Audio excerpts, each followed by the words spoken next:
vous avez parole.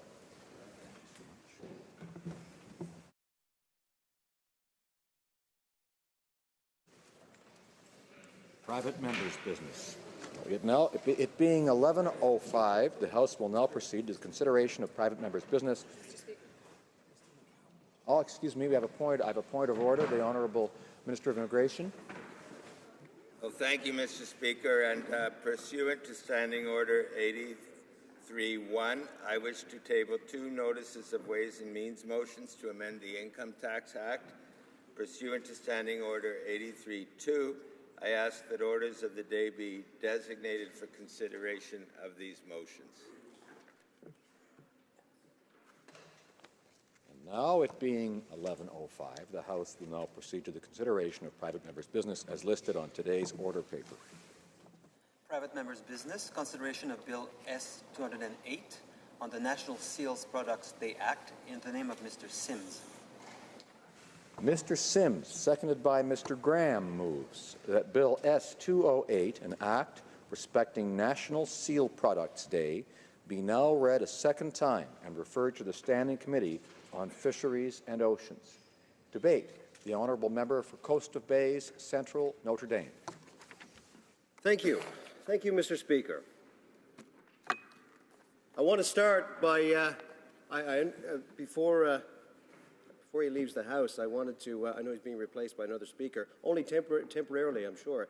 I just wanted to say that when this issue first came in 2004, 2005, I was first elected. I remember the Minister of Fisheries and Oceans at that time was one of the strongest, powerful advocates for the sealing industry that this country has ever seen. That, sir, was you, Mr. Speaker, and I thank you very much for that, and we all thank you for your service in that cause. Thank you. Yes. And that wasn't just a way of trying to win favor with the Speaker, by the way. I'm actually serious about the issue. On division, I understand. Yeah.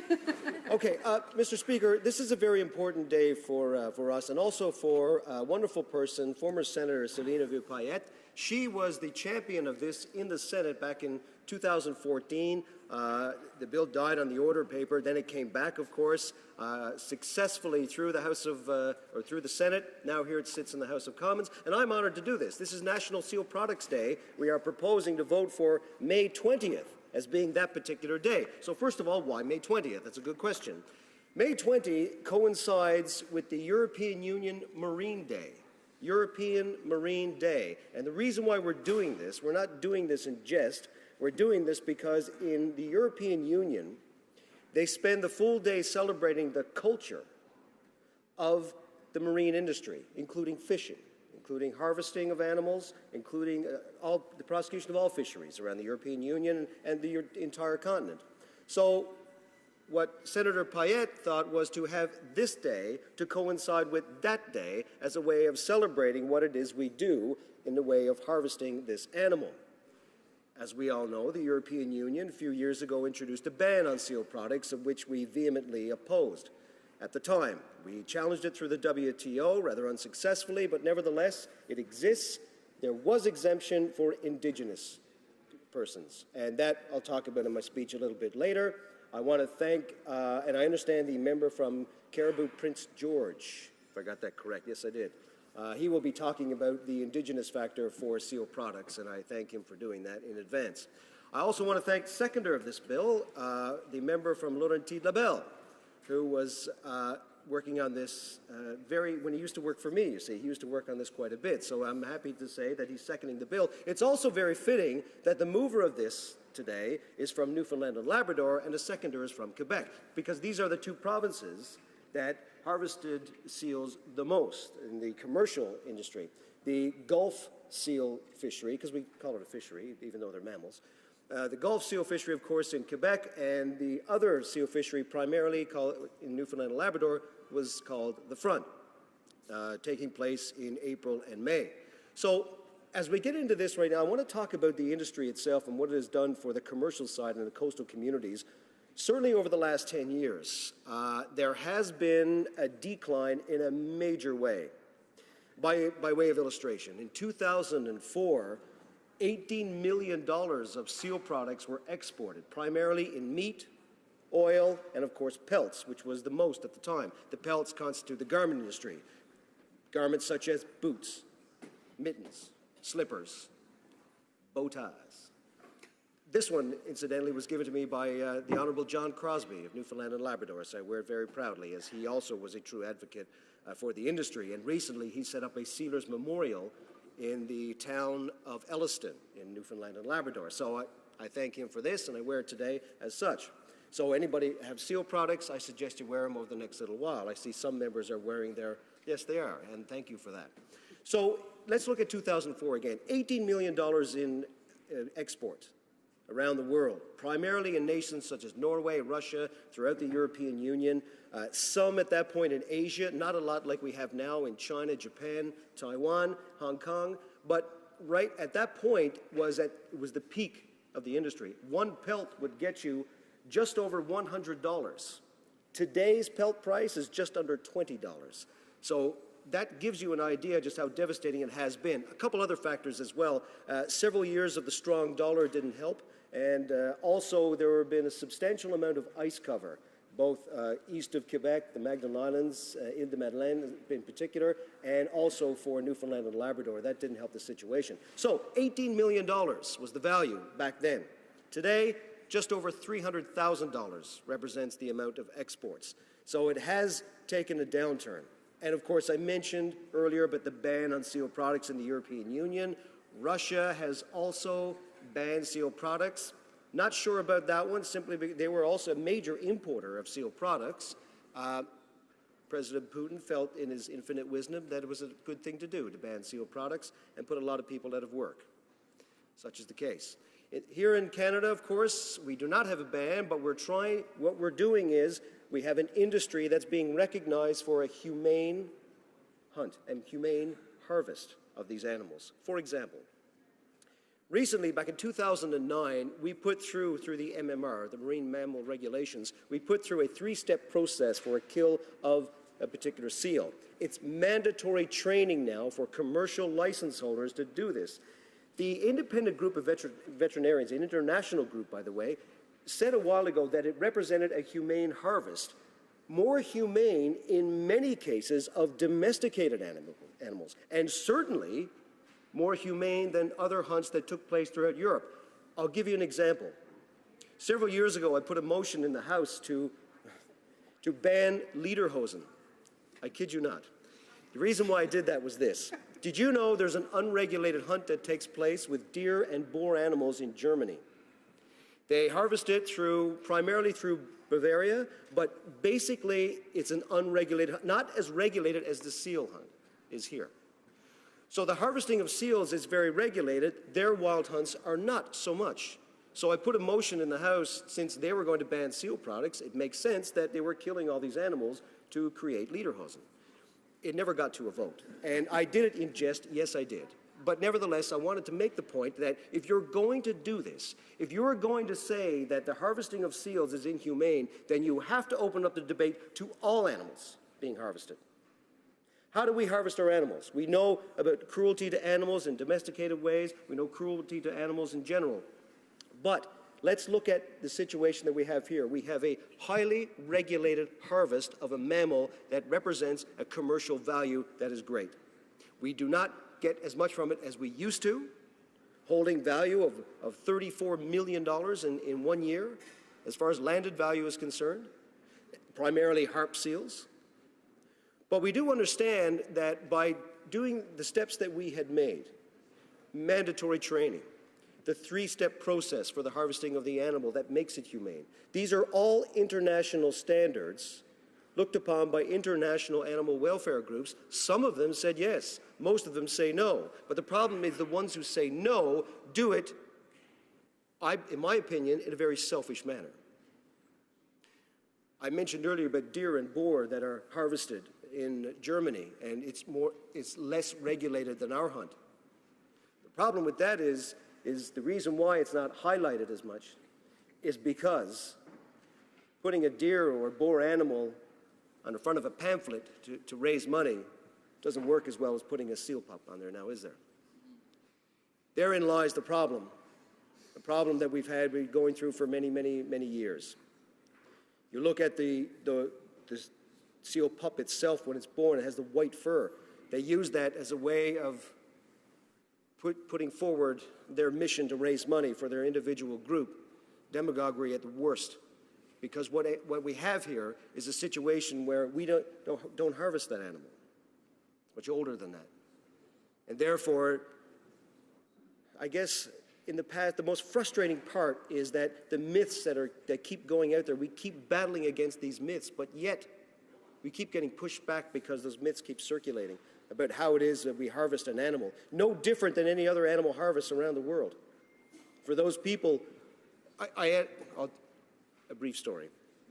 I had an argument with a British member of Parliament one day, and he said he didn't like the seal hunt simply because he didn't like the way we harvested the animal, the way in which it was done. So I guess in a matter of, I didn't want to be too angry. I want to be intelligent about it, or at least try to be. And I said to him, I said, you know, your leather shoe. And he shook his head and said, I know what you're going to say. I'm wearing leather. It comes from a cow. But that's a domesticated animal. Now, I'm sure the cow didn't really care if it was domesticated or not. It was about to face its ultimate demise. But nevertheless, I asked him, how was the cow slaughtered? He couldn't tell me. But therein lies the mistruths that are being put out there. And the point of this today is to say that our national seal products are tied to culture, going way, way back. I'll give you an idea how far it goes back. Several hundred years ago, when the mass harvesting of seals took place, the oil from these seals were transported to London. They were excellent fuel for their street lamps. Kind of ironic, because in a way, they started the anti-seal hunt campaign with groups such as the International Fund for Animal Welfare and Greenpeace and others. Now, many of these groups have come around to understanding how this harvest takes place. Some have not, however. And we've suffered the wrath of many mistruths of them, and that continues to this very day, unfortunately. But I will say this, from the side, there is an exemption in Europe now for indigenous communities, and we've invested a bit of money. As a matter of fact, the former government did as well, around $5.7 million, which I think is a good investment to allow indigenous groups to market their products within Europe and other places. I think this is essential because the marketing help certainly is going to bring in a level of understanding as to how we harvest animals in a humane way, how the respect for indigenous communities as a way of culture, as a way of, and I think also in Nunavut is now doing that, and soon Northwest Territories will embark on the same. And I think that's ideal. I know my colleague from Labrador speaks about this quite a bit. So there are many things that we can do to increase the level of understanding as to how we can get around these lies and myths about seal harvesting that people around the world paint us to be. Yes, we've heard it all. My ancestors were called barbarians for what they did. Someone asked me once, they said, why was it your grandfather took part in killing seals? And I said, I'm not sure. It's something to do with supporting his family, I think it was, if I recall. So I want to say in closing in this debate, I want to talk about the fact that we need to increase this understanding. I was very pleased to see a short time ago when the member from Nunavut, when he was minister, went down to the United States and met President Obama, and he met him with his seal tie on. And I thought that was a very touching moment because we're going to turn the corner. We're going to increase the level of understanding through the indigenous communities and all coastal communities, for that matter. I have many coastal communities that rely on this. There was a time when up to half of a person's income was created from the seal harvest itself, up until about 2010 when the market started suffering. But I do believe the markets will come back. I believe that they will in many reasons. One, seal oil is rich in omega-3. The fur, by which you see here, is a high-quality fur. And the meat is also good as well. And we're making efforts to increase the market awareness in Asia, such as China.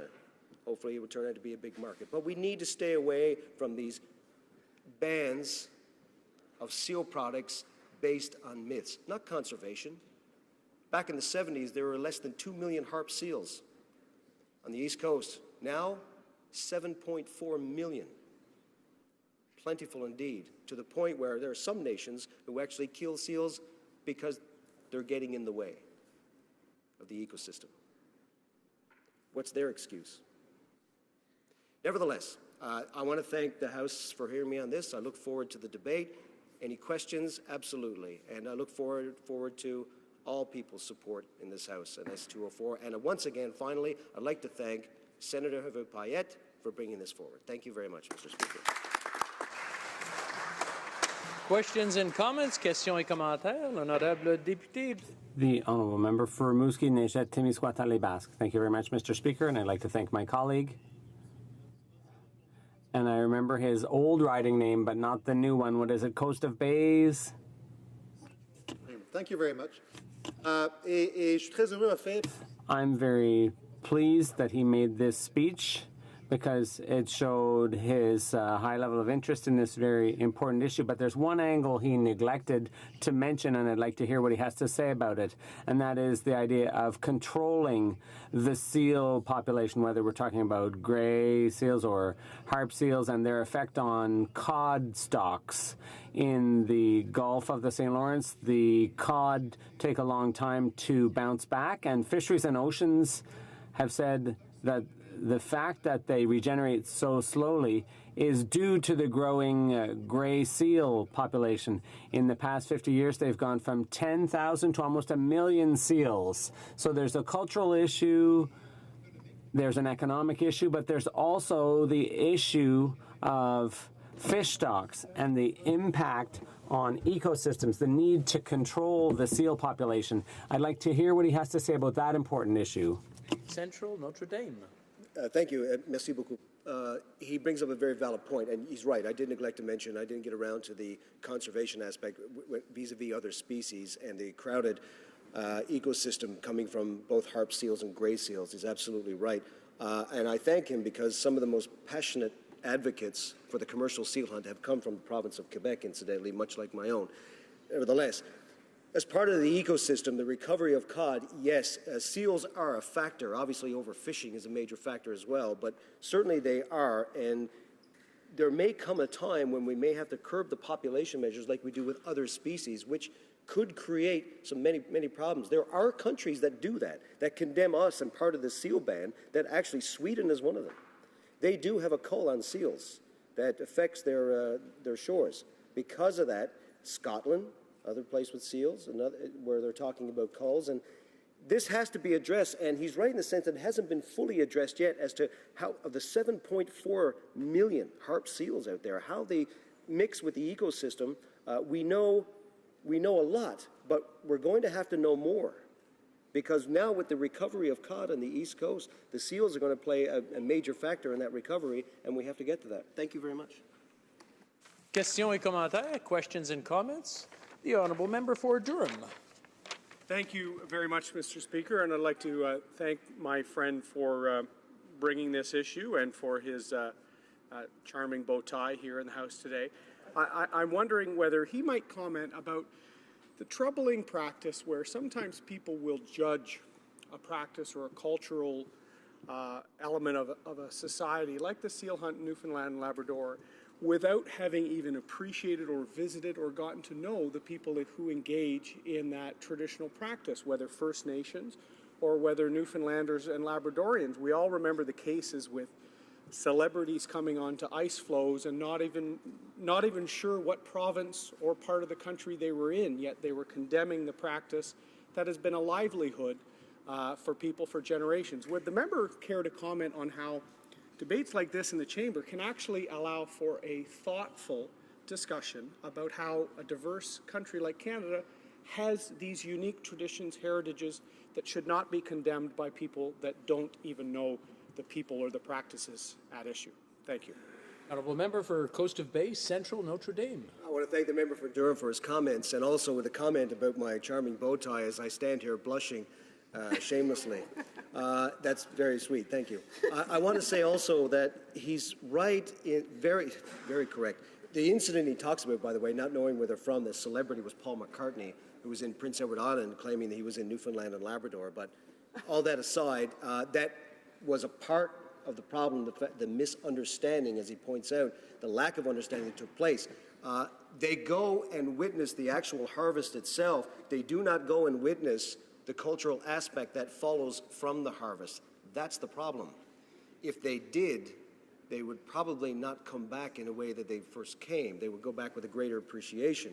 I think about a former Governor General who took part in the eating ceremony of the seal meat. It was really something at the time. And I wish that these celebrities would do that. But of course, a lot of people will say that politicians from Quebec or Newfoundland and Labrador, it's easy for them to be in favor of the seal harvest because it's a popular thing. But in Europe, it's a popular thing to be on the other side of the argument. But at least I can say that politicians, the vast majority from Quebec, from Newfoundland and Labrador, and across this country, have a better understanding of the seal harvest than the protesters. Thank you very much, Mr. Speaker. Resuming debate, the honourable member from Caribou, Prince George. Thank you, Mr. Speaker, and I'd like to thank the honourable colleague from Coast Bay Central Notre Dame for his great speech today, but as well for hosting us on our Parliamentary Committee, Fisheries Committee tour that we did last week, where we and myself and others on the committee toured Newfoundland, Labrador, and beautiful St. John's, Gander, as well as in Miramichi in New Brunswick. And I rise in the House today, it's an honor to rise in the House today, to speak to Bill S-208, an act respecting the National Seal Products Day. Bill S-208 would mark May 20th as National Seal Products Day each year. This would allow for the celebration of Canada's rich heritage where, for hundreds of years, our Indigenous peoples and coastal communities have respected the seal harvest in order to maintain healthy wildlife populations and deep cultural traditions. Mr. Speaker, the Conservative Party is the only major federal political party to explicitly state its support for the seal harvest in its official policy declaration. For my colleagues on all sides, let me just reiterate this policy. We believe the government must continue to support the Canadian sealing industry by working to eliminate unfair international trade bans on Canadian seal products, end quote. The Conservative statement of support has been in the party's policy declaration since it was adopted at the party's very first policy conference in Montreal in 2005. And this policy has been featured in virtually every party platform since that time.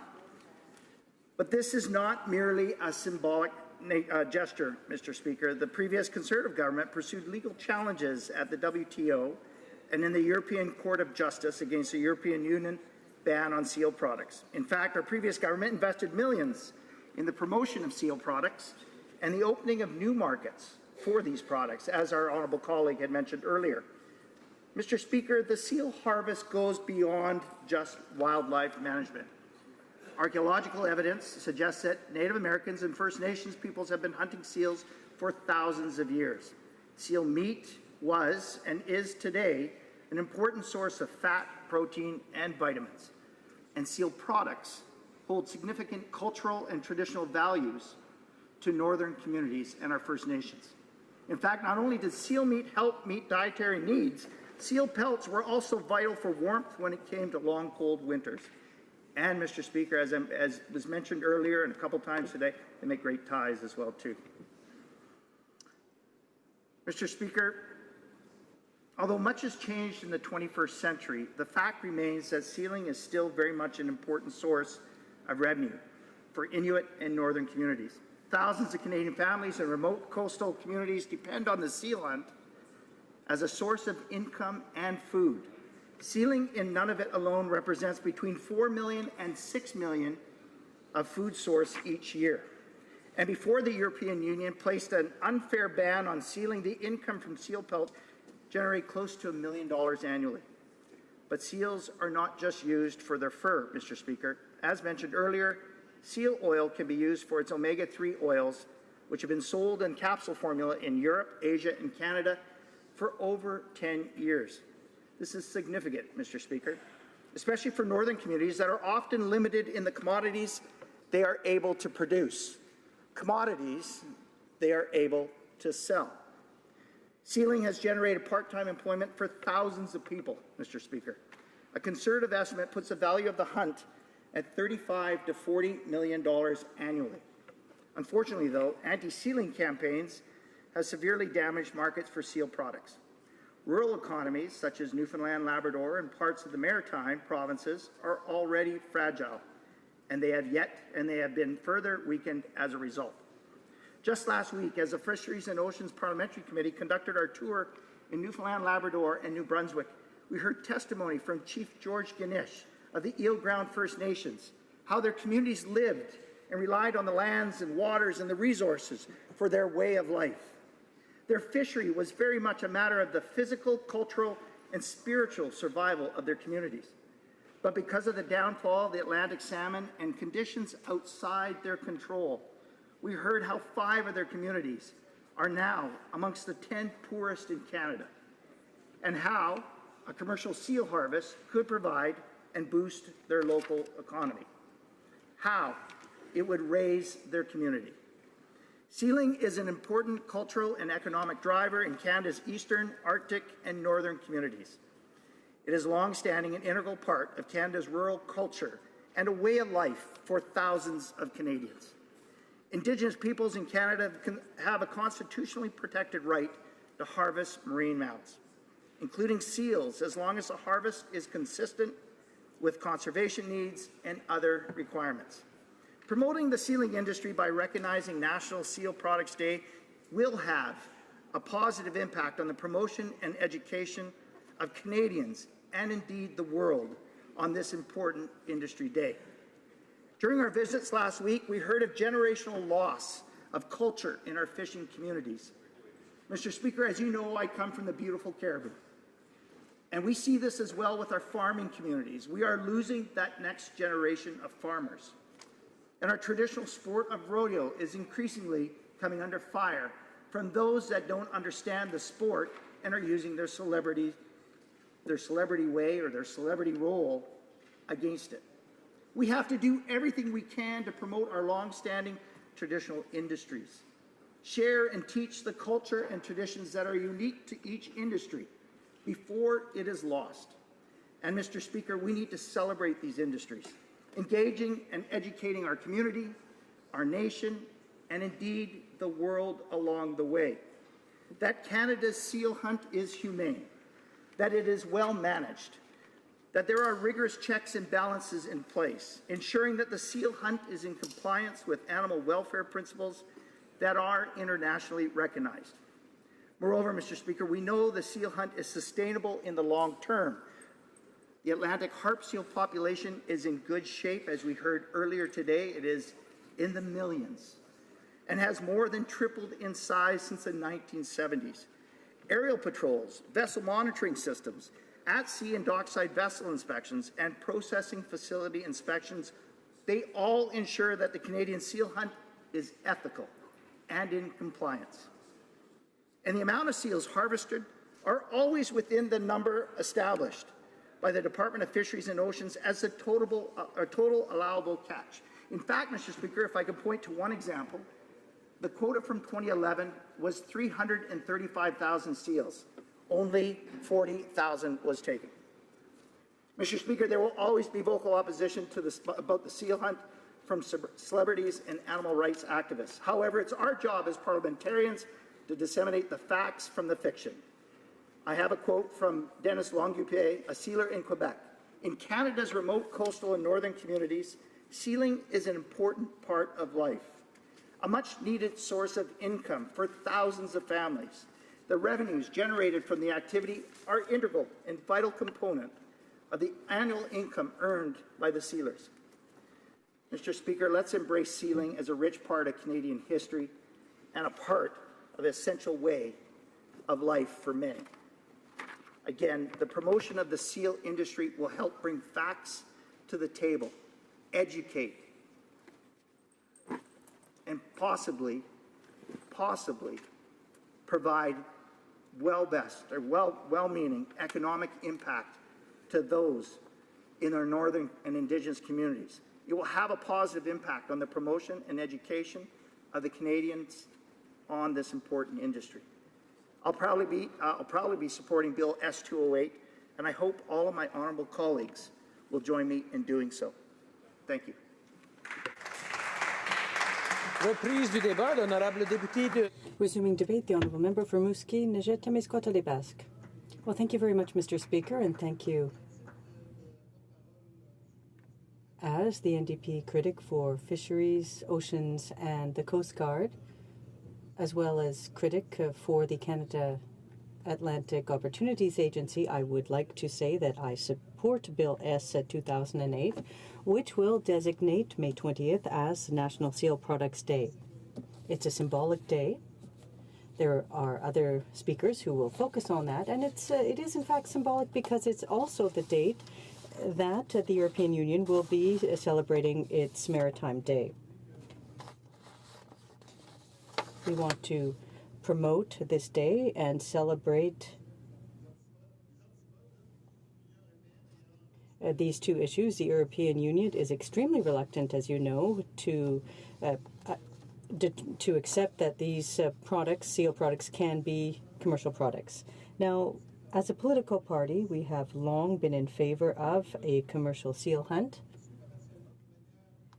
provided that it is not conducted in a cruel way. A part of the problem is with the perception Europeans have. It's something that dates back to the 60s, 70s, and 80s when large campaigns were launched to denounce the way the hunt was conducted, especially for the white coats.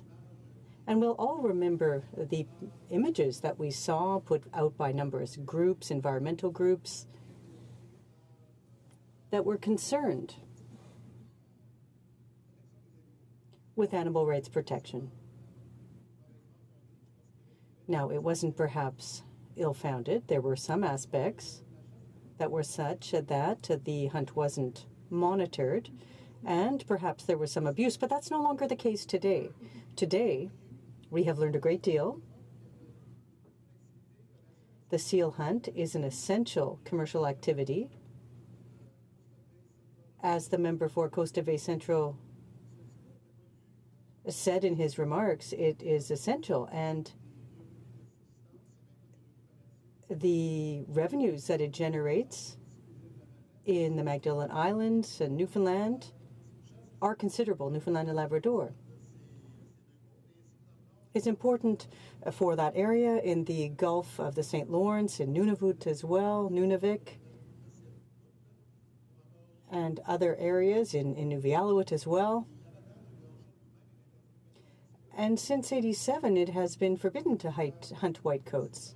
So it's unfortunate to see the position taken by the European Union. I'm happy that Senator Evreux-Payette, through this bill, is bringing this issue back and presenting it to, if you will, to the European Union. Now, what's unfortunate is that there appears to be some kind of protectionism behind the decision in the European Union. It's politically motivated rather than environmentally motivated. When they say that from the European Union that seal products are authorized as derivative products from traditional hunt, the traditional hunt conducted by Aboriginal communities for subsistence hunting, or derivative products or byproducts from the hunt undertaken under sustainable hunting practices, etc., and not for profit. Now, Mr. Speaker, why would those restrictions exist for the seal hunt, but not for other hunts?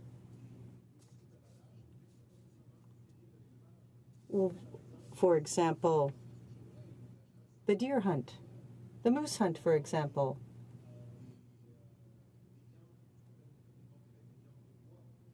Or other wild meats that come from a hunt. It's not a commercial hunt. Or rather, no one is talking about exporting those meat products. They're only talking about seal byproducts. So I think it's a double standard that's being established, and the European Union has never clearly been in a position to explain it or, in fact, justify it. Now, Mr. Speaker, in the NDP, we feel that the Inuit and First Nations who have practiced this type of hunting for generations are entitled to continue it. It's a lifestyle. In fact, the Inuit, it's something that they eat, they live off it, and in Nunavut alone, the seal hunt represents between 4 and 6 million in revenues, and their revenues could be up to considerably higher prior to the moratorium imposed by the European Union.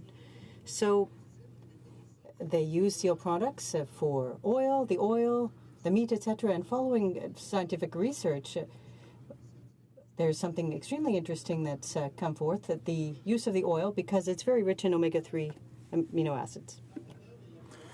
In Newfoundland and Labrador, 5,000 to 6,000 people survive on the seal hunt. That represents about 3 or 4% of the population, and 2 or 3% of the working population of the province. So this is an extremely important economic driver. And to come back to the question that I asked earlier,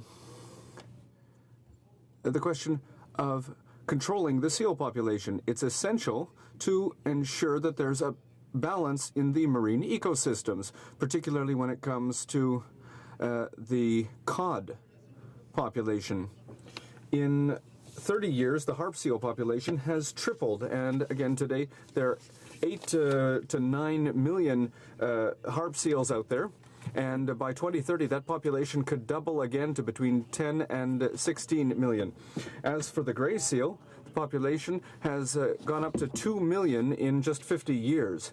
So this shows the importance of a hunt, a traditional hunt, a commercial hunt, which takes into account the importance of protecting ecosystem balance.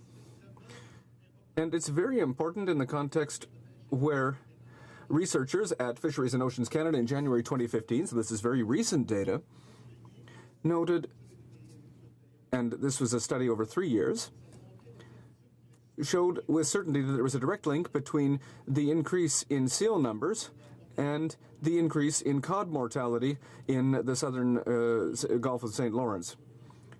And problems with cod in that area seem to be linked to this problem of large cod mortality, and the gray seal seems to be responsible for up to 50% of cod mortality in that region.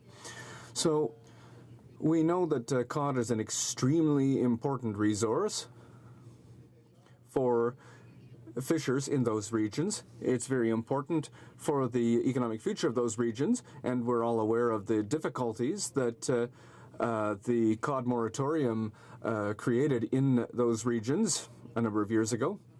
And because of increasing seal numbers, the cod numbers have not gone up as expected. And so it's important that we control the seal population.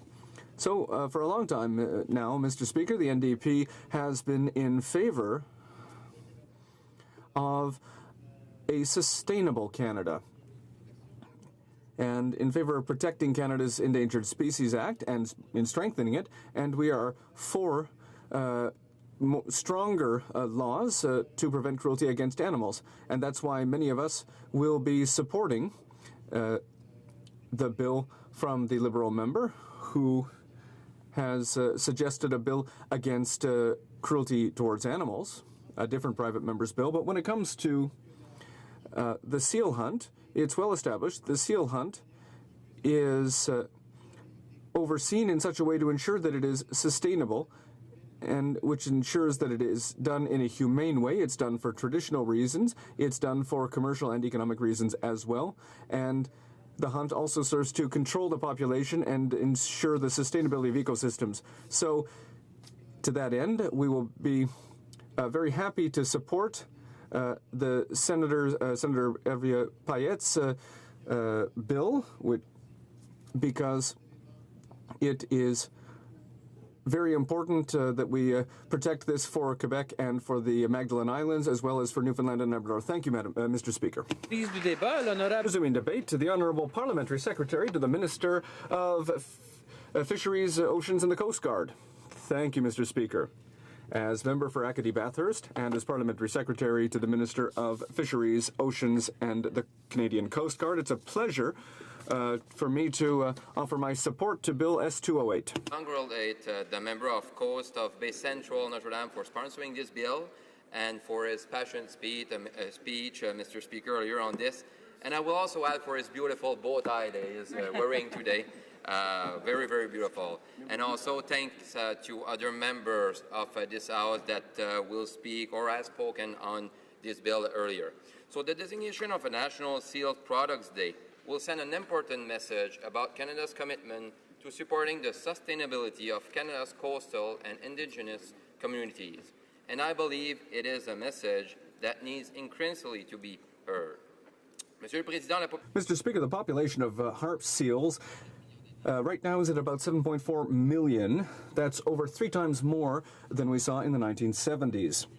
This is clear proof that Canada's good management practices are sustainable, and this corresponds to the Government of Canada's approach, including our commitment to conservation and to sustainable development. Sustainable development means that we need a balance between the economy, the environment, and our social and cultural traditions. So allow me to look at how this bill deals with each of these priorities, starting with the economy. In 2006, the landed value of commercially harvested seals peaked and reached approximately 34.1 million and had a trickle-down effect to other sectors of the industry, including processing, manufacturing, and retail. However, in 2010, you will recall the European Union banned the import and sale of sealed products. This ban has a significant impact on our sealing industry. Indeed, between 2006 and 2015, global export dropped from a high of $18 million to a low of $366,000. In principle, the there was an exemption for those products harvested by Indigenous peoples. However, in practice, this has had an effect on all sectors of the seal hunt. The Government of Canada contested this ban before the WTO. The WTO's final decision was published in May of 2015 and led to a maintain of the general ban on seal products from commercial sealing. But those products that are hunted by Indigenous peoples remain exempted from the ban. However, the result of the challenge before the WTO closed the door to the European Union for all seal products. And this has had a negative influence on the world market for all seal products, including those from Aboriginal hunting. Since then, the Government of Canada has collaborated with the European Commission and the Government of Nunavut to ensure that seal products that hunted in that region continue to have access to that major market. We are currently working, Mr. Speaker, with the Northwest Territories in such a way as to ensure that the Inuit and the Inuvialuits in northern Canada can continue to have practical access to the European Union market. Along with working with the Nunavut and the Northwest Territories, the government is also working with all communities of sealers, particularly in Newfoundland and Labrador and in Quebec, as well as through the Canadian Council of Fisheries and Agriculture Ministers, to promote seal products from Indigenous and commercial hunting and to deal with our market challenges. But we can do more. Seek other public opportunities to make the case for seals product, and that's why declaring a National Seals Product Day is so important. Such a designation can help us draw global attention to the economic impact of the seal harvest and how the ban on seal products is hurting the economy of communities. A National Seals Product Day could also help expand the appeal of seals product in new markets. Economic arguments alone, however, are not enough to effectively advocate for these important products. Potential customers may, in fact, be sympathetic to the plight of our sealers, but if they remain uninformed of the tradition behind the seal harvest, and if they continue to believe that harvesting is unsustainable, then they may avoid seals products. A National Seal Products Day could become a focal point by promoting the social, cultural, and environmental aspects of sealing. We could set things straight and highlight the fact that sealing is not cruel, it is properly regulated, it's sustainable, and that it represents economic potential in communities where there's no other way to earn one's living. Aboriginal people have been reliant on marine mammals, including seals, for thousands of years. For many thousands of years, they've learned to live in harmony with the ocean and its resources. And that's why sealing is a natural element of the cycle of life in the north. This knowledge continues to be transmitted from generation to generation. In Canada's north today, children learn very young to hunt seals, to cut the meat, and to separate the fur. In other words, sealing is not a weekend hobby. It's deeply anchored in the culture of the Inuit and the Inuvialuit, and it continues to support their communities both culturally and economically. In terms of the indigenous seal hunt, no part of the animal is wasted. The meat is used for its high protein content, while the skin is used to make warm and waterproof mittens and parkas. And seal skin can also be used in artistic and artisanal ways for the tourism industry. Sealing has thus a cultural and economic importance. But what about the environment? Continuing this ancient tradition, does it alter nature's balance? Does it hurt biodiversity? No, Mr. Speaker, it does not. Sealing, whether it be done by the Inuit or by other coastal communities, is sustainable. Thanks to good management, the harp seal population is now at 7.4 million. In other words, the population has more than tripled since the beginning of the 1970s, as I mentioned earlier. As indicated in the bill, sealing in Canada is managed to ensure conservation and sustainable use of the species, pursuant to the Convention on Biological Diversity and to the principle of sustainable use approved by the International Union for Nature Conservation. A National Seal Products Day could help us make known Canada's commitment to a sustainable hunt, a hunt which establishes a balance between the needs of the economy, the environment, and our cultural and social traditions. The Canadian sealing industry has long been target of misinformation campaigns by vocal and well-funded activists. By supporting Bill S-208, this government is standing up for the seal harvest and for the rural communities that rely on it. I encourage all members of Parliament to do the same. In conclusion, I would like to insist on the fact that Bill S-208 does not create a legal holiday nor a non-legal day. However, the designation is much more than symbolic. It has very important meaning. Designating May 20th as National Seal Product Day is a concrete way to defend the traditions of Aboriginal peoples and the coastal communities of Canada. By improving knowledge about the cultural and economic and environmental importance of the seal hunt, we can help eliminate false ideas and prejudices. We can contribute to preserving this ancient tradition and help it indeed to prosper. Thank you, Mr. Speaker. Reprise du débat, resuming debate. Member for Dauphin, Swan River, Neepawa. Thank you very much, Mr. Speaker. And like the previous speakers, I'm very pleased to support Bill S-208 to declare May 20th as National Seal Products Day and the work of the chair of the Fisheries and Oceans Committee, the MP for Coastal Bay Central Notre Dame. He's a good chair of the Fisheries Committee, which I have the honor to be on, and I see great progress being made. This bill recognizes the traditions, culture, and economic importance of the seal hunt. The seal hunt began hundreds of years ago and employed thousands of people, and does to this day. These people were and are some of the toughest people on earth, who literally risked their lives to provide for their families. This whole experience was captured in the book, The Greatest Hunt in the World, by George Allen England, who in the 1920s took it upon himself to sail with the renowned Captain Keane and be part of a sealing crew. The book, illustrated with photos from the era, showed the men working on the dangerous ice floes, harvesting seals to feed their families. Their courage was unbelievable. I had the good fortune, Mr. Speaker, to fish in Labrador this summer, and most of our guides were also seal hunters, who described to me the importance of the hunt to them and their families. Quite clearly, the tradition lives on. Bill S-208 should not be looked at by itself. This bill is part of the effort by thousands of groups and individuals to protect and defend a way of life that is very dear to many Canadians.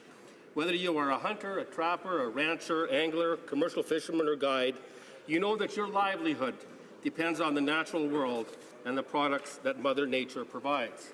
Accordingly, I was very pleased that the previous government, under Prime Minister Stephen Harper, passed the bill presented by then MP Rick Norlock, creating the National Hunting, Angling, and Trapping Heritage Day, which passed with the unanimous support of all parties.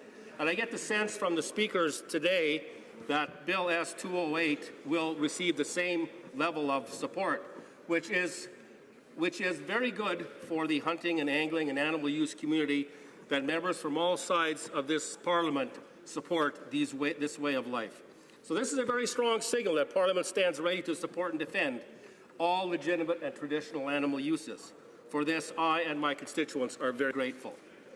However, the well-funded and organized animal rights lobby continues its war against rural communities, and this time it comes in the guise of Bill C-246, sponsored by the member for Beaches East York. It was quite disappointing for me to hear my colleague from the NDP say that they will be supporting this bill.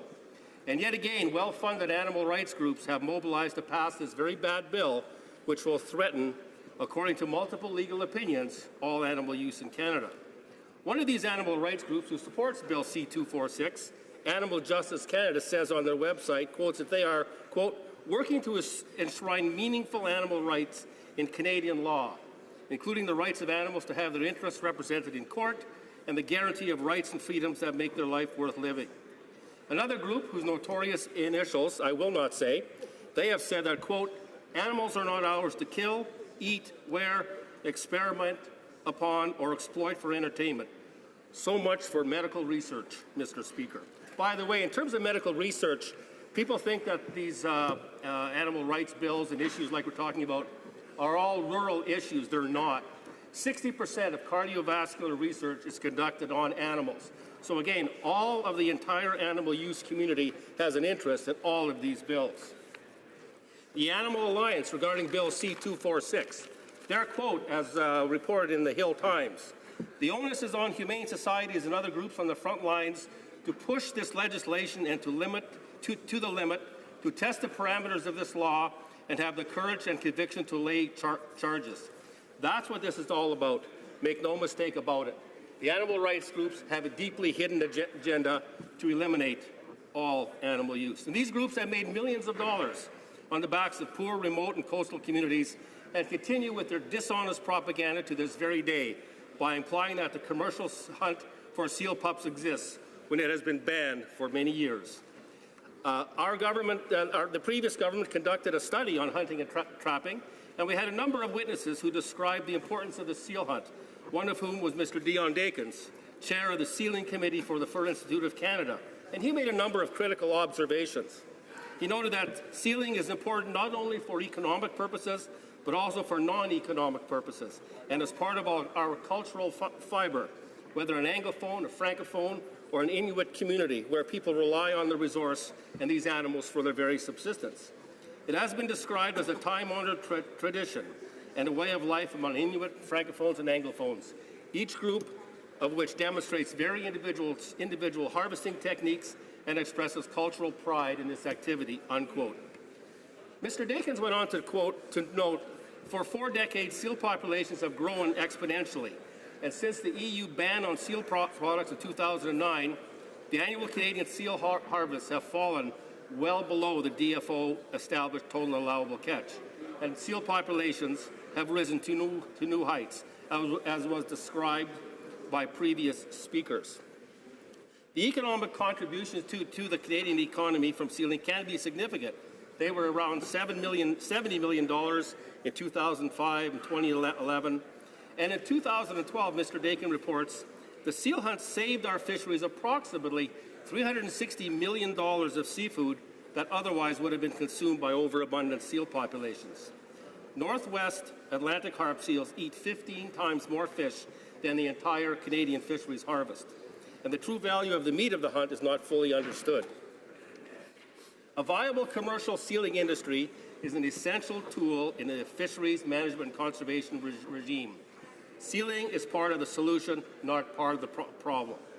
With about 10,000 licensed sealers in Canada, there is the ability to manage this valuable resource. The problem lies in the bans, which are basically dismantling the seal harvest. And the behavior of the EU in this is disgraceful, and given what the previous speakers talked about in terms of the seal harvest in parts of the EU, the hypocrisy is almost overwhelming. The Fur Institute of Canada takes an active role in defending this important role of sealers in our ecosystem. They are out there making a living, and up to 35% of an annual income can come from the seal hunt. And the hunt happens during times of year when few other economic activities are possible. But with decreased demand for the product because of the bans, times are tough economically for many families who rely on this industry. It is highly regulated. Canadian sealing has among the highest standards in the world of animal welfare, as was described to me by my seal hunting friends in Labrador. In Canada, seal hunting is also an instrument for conservation. And our Fisheries Committee is conducting 2 studies right now on how to recover the severely depleted populations of North Atlantic cod and Atlantic salmon, and seals are implicated in those in the issue of the decline of those 2 very valuable species. Obviously, also, Mr. Speaker, research is being done, and I hope it continues, on the very valuable products that can come from seals and be part of a new market for seals. So in summary, Mr. Speaker, I'm very pleased to support Bill S-208 and the people who make a living and sustain themselves by seal hunting. And I encourage all members to show their solidarity with those communities and vote for this bill. Thank you, Mr. Speaker.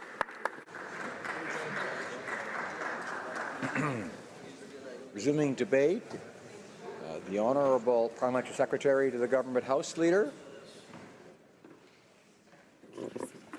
Yes, so thank you, Mr. Speaker. This is in continuation of the debate on our seals.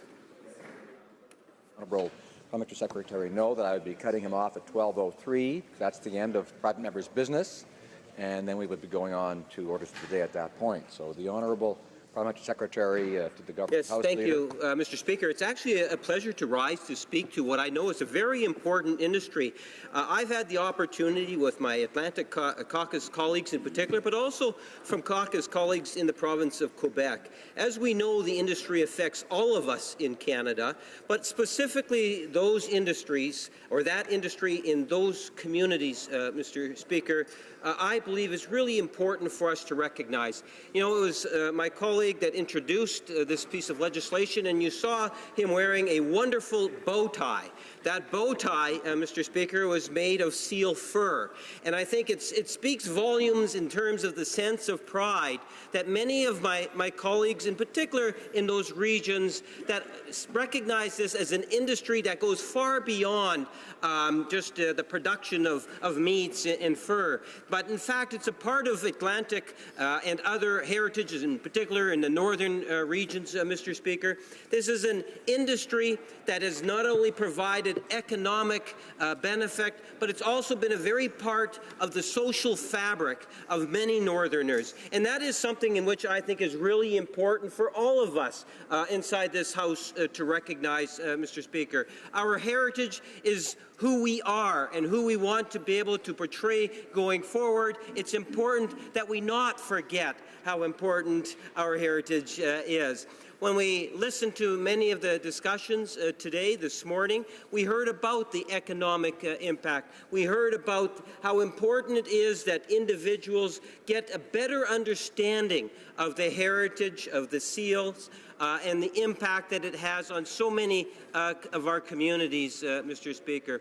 I like to believe at the end of the day that this is going to be an industry that will, in fact, be allowed to grow and foster, I believe, economic futures for many.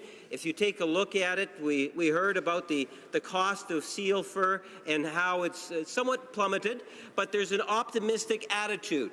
And that attitude prevails in many regions, but in particular with respect to this industry and the minds of individuals of Newfoundland, Labrador, of Northerners, and that is that this is an industry that will not only continue to grow, but we'll see some of the prices go up, Mr. Speaker, which is also very, very important for the industry as a whole.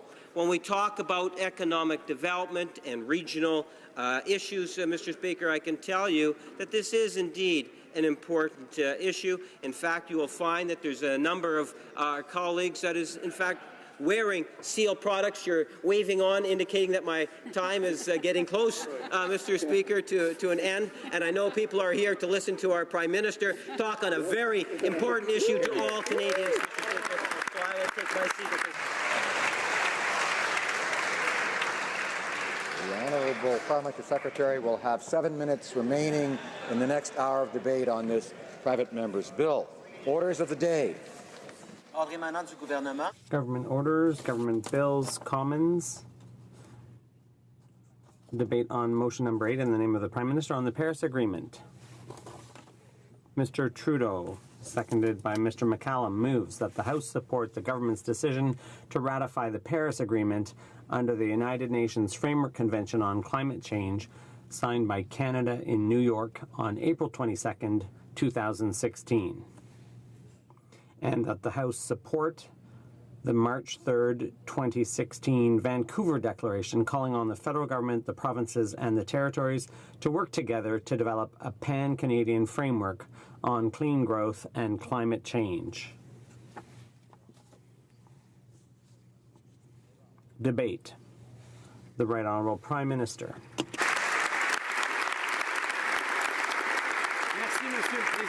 Thank you, Mr. Speaker. Opportunities over the past year, over the past number of years really, to reflect on Canada's success. And every time we have done something well, whether it was decades ago with Medicare and CPP, or more recently getting our national debt under control in the 1990s, taking steps to ensure the stability of our banking system, or responding to a global refugee crisis, our success has been rooted in two things. First, that when we see a problem, we don't walk away from it or deny that it exists. Instead, we lean in. We work hard. We work together to solve the problems that come our way. And second, when we say we're going to do something, we follow through. We live up to our commitments. The world expects that of us, and so do Canadians. So do the markets. It is in that very Canadian spirit of solving problems and keeping promises that I address the House today and share the government's plan for pricing carbon pollution. Aujourd'hui, today, I address the House to share the government's plan for pricing carbon pollution. After decades of inaction, after years of missed opportunities, we are finally going to take concrete steps, genuine steps, to build a clean economy, to create more opportunities for Canadians, and to make our world a better world for our children and grandchildren. Nous n'allons pas bouder la science. Mr. Speaker, we are not going to shun science, and we will not put off the inevitable. With our government's plan, all Canadian jurisdictions will put a price on carbon pollution by 2018. In order to get there, the government will set a floor price for carbon pollution. The price will be set at a level that will assist Canada in achieving its goals for greenhouse gas emission reductions while allowing companies better stability and predictability. The provinces and territories will be able to choose how they wish to implement this price. They can have a direct price on carbon pollution, or they can adopt a cap and trade system.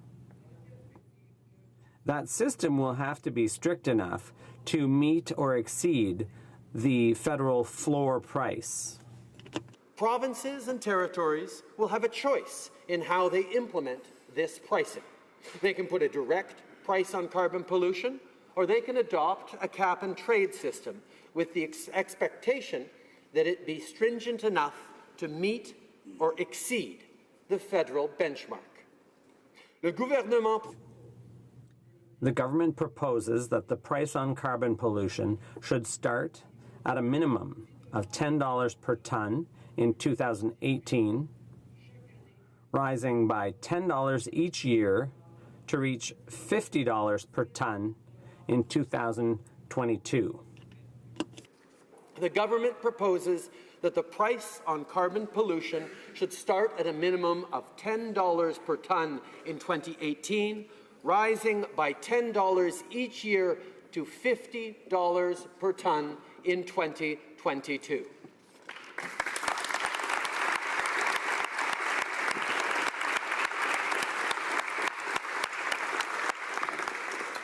Provinces and territories that choose cap and trade systems will need to decrease emissions in line to both Canada's target and to the reductions expected in jurisdictions that choose a price-based system.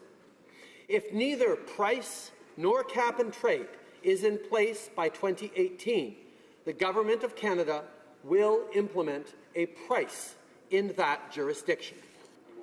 Whatever approach is chosen, this policy will be revenue neutral for the federal government. All revenues generated under this system will stay in the province or territory where they are generated.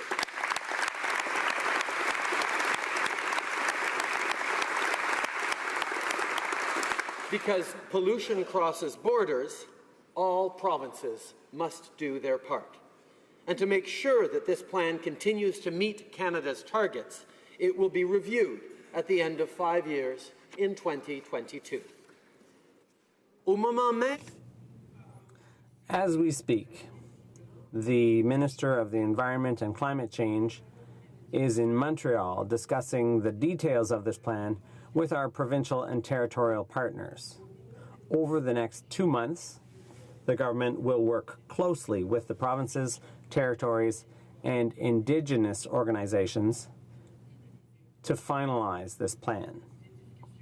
These discussions are essential because we know that no plan to reduce greenhouse gas emissions can succeed without the support of our provincial and territorial partners who have already shown tremendous leadership in fighting climate change.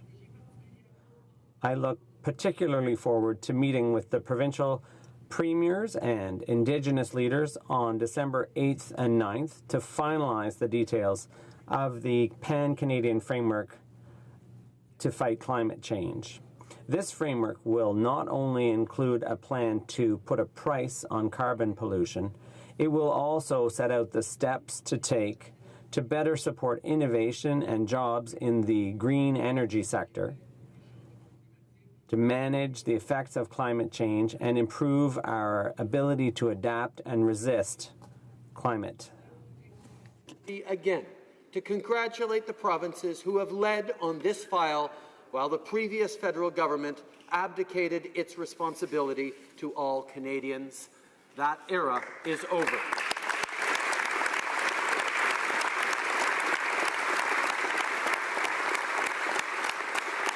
Of course, a plan is only as good as the principles upon which it is based. And so I would like to take a few minutes, Mr. Speaker, to talk about why the government has decided to act now to put pricing on carbon pollution. There are many reasons to act now, and I'm certain that the members opposite are as familiar with those reasons as the government is, even if their track record suggests otherwise. But today, I would like to identify 3 of the biggest reasons why pricing carbon pollution is right for Canada and for Canadians. Premièrement, First of all, pricing carbon pollution will give us a significant advantage in building a cleaner economy. Reasonable and predictable pricing of carbon pollution will encourage innovation because businesses will have to find new ways to reduce emissions and pollute less. That will also make our companies more competitive. The global economy is increasingly clean, and Canada cannot allow itself to fall behind.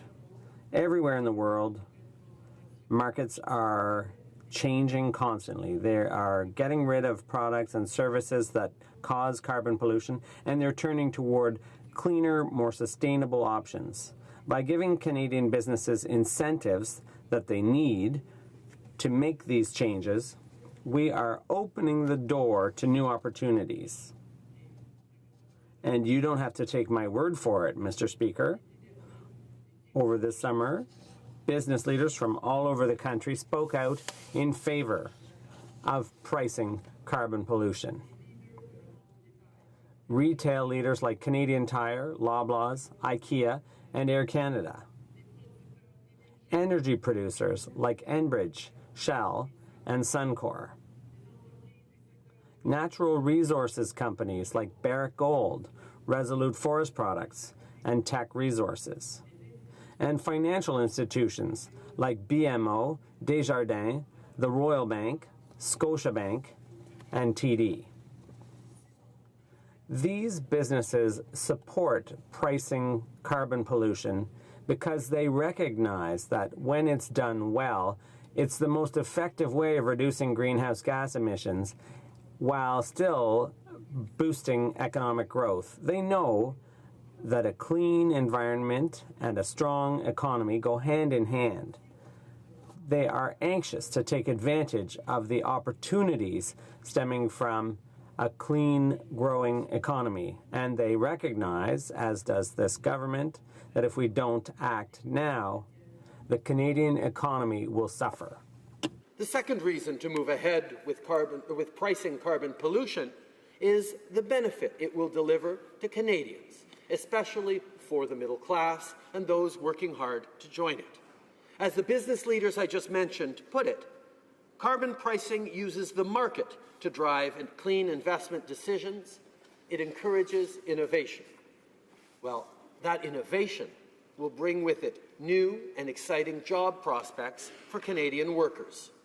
As one example, last year, nearly $1/3 of $1 trillion was invested globally in renewable power, almost 50% more than was invested in power from fossil fuels.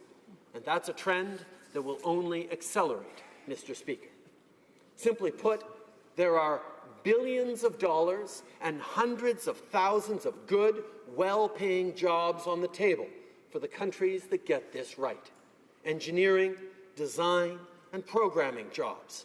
Manufacturing jobs, whether it's solar panels or electric vehicles. Jobs researching and processing biofuels, among many, many other examples.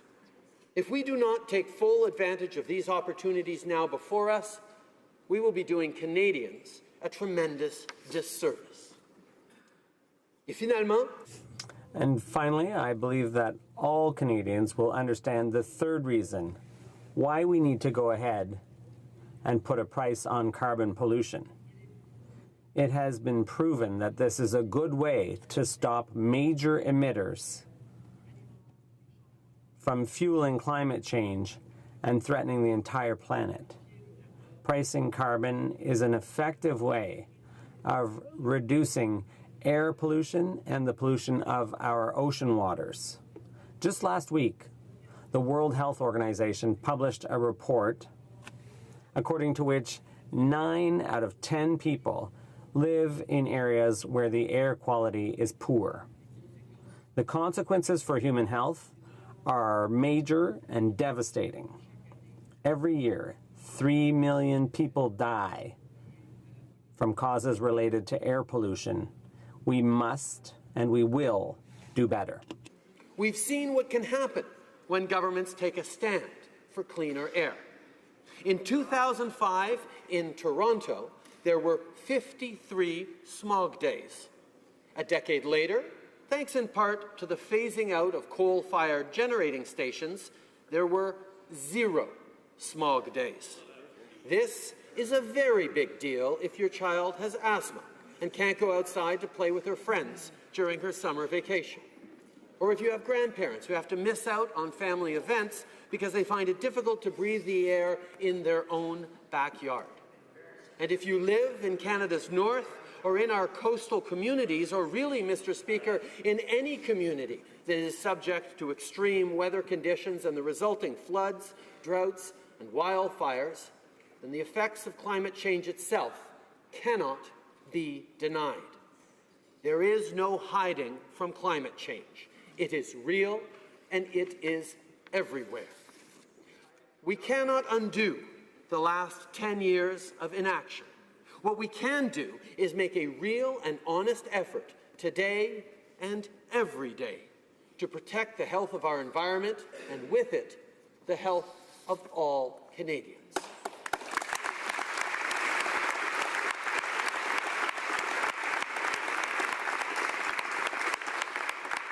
The Governor of the Bank of England, one of Canada's best exports, by the way, has spoken to this issue on many occasions. And Mr. Carney has an interesting term for it. He calls the unwillingness to act the tragedy of the horizon.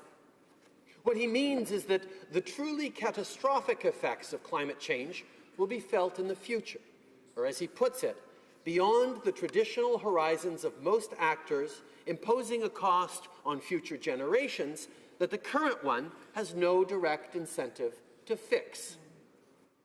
With great respect to Mr. Carney, because I think when it comes to climate change we're very much on the same page, I actually believe that current actors, such as the government, do have a direct incentive to fix things. And if I might just speak on a slightly more personal note, Mr. Speaker, I have 3 motivations. They are Xavier, Ella Grace, and Hadrian. I'm not the only one who worries about the type of world we're leaving for the next generation and those that follow. From community to community, I've talked to parents and grandparents who shared their worries with me about the future, and they've challenged the government and their provincial and community leaders to take action immediately to avoid tragic and devastating consequences. We hear their concerns and we respect their opinions. And because we respect the will of Canadians, we are going ahead and pricing carbon pollution. Mr. Speaker, as you know, the government is not obliged to seek the approval of Parliament prior to ratifying the Paris Agreement, nor do we need the House to demonstrate its support for the Vancouver Declaration. We have, however, chosen to bring this issue before the House because we think it is important that all parliamentarians, and through them all Canadians, be given a chance to debate and vote on this crucial issue.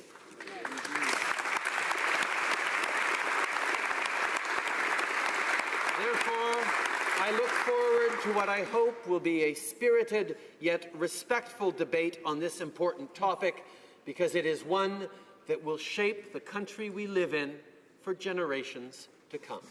Merci beaucoup. Thank you very much.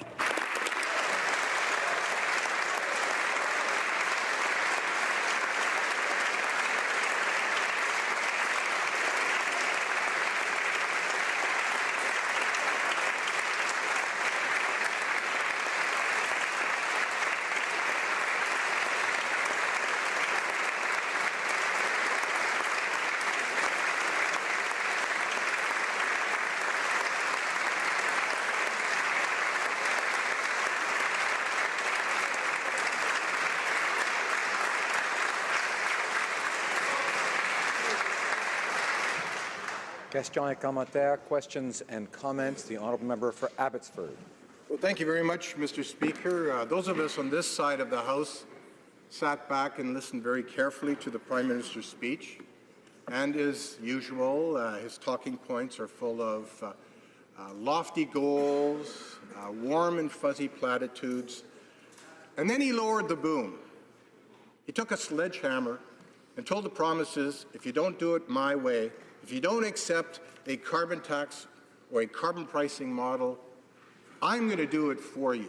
Now, Mr. Speaker, you may recall that during the election last year, the Prime Minister talked about not only sunny ways, but he talked about ushering in this new era of cooperative federalism. You may recall that. When you look at the mandate letter that the ministers received, including the Environment Minister, you will notice it's sprinkled with the word collaboration, cooperation, partnerships. And here he lowers the boom on the provinces and said, I'm not going to cooperate with you. It's my way or the highway. It's gotten so bad, Mr. Speaker. Here's what David Hertel, who's the Environment Minister in Quebec, recently said. Quebec, Ontario, and other provinces have serious issues with his approach to addressing climate change. We have serious issues because, first of all, a national carbon tax hurts existing systems like cap and trade, and it also does not respect the Vancouver Declaration principles, and also it does not respect provincial jurisdictions. So, Mr. Speaker, Henry Ford once said that people can have a car painted any color they want as long as it's black. That appears to be the Prime Minister's approach today. So my question to the Prime Minister is this. Why is he using a sledgehammer to force the provinces and territories to accept a carbon tax grab? And what happened to his promised new era of cooperative federalism? Right Honourable Prime Minister. Thank you, Mr. Speaker. I thank the honourable member for his question. The fact is, Canadians made a clear choice in the last election for a government that understood that we need to build a strong economy and protect the environment at the same time. And indeed, that we need to actually work collaboratively with the provinces, because for 10 years, the previous government was unable to do that.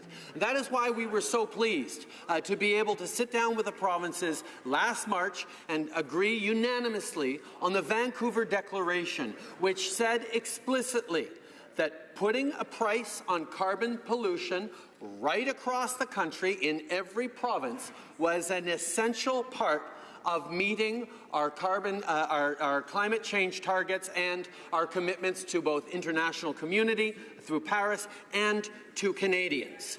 And I will point out to the doom and gloom naysayers across the way that 85% of Canada's economy is already based in jurisdictions that have committed to putting a price on carbon emissions. That's our 4 major provinces, and others have indicated they are open to it. But as we have said, we will not be taking the power to choose how to do that away from the provinces. The provinces can build cap and trade systems, as a number of them have, or choose to put more direct pricing on carbon.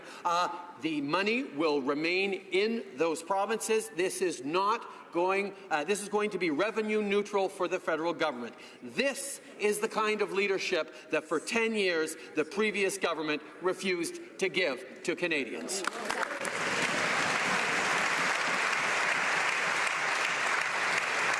Questions and comments. The honourable member for Edmonton Strathcona. Thank you, Mr. Speaker. Mr. Speaker, when the Government of Canada in Paris signed the agreement, people celebrated. They thought, finally, we have a government who is going to move on climate change. And they were equally delighted that the Minister of Environment and Climate Change took it a stage deeper. She encouraged her colleagues in the other nations to take it to only 1.5 degrees centigrade. And yet now we are being asked to ratify an agreement similar to the situation that this place had on Kyoto, where first of all, this government has now backtracked on its reduction commitments made to Canadians, which drew a lot of support in the election, and have now said they're going to adopt the Harper targets, which they called inadequate, weakest, and catastrophic. Secondly, Mr. Speaker, are we now faced with a scenario where we have announcements today on the kinds of measures that the government is considering putting in place, one step forward, but again, we do not actually have the mechanisms in place that we can take to the United Nations saying, here is actually what is in place, strong measures to actually meet these targets. Are we looking for Kyoto number 2? Right Honourable Prime Minister. I thank the honourable member for her comments. First of all, it is not just a question of fixing targets. Canada and various governments have talked a lot about targets. What Canadians expect, what Canadians need, what provinces, what businesses, what consumers need and expect is a plan.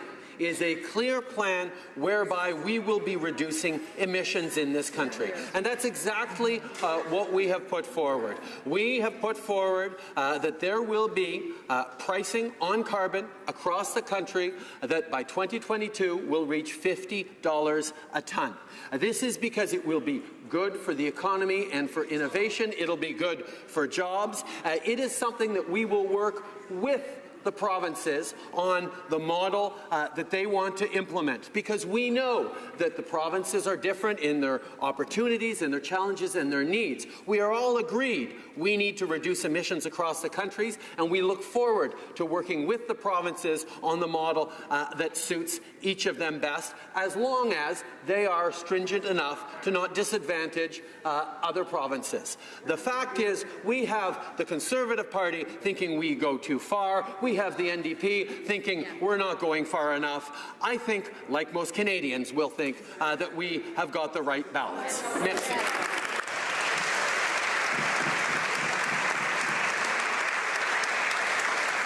Questions and comments, questions et commentaires. The honourable member for Saanich Gulf Islands. Thank you, Mr. Speaker. And to the Honourable Prime Minister, a deep vote of appreciation for the leadership Canada showed in Paris. I was there. I've been at many previous conferences of the parties, one led by our Minister of Foreign Affairs. The last good conference of the parties that actually achieved anything had been in 2005 in Montreal. In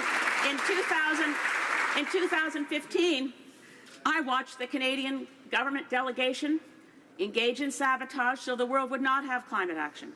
It really matters when Canada shows up and works to do the right thing. And the Minister of Environment and Climate Change deserves tremendous credit as well for seeking the 1.5 more ambitious goal.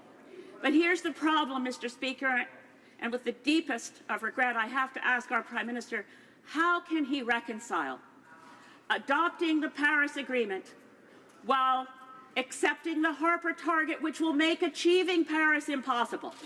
These are irreconcilable and incompatible targets. If we are to give our kids a livable world, and that's what we're talking about, the Prime Minister has it exactly right. These children have names. We see them across the table at breakfast.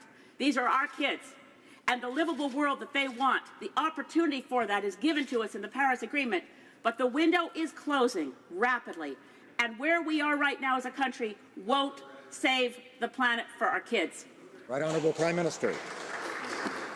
I thank the member opposite for her leadership on the climate file and for her passion for the country and for our shared future. And I agree with her that it is not time for just words, it is time for actions. There have been a lot of targets thrown around by various administrations, various countries around the world. What we need is a plan to actually reduce emissions. On that, we can agree with. And that is what we have put forward today.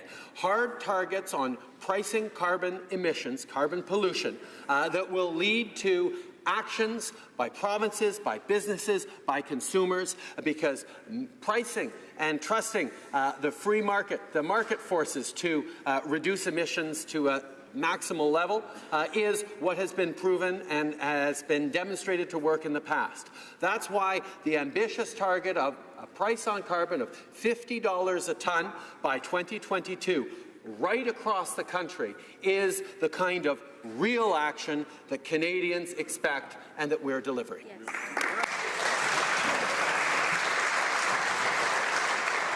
Resuming debate, the honourable member for Abbotsford. Well, thank you, Mr. Speaker. Thank you for the opportunity to engage in this debate. Over the next 3 days, we members of Parliament will take up the precious time of this House to debate a Liberal motion which asks us to do two things. First, we're asked to support the Liberal government's decision to ratify the Paris Agreement on climate change. And second, we're being asked to support the Prime Minister's own interpretation of the Vancouver Declaration, which came out of his meetings with the premiers this past spring. And there's a lot of confusion about what the Vancouver Declaration actually meant. Last November in Paris, the global community met to chart a course forward to address the very real impacts of climate change. Each country was asked to commit to firm targets for reducing their greenhouse gas emissions. Additionally, developed countries, like Canada, were asked to help the least and less developed countries of the world to mitigate against and adapt to the impact of climate change. The result was the Paris Agreement. Mr. Speaker, I want to be very clear. On this side of the House, we Conservatives support the Paris Agreement and clearly understand that Canada must do its part to help address the most significant environment challenges facing the planet today. But there was more that came out of Paris. You will recall that, freshly invigorated by the champagne and the canapés in Paris, the Minister of Environment and Climate Change also promised that within 90 days of the UN Climate Change Conference, the Prime Minister would meet with the premiers of the provinces and territories to deliver a pan-Canadian framework to address climate change. Well, the meeting did take place in Vancouver last spring, but to no one's surprise, no climate change plan was forthcoming. The only thing coming out of the meeting was the so-called Vancouver Declaration, which is simply an agreement to agree at some time in the future, with some studies thrown in for good measure. And here we are, almost a year later, in this House, debating the Paris Accord and the Vancouver Declaration, and all we get from the Prime Minister is a top-down approach to government where he reiterates that he is going to force carbon taxes on the provinces and territories without their consent. Indeed, as the Prime Minister would have it, the agreement, the Vancouver Accord that happened last spring, he remembers it as being one in which the premiers agreed that he could unilaterally impose a carbon tax grab on all of them. And I was there, Mr. Speaker, I was there at the news conference as the Prime Minister and the premiers came out to speak to the media. And after the Prime Minister's prepared statement, of course, one of the first questions that came out from the media was, did you and the premiers agree to a national carbon tax plan? And after some hesitation and more hesitation, the Prime Minister finally blurted out, yes, we agreed that we would impose a national carbon tax plan. Well, of course, that forced the premiers to come out and challenge that assertion. Saskatchewan Premier Brad Wall scrambled to deny that a national carbon tax had been agreed to. Other premiers followed suit, including all three Northern Territorial premiers and Premier McNeil of Nova Scotia, all essentially saying they strongly oppose a top-down carbon tax being imposed upon their provinces and territories. The Premier Wall said this, quote, if there is a notion that comes forward that this, referring to the Vancouver Declaration, that this is some sort of notion to pursue a national carbon tax, I'll be in disagreement with it because that is certainly not my understanding, end quote. Premier McNeil of Nova Scotia said, quote, what the national government needs to do, in my view, is set a national target and let the provinces achieve that how they best see fit, end quote. The three territorial premiers came out together, they stood united and said, quote, we believe that a carbon tax would have a negative impact on the quality of life in the North, end quote. Yet since the conference, the Minister of Environment has used every opportunity to confirm that she plans to impose a massive carbon tax grab on the provinces and territories, whether they like it or not, and today the Prime Minister has confirmed that. Now, just today, Mr. Speaker, the Minister of Environment for Quebec, David Hertel, stated, quote, Quebec, Ontario, and other provinces have serious issues with their climate change plan, with a carbon tax. First of all, a national carbon tax hurts existing systems like cap and trade, and also it does not respect the Vancouver Declaration principles, and also it does not respect provincial jurisdictions, end quote. That is the Environment Minister for Quebec. The Liberal government, Mr. Speaker, is making the same mistake that Jean Chrétien made with the Kyoto Accord, trying to act alone without the support of the provinces and territories. To paraphrase Forrest Gump's mother, Liberal is as Liberal does. Remember the PM's election promise to usher in a new era of cooperative federalism? A new era of collaboration and respect between the provinces, territories, and the federal government? A new partnership? He even included this in his mandate letter to his Environment Minister. And here is what the Prime Minister said in the mandate letter to the Environment Minister. Quote, we made a commitment to Canadians to pursue our goals with a renewed sense of collaboration, improved partnerships with provincial, territorial, and municipal governments are essential to deliver the real positive change that we promise Canadians.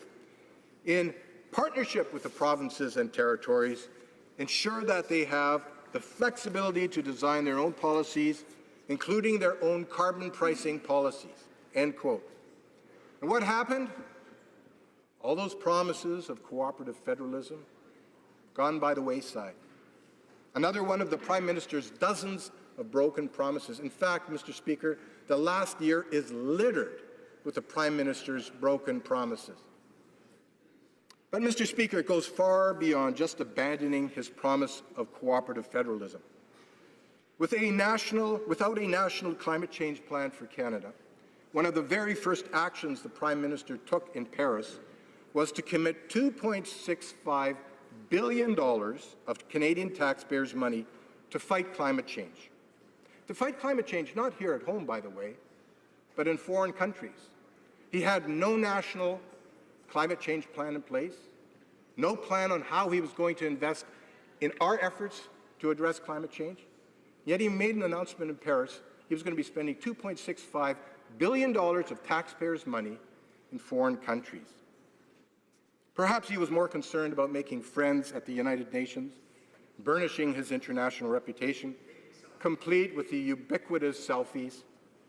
Whatever the case, the Prime Minister was quick to proclaim that Canada was back. And we asked, back from what? Back from the 10 dark years of the Chrétien Liberal government, when absolutely nothing got done on the climate change file, except for empty promises and lofty goals. Now, you may recall, Mr. Speaker, that when the Minister of Environment was in Paris, she cheekily proclaimed that the greenhouse emission reduction targets that our former Conservative government had carefully selected were somehow insufficient. She called them a floor and implied that she was going to implement much tougher targets. Well, so fast forward to today, and the Environment Minister now admits, rather sheepishly, that our targets of reducing greenhouse gas emissions by 30% over 2005 emissions by the year 2030 is now the standard that this Liberal government will pursue. So, Mr. Speaker, although I do commend the Prime Minister and the Minister of Environment for finally coming to their senses and adopting our ambitious yet achievable conservative emissions targets, the duplicity with which this Liberal government arrived at that conclusion is breathtaking. So here we are, Mr. Speaker, almost a year later. We saw the Prime Minister propose what he claims is a national climate change plan, which is simply to repeat what he's been saying to the provinces. I want you to accept a carbon price for your provinces, for your territories.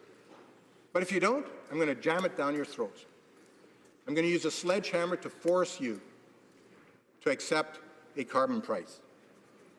All we have is bickering and fighting over carbon pricing between the federal and provincial governments, reflecting the Liberal government's profound disrespect for the jurisdiction of the provinces and territories and for the unique and pressing economic challenges they face. What's worse is that the ongoing uncertainty over what that national climate change plan will look like is chasing away investment, resulting in the loss of Canadian jobs and hurting our competitive advantage in the global marketplace. In fact, over the last year, Canada has seen a dramatic flight of investment from Canada, with investors choosing to park their capital on the sidelines or invested elsewhere around the world where more predictable investment environments exist. If the Liberal government is looking for a culprit upon which to blame Canada's current economic malaise, they need look no further than themselves. So, to be constructive, what would a national climate change plan look like? Let me respond by proposing 5 key strategies. First, smart regulation. Second, innovation. Third, bilateral and multilateral regulatory alignment. Fourth, conservation. And fifth, market-based incentivization. So let me begin with the first one, smart regulation.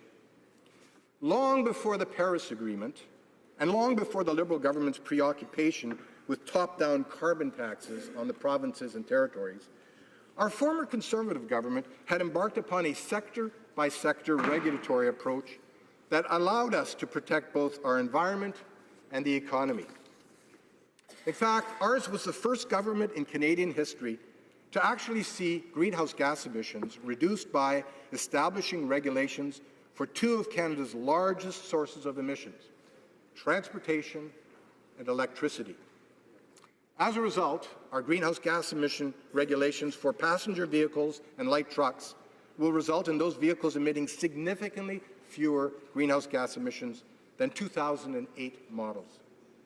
We went on in 2012 to finalize regulations to address carbon dioxide emissions from the coal-fired electricity sector, which made Canada the first country to effectively ban construction of traditional dirty coal facilities.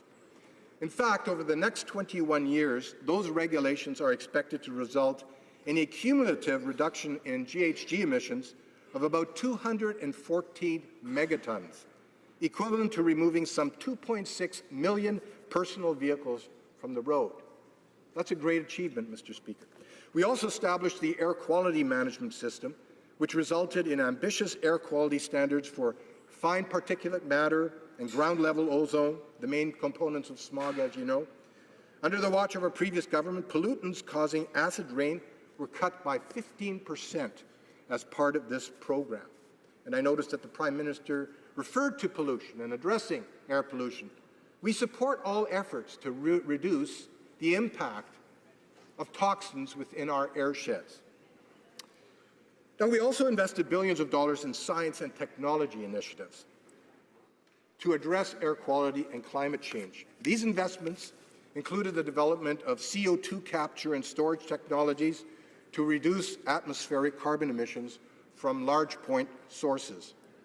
We launched the Eco Energy Biofuel Initiative, which invested $1.5 billion to support the production of renewable alternatives to gasoline and diesel fuel.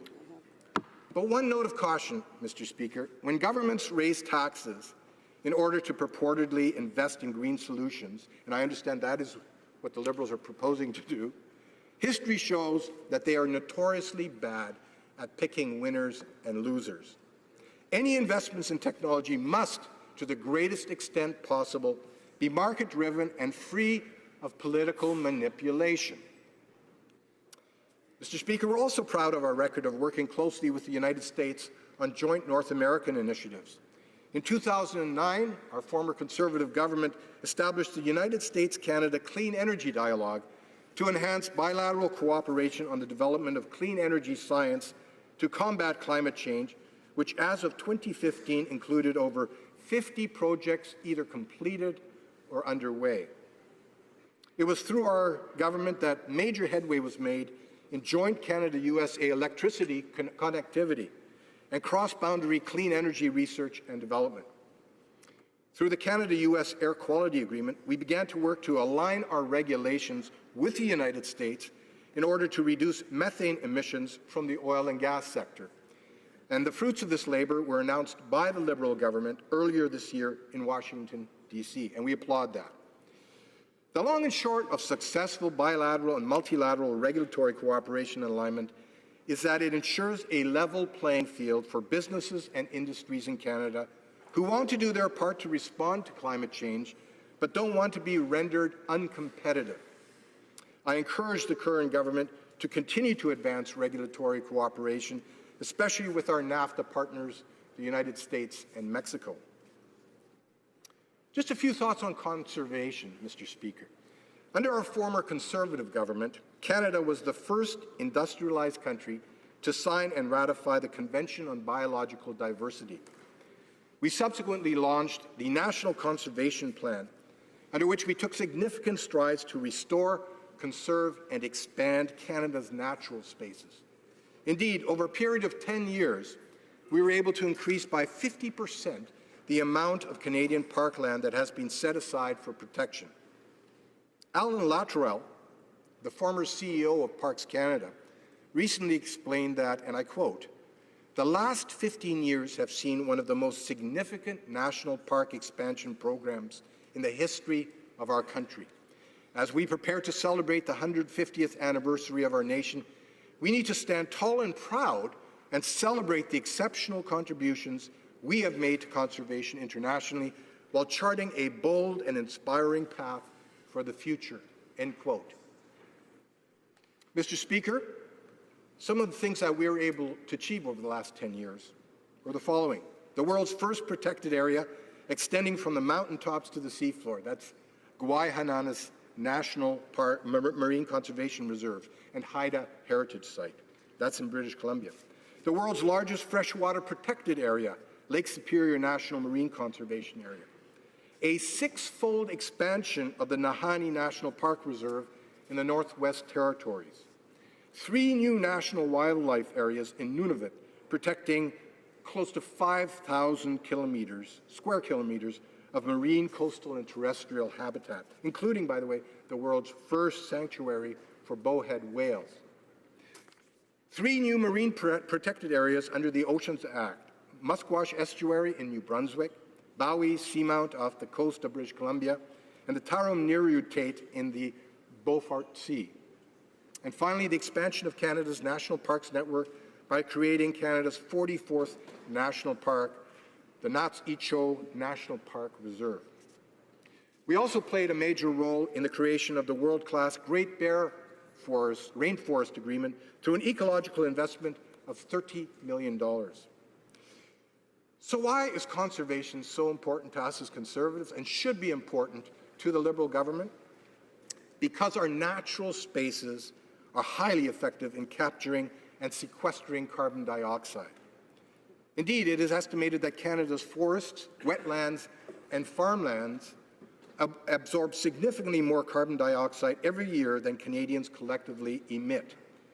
Given the size of our country and the nature of our geography and population, we know that improved forestry management practices, such as ecosystem-based management, wetland reclamation, boreal forest protection, and low and no-till farming methods can contribute significantly to not only reducing our national carbon footprint, but absorbing global greenhouse gas emissions.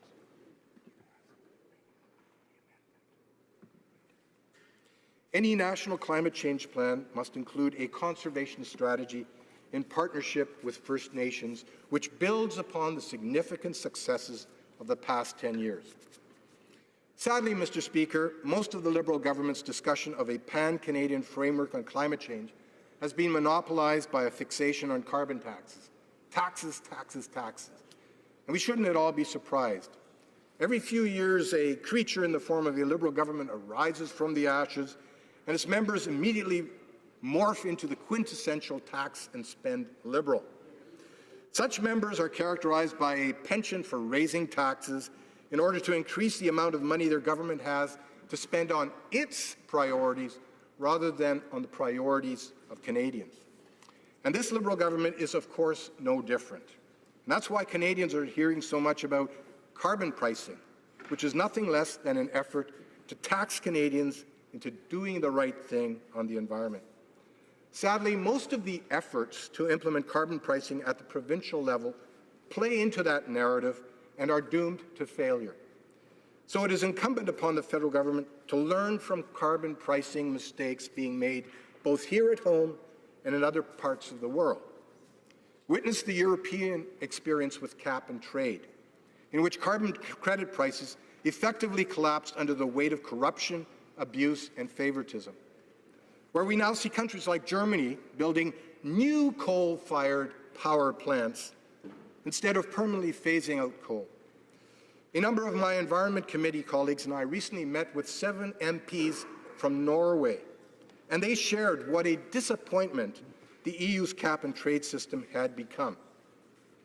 Witness also the failed environmental policies of the Ontario provincial government, under which the Wynne Liberals have embarked upon a disastrous green energy program and a cap and trade program that will dramatically increase taxes on Ontarians.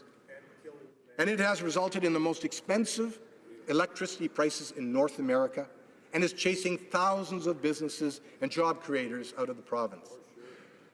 And in light of the recently unsuccessful carbon auction in California, prospects for a successful North American carbon market are becoming even dimmer and perhaps dumber. Indeed, many are speculating that California might soon be forced to shut down its cap and trade system as its legislative mandate expires. What we can learn from these examples is that increasing the overall tax burden on Canadians will not achieve the desired long-term emissions reductions and will only serve to exacerbate the economic challenges our country faces. And that is why it should not surprise anyone that many of the provinces and territories have strongly resisted efforts by the Prime Minister and his Environment Minister to use a sledgehammer to force them to accept a carbon pricing system or an additional tax on existing provincial system. Now, that said, all federal spending should support a market-driven approach to green energy, enhance Canada's global economic competitiveness, bring our resources to market in an efficient and environmentally sustainable and responsible way, and encourage the creation of high-paying jobs for Canadians. Now, I think that reflects what the Prime Minister said. We just have different approaches to achieve that goal. So, let me conclude, Mr. Speaker. I believe Canadians are prepared to do their part to reduce their carbon footprint on this planet. What they will not accept is a Prime Minister and an Environment Minister whose definition of cooperative federalism is to bludgeon the provinces and territories into accepting an immensely harmful carbon tax grab, one that will only increase the amount of cash that the government has to play with. Increasing the overall tax burden on hardworking Canadians and their families at this difficult time is not the solution. Mr. Speaker, returning to the motion before us, let me summarize. The first part of the motion reads as follows: that the House supports the government's decision to ratify the Paris Agreement under the United Nations Framework Convention on Climate Change, signed by Canada in New York on April 22, 2016. We unreservedly support that portion of the motion. The second part of the motion, however, reads as follows: that the House supports the March 3, 2016 Vancouver Declaration calling on the federal government, the provinces and territories to work together to develop a pan-Canadian framework on clean growth and climate change. As I mentioned earlier, no one can agree on what the Vancouver Declaration actually intended to say. The Prime Minister says it gives him carte blanche power, the moral authority to actually impose a carbon tax on all the provinces. The premiers are saying, no, that wasn't what was agreed to. So clearly there is no consensus on what the Vancouver Declaration actually means. And just as disturbing is the abject failure of this Liberal government to live up to its promise to deliver a pan-Canadian framework on climate change for all Canadians that is supported across our provinces and territories. So with the second part of this motion, what the Prime Minister and his Environment Minister are apparently saying to us, trust us, we're from government, essentially asking us to buy a pig in a poke. Well, we as Conservatives won't do that. We never have. We never will. And that's why, Mr. Speaker, we cannot and won't support the motion as presently worded. So with that in mind, I would like to move, seconded by my colleague from South Surrey White Rock, that the motion be amended by deleting all the words after the words April 22nd, 2016, and substituting the following, and that the House call upon the federal government, the provinces and the territories to develop a responsible plan to combat climate change that does not encroach on provincial or territorial jurisdiction or impose a tax increase on Canadians. Thank you, Mr. Speaker.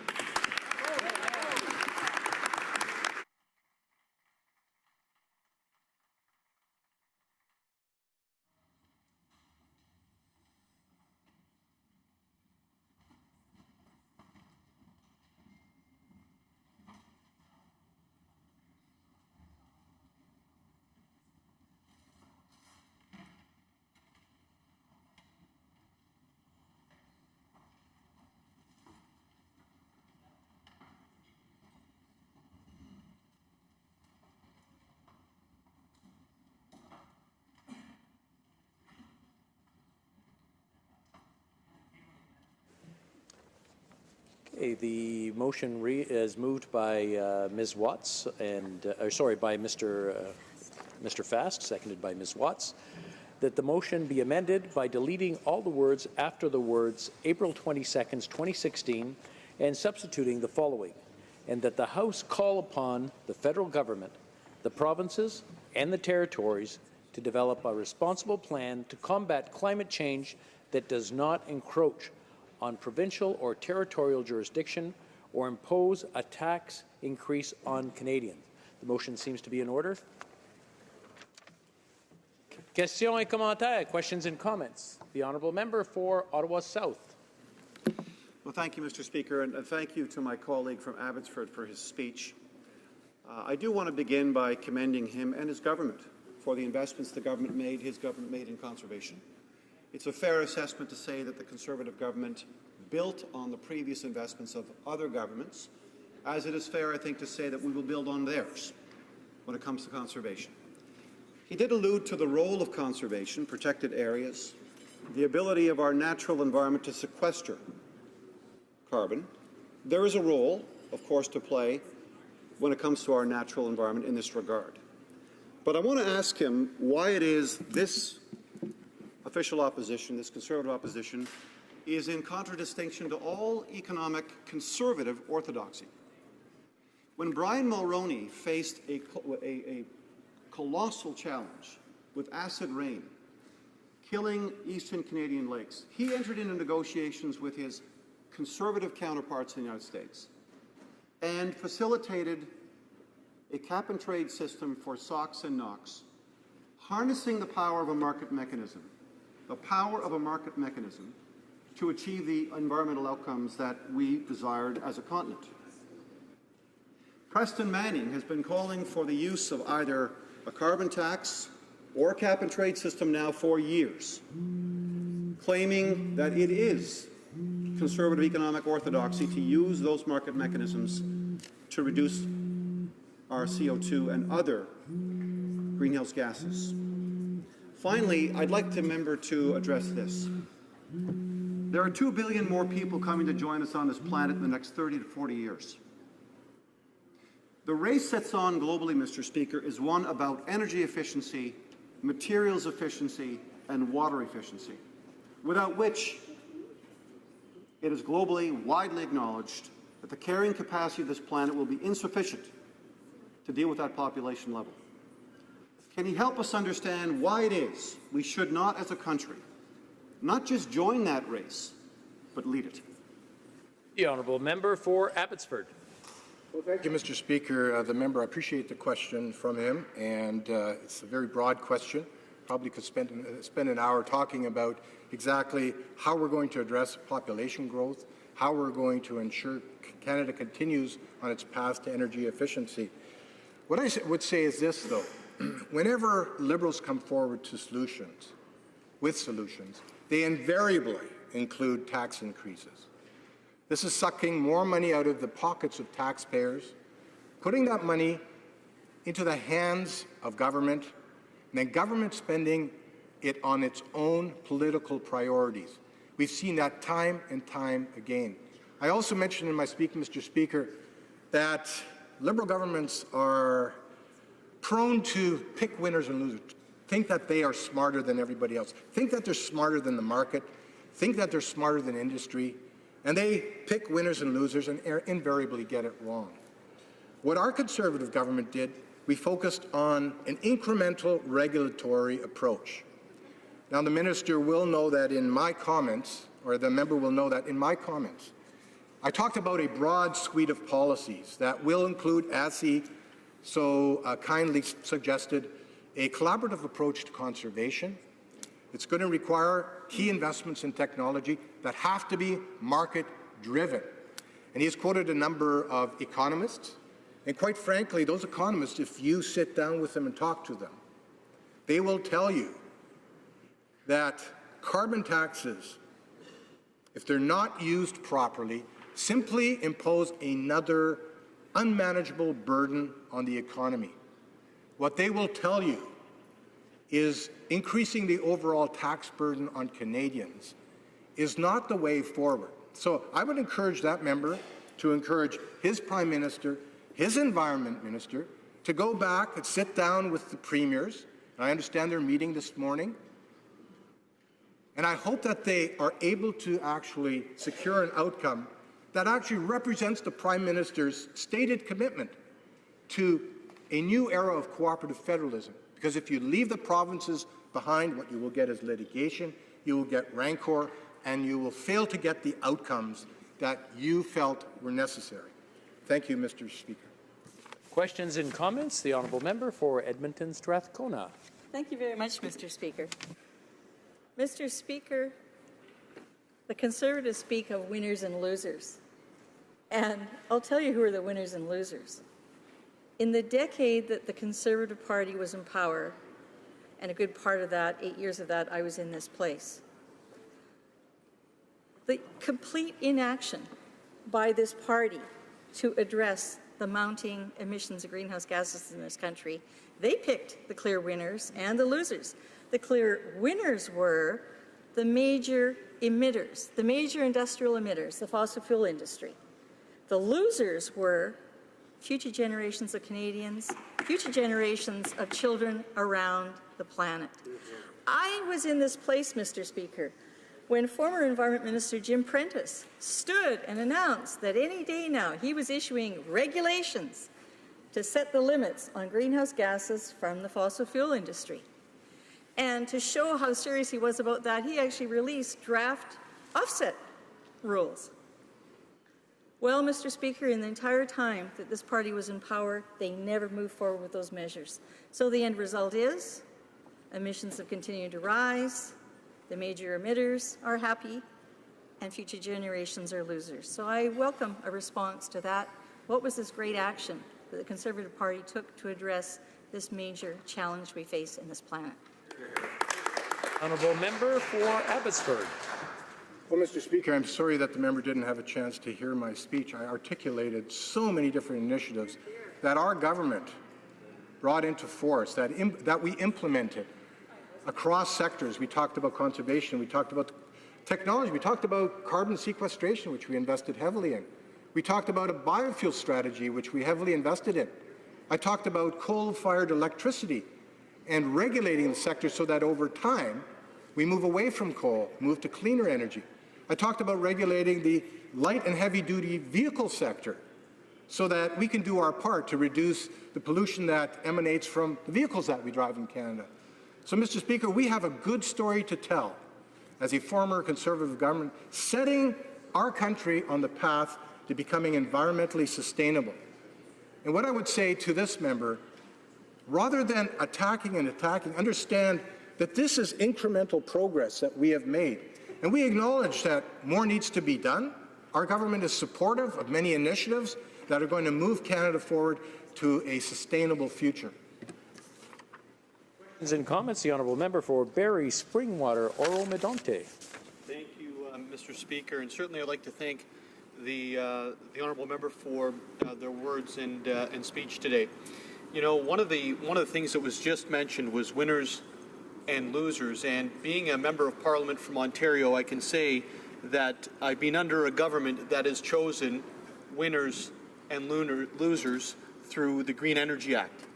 And the results of the Green Energy Act in Ontario are this, that there were a lot of Liberal friends who were winners and all Ontarians were losers. Who orchestrated it? Huge hydro increases. And it is somewhat ironic that the member asked the question whose brother was the Premier at the time. And it was also ironic that the Prime Minister's Principal Secretary, who was the Chief of Staff at the time in Ontario, has been so integral in this process. So I guess my question to the member today is, with the introduction of carbon taxes and the price on carbon, could you outline who we believe that the losers are going forward? Before we go to the honourable member, I'm sure the honourable member from Oro Medonte meant the honourable member from Abbotsford, not me, the Speaker, when he said you. So I'll just pass it on to the honourable member for Abbotsford. Well, thank you, Mr. Speaker. I'd be glad to respond. Who are the losers? Canadian taxpayers, Canadian families, Canadian small businesses who will bear the burden of this tax. That's what happens when you have a top-down approach to governing. Not collaborating with the provinces and territories, not understanding that each province, each territory has its unique characteristics, unique challenges, as I outlined in my speech. And Mr. Speaker, so those are the losers, and Ontario is a classic example. These are mistakes we need to learn from. The mistakes in the European Union, which has had a disastrous experience with cap and trade.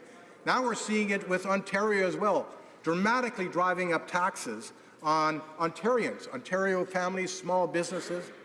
You know, Mr. Speaker, I also talked about cooperative federalism, and I mentioned that the premiers are meeting today with the Environment Minister. Guess what? This just came out. Apparently, the Yukon Environment Minister, Curry Dixon, says that when the Prime Minister announced the federal plan to impose a carbon tax on the provinces, the air was sucked out of the room at the Montreal meeting. Need I say any more? Resuming debate, the reprise du débat, the honourable member for Edmonton Strathcona. Thank you very much, Mr. Speaker. In tabling this motion, the government has presented us with a quandary. My constituents, in fact the majority of Canadians, want Canada to take action on climate change. There was cheering when the Paris Agreement was signed.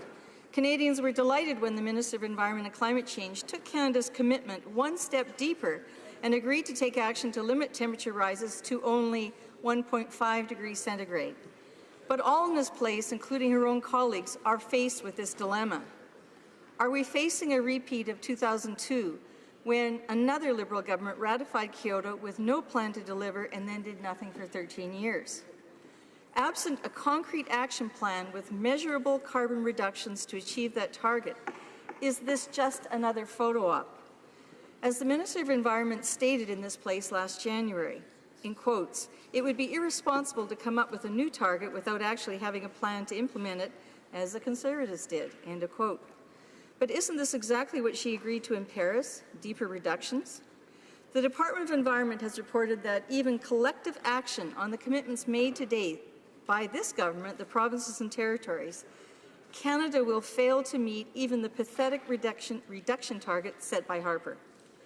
The motion before us says that the House supports the government's decision to ratify the Paris Agreement, and secondly, support the Vancouver Declaration, calling on the federal government, the provinces and territories to work together to develop a pan-Canadian framework on clean growth and climate change. What exactly has this government committed to deliver under the Paris Agreement? In Paris last December, the Minister of Environment and Climate Change committed this country to take action to support global actions to deliver deep reductions in greenhouse gases. Canada committed to do our part to ensure that the world can hold the increase in global average temperature to well below 2 degrees centigrade above industrial levels and pursue efforts to a lesser increase of 1.5 degrees. Yet less than a year later, this same government is asking members in this place to embrace their decision to backtrack on their promised greenhouse gas reductions. And while the Paris Agreement allows the parties to adjust their nationally determined commitments, the undertaking is to move to reduce more, not less, greenhouse gases. Paris calls on parties to expedite action as rapidly as possible and reflecting the highest possible ambition. Canadians are aghast that the Liberals are seeking support for the decision to ratify the agreement while simultaneously backtracking on their commitments here at home. This government is now adopting the same Harper reduction targets that the Liberals called inadequate, the weakest, and catastrophic. Today, they've asked us to vote to adopt them. This we cannot and will not do. Our glaciers are melting. Arctic ice is receding at an unprecedented rate. I learned last evening that the major glacier in Gluani National Park has receded so far it is now only feeding one of 2 rivers. Communities are experiencing catastrophic fires and flooding, with experts advising they will only worsen as the climate changes. Secondly, this motion before us calls on members to agree that Canada has shown sufficient evidence of an action plan and to be made binding to our share of reductions by submitting the Vancouver Declaration. Yes, Paris also commits Canada to recognize the importance of engagements of all levels of government and other actors in addressing climate change. And this government has engaged the provinces and territories in a dialogue and an aspirational agreement for action. But the Vancouver Declaration is just an aspirational document, not an actual strategy for action. It offers no concrete plan with concrete actions to achieve measurable reduction targets. It simply says the signatories will, in quotes, work together to develop, end of quotes. The Paris Agreement requires that Canada, in ratifying, provide clear, accurate, and transparent information on how exactly they will deliver the reductions. As the Climate Action Network has said, in quotes, show us the megatons, end of quotes.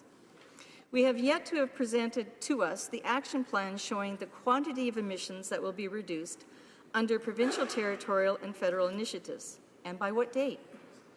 Surely we're not setting about ratifying another international agreement without a clear, credible action plan and the legal measures to measure how exactly Canada can and will deliver its commitments. We witnessed that with Kyoto. Surely this time around, Canada will not move to ratify the Paris Agreement until first finalizing and submitting a credible plan with legislative measures and timeline to achieve compliance. Today, the announced targets appear encouraging, but where is the implementing instrument?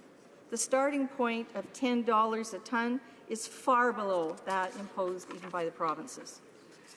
What concrete measures, if any, are actually offered by the Vancouver Declaration? The Declaration states that the First Ministers commit to implement greenhouse gas mitigation measures in support of meeting or exceeding Canada's 2030 target of 30% reduction below 2005 levels of emissions, including specific provincial and territorial targets and objectives. Again, as noted, this target backtracks on Liberal promises of deeper reductions. But the Vancouver Declaration provides no actual reduction targets, nor does it specify the actual measures that will be taken to achieve those targets. The Declaration states itself states that it provides merely a vision and principles, nor does it document how any of the commitments will deliver specified reductions. As the Climate Action Network has called, well, again, show us the megatons. The province, territories, and federal government admit they need to act to address climate risks facing our populations, infrastructures, economies, and ecosystems, particularly in Canada's northern regions. They all agree our country needs investment in climate resilient and green infrastructure, including disaster mitigation. But to date, the provinces and territories have merely agreed to develop a strategy. Where are the working group reports? What concrete progress has been made? As far as we are made aware, there is no agreed strategy, most certainly no comprehensive reduction commitments. And where's the accountability? We still await the federal law that will impose national reduction targets either on emitting sectors or the provinces and territories with potential for equivalency. Some provinces have stepped forward with concrete measures and target dates, and in some instances, the intent to impose caps on specified sectors. Alberta, to their credit, have committed to accelerating the phase-out of coal-fired power and are imposing a cap on greenhouse gases from the oil sands. But is this enough? The commitment under Vancouver is to increase the level of ambition of environmental policies over time in order to drive greater greenhouse gas emissions reductions consistent with the Paris Agreement. However, this government is already backtracking to a low-bar starting point. Vancouver also provides no clear timeline for improvement, by how much or by taking what specific actions. Under the Vancouver Agreement, the jurisdictions promise to promote clean economic growth to create jobs. They assert this will be achieved by a transition to a climate-resilient and low-carbon economy, but only by 2050.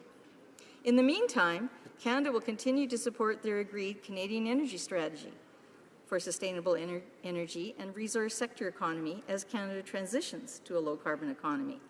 The measure of commitment to an energy transition is zero-emission target dates and commitment of dollars to renewable energy, jobs, and training. We see some evidence of that commitment at the provincial levels by way of Northwest Territories, or adopting a renewable energy strategy. Alberta has at long last committed to join others and establish an energy efficiency program. Vancouver Declaration promises development of an integrated, economy-wide approach that includes all sectors, creates jobs, and promotes innovation, to be determined at a later date.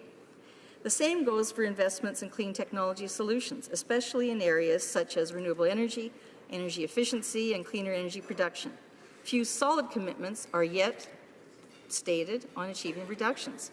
So while the federal government promises deep reductions in greenhouse gas emissions and to foster and encourage clean technology and to implement measures grounded in that clean growth and climate change are of net economic development, we still await the concrete measures. On the central issue of imposing a price on carbon, we're advised there is no consensus. It's equally important to recognize that the Vancouver Declaration specifically references the Canadian Energy Strategy, a strategy developed through a process excluding the public.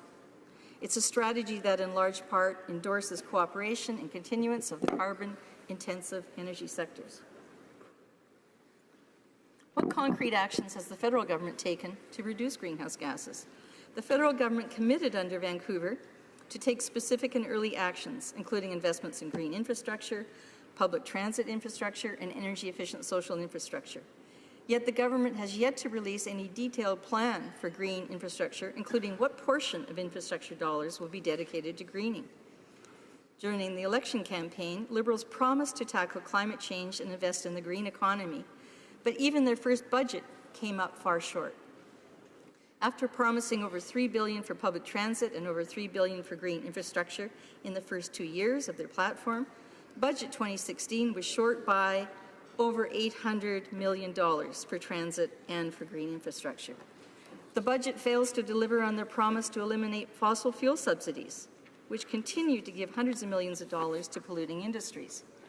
Much of the funding announced in 2016 is just repurposed money, with only $100 million in new money out of the $300 million promised for a clean growth economy this year. The investment in Sustainable Development Technology Canada is just $50 million over 4 years, far less than previous investments in this entity of $40 million each year. Is this enough action to deliver rapid change? Canadian investment on clean tech has fallen by 41% over the last decade, while global investment in this sector grew exponentially, surpassing investment in fossil fuels. We have a lot of catching up to do if we hope to provide economic opportunities for our youth.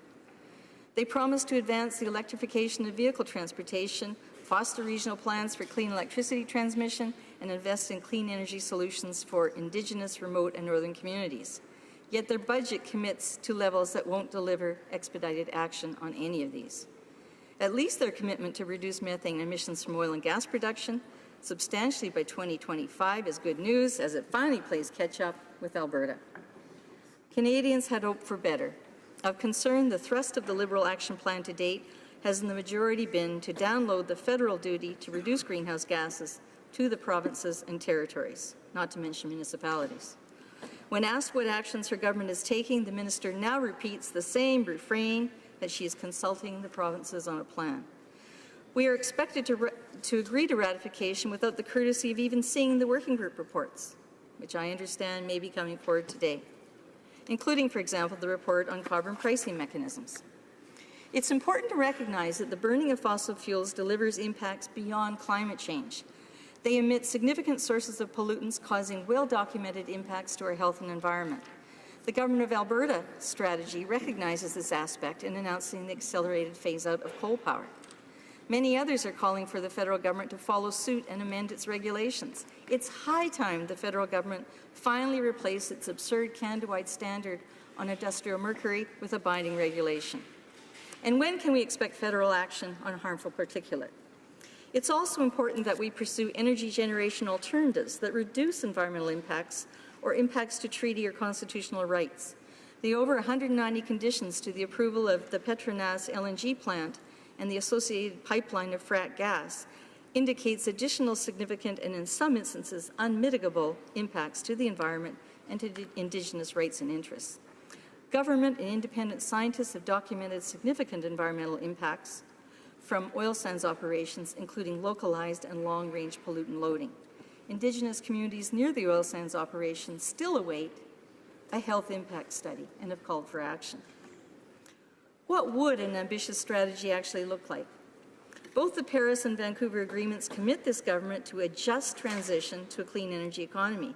The federal government must contribute more generously to programs already in place, including to build Canadian expertise in offering hands-on training in the renewable and energy efficiency sectors. In my province alone, the Northern Alberta Institute of Technology, the Southern Alberta Institute of Technology, and the Lethbridge College all provide these programs and are oversubscribed. As the Pembina Institute has said, Canada needs to be at the front of the race for a new global, clean, sustainable economy. First and foremost, the government must expedite the promised removal of the perverse fossil fuel subsidies. Some have called for a 2050 target of zero-emitting electricity. This could readily be enabled by federal investment in a grid that better serves renewable power sources, including localized generation sources. While support for cleaner energy research must continue, with particular emphasis on energy storage, I encourage much greater support and attention to increasing the actual deployment of renewable power. By finally imposing a price on carbon and steadily rising price, the federal government will provide an important driver for both investments in renewable technology and cleaner technology, but also, hopefully, installation. A report by a parliamentary committee a few years back documented the potential for substantial savings if the government committed greater funds now to retrofit federal facilities, saving in the order of hundreds of millions of dollars. Canada could also mirror U.S. federal directives prescribing efficiencies in energy and water use and purchase of renewable power. It's long past time the government revised the National Building Code and the National Energy Code. The federal government should also contribute more generously to provincial and municipal energy retrofit programs. Some have called on the federal government to assert its powers to take concrete measures to expedite greenhouse gas reduction in transportation by prescribing targets for Canadian auto manufacture of electric vehicles and zero-emission vehicles. They've also called for increasingly stringent low-carbon fuel standards for all transportation fuels. And where is the promise in the Vancouver Declaration for Public Engagement? What Canadians want more than vacuous consultations is measures to actually help them lower their heating bills, to install solar panels. They want their governments to switch to cleaner energy sources that don't impact their health, their environment, their farming operations, or their treaty rights. Finally, Canadians want the right to share their voices for a cleaner energy future. Let's expedite the reform of federal law, policy, and practice on environmental protection, assessment, and project review to actually enable that voice. And therefore, Mr. Speaker, I wish to move the following sub-amendment. I move, seconded by the member for Trois-Rivières, that the amendment be amended by A, replacing the words in quotes, the provinces and the territories, into quotes, with the words, in quotes, to work with provincial, territorial, municipal, and Indigenous governments and the Canadian public, end of quotes, and B, deleting all the words after the words, in quotes, combat climate change, end of quotes, and substituting the following, in quotes, that commits to targets that deliver on Canada's undertakings from the Paris Agreement and finalizes the specific measures and investments to achieve those greenhouse gas reductions prior to ratification. Thank you, Mr. Speaker.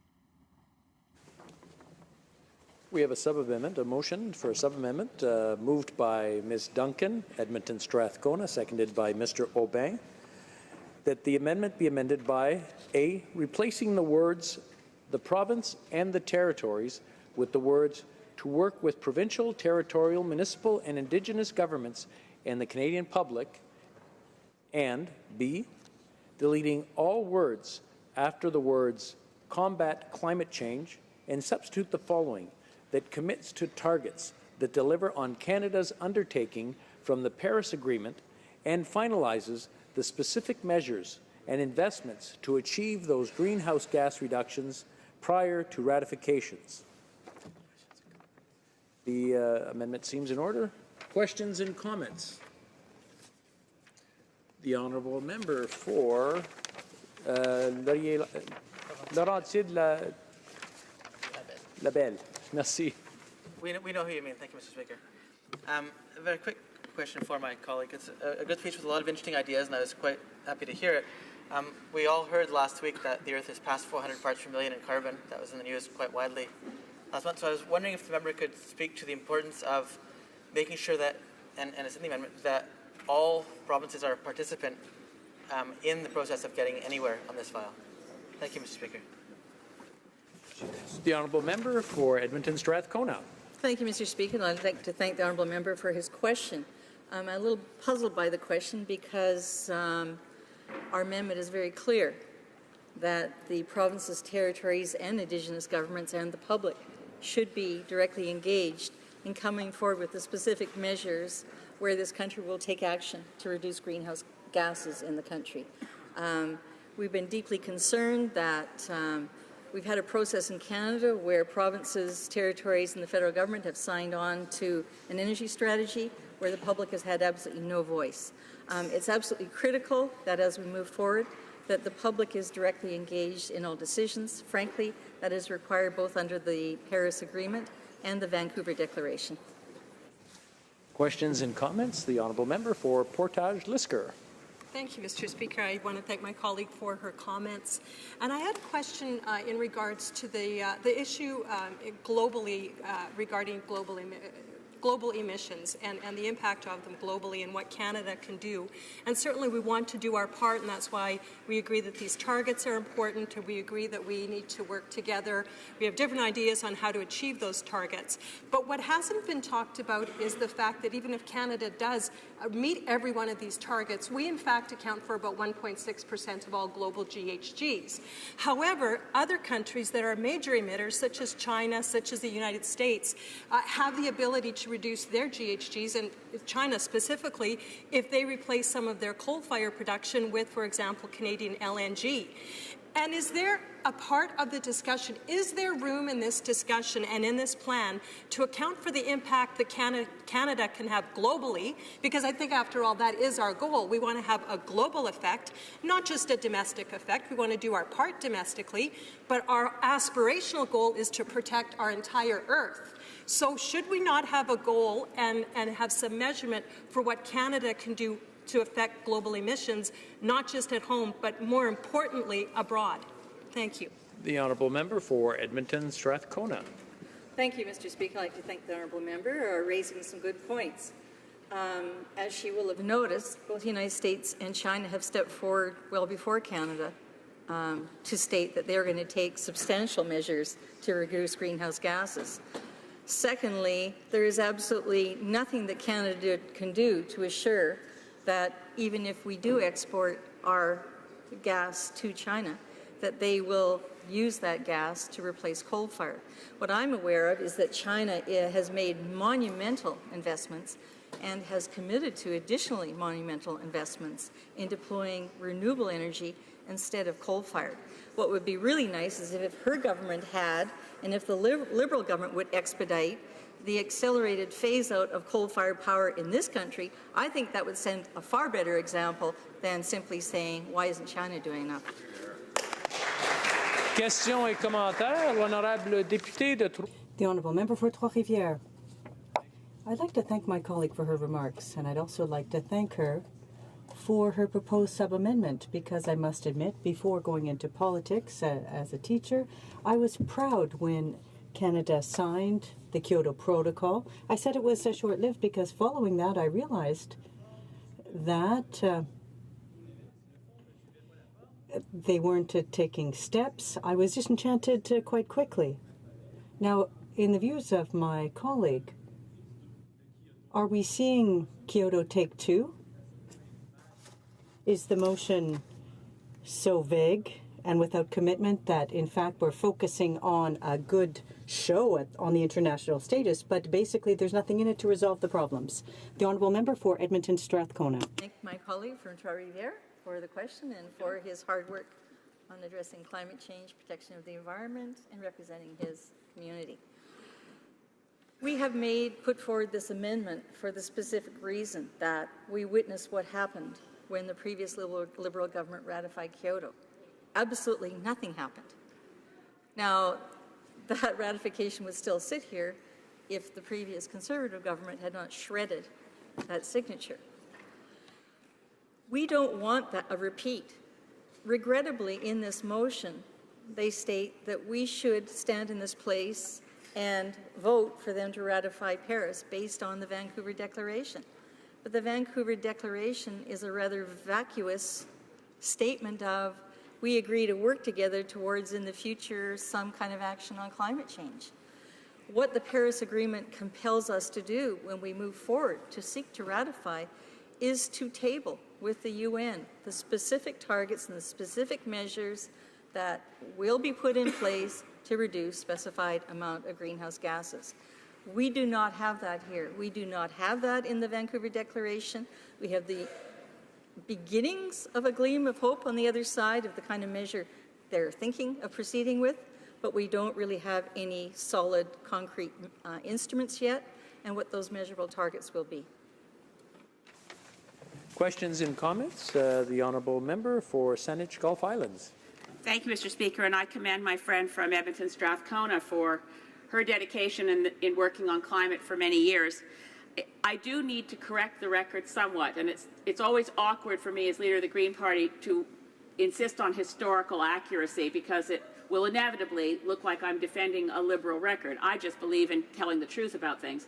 And there was a very good climate plan put in place in spring 2005, and it would have taken us to very close to the Kyoto targets. Unfortunately, the new government of the day in spring 2006 cancelled that plan without any debate in Parliament, and then also sent the current leader of the official opposition to Bonn in spring 2006 as our Environment Minister to announce that we no longer felt compelled to meet legally binding targets under Kyoto. It's a very bad record for Canada as a whole, but it's important that we know that targets do work when you adhere to them. We had targets for acid rain, we used targets for ozone, and I completely agree with my friend from Edmonton Strathcona that to adopt the Harper target now as our legally binding, nationally determined contribution into the UN system is to condemn the Paris Agreement to failure before we even get started. And I asked her if she wouldn't agree with me that it would be wise in the ratification documents to include language to say Canada reserves the right in very short order to bring forward a more ambitious, ratcheted up target. The honourable member for Edmonton Strathcona. Thank you, Mr. Speaker, and I'd like to thank the honourable member. But I can't accept her clarification.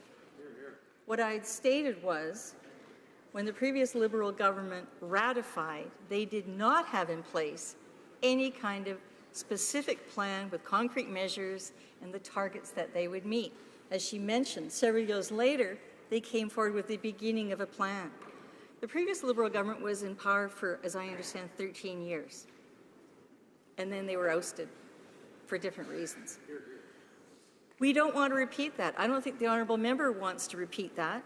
We want to go forward to ratification with specific measures that this government is committed to and that they have worked out with not just the provinces and territories, but also Indigenous governments and conferred with the public.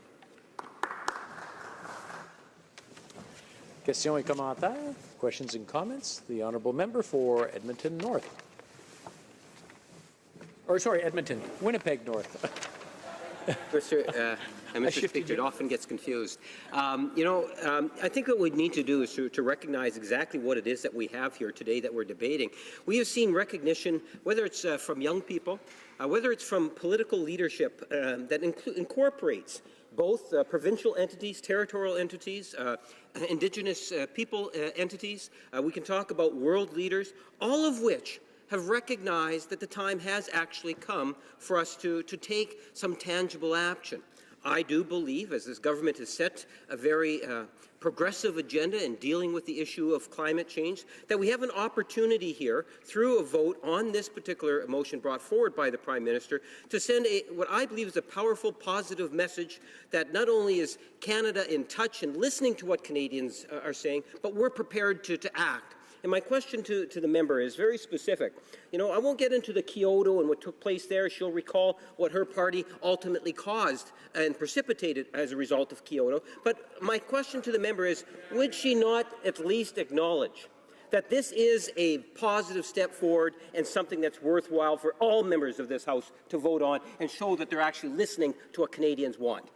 The honourable member for Edmonton Strathcona in 45 seconds or less. Mr. Speaker, I have to say that the question that was put to me is even less certainty than this motion that is put before us, which is precisely our problem. Yes, we hope that this government moves expeditiously to ratify the Paris Agreement. But in order to do that, as per the Paris Agreement, they must come forward with their specific measures and targets of how they are going to meet those commitments. And let's hope that they do that in a way conferring with others. And I would just have to add, Mr. Speaker, that the absurdity continues, that my party is being blamed unfairly for the fall of the Liberal government. And I do not stand by that. Take the credit. The honourable member for Montcalm has a point of order. Yes, Mr. Speaker, a point of order. Following discussions with the leader of the Green Party and with the different leaders in this House, we seek unanimous consent for the leader of the Bloc Québécois and member for Rivière-du-Nord to be the first speaker at resuming debate after question period. Does the honourable member have the unanimous consent of the House to move the motion? No. No, there is no unanimous consent. Resuming debate, the honourable member for Hastings, Lennox, Addington. Mr. Speaker, I am happy to be sharing my time with the member for Saanich Gulf Islands. As we know, rapid global climate change is occurring, which will have far-reaching impacts on society, biodiversity, and ecosystems.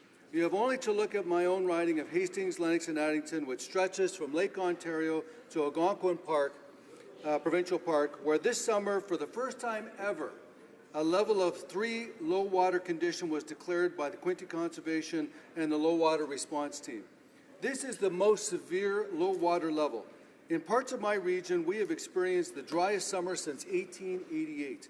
The rivers are so low that conservationists had to go out with nets this summer to rescue fish trapped in tiny ponds caused by the historic low water levels. The effects of climate change in my community are real. I can't tell you how many times I've witnessed farmers pulling tanks of water multiple times a day in order to get enough to take care of their livestock.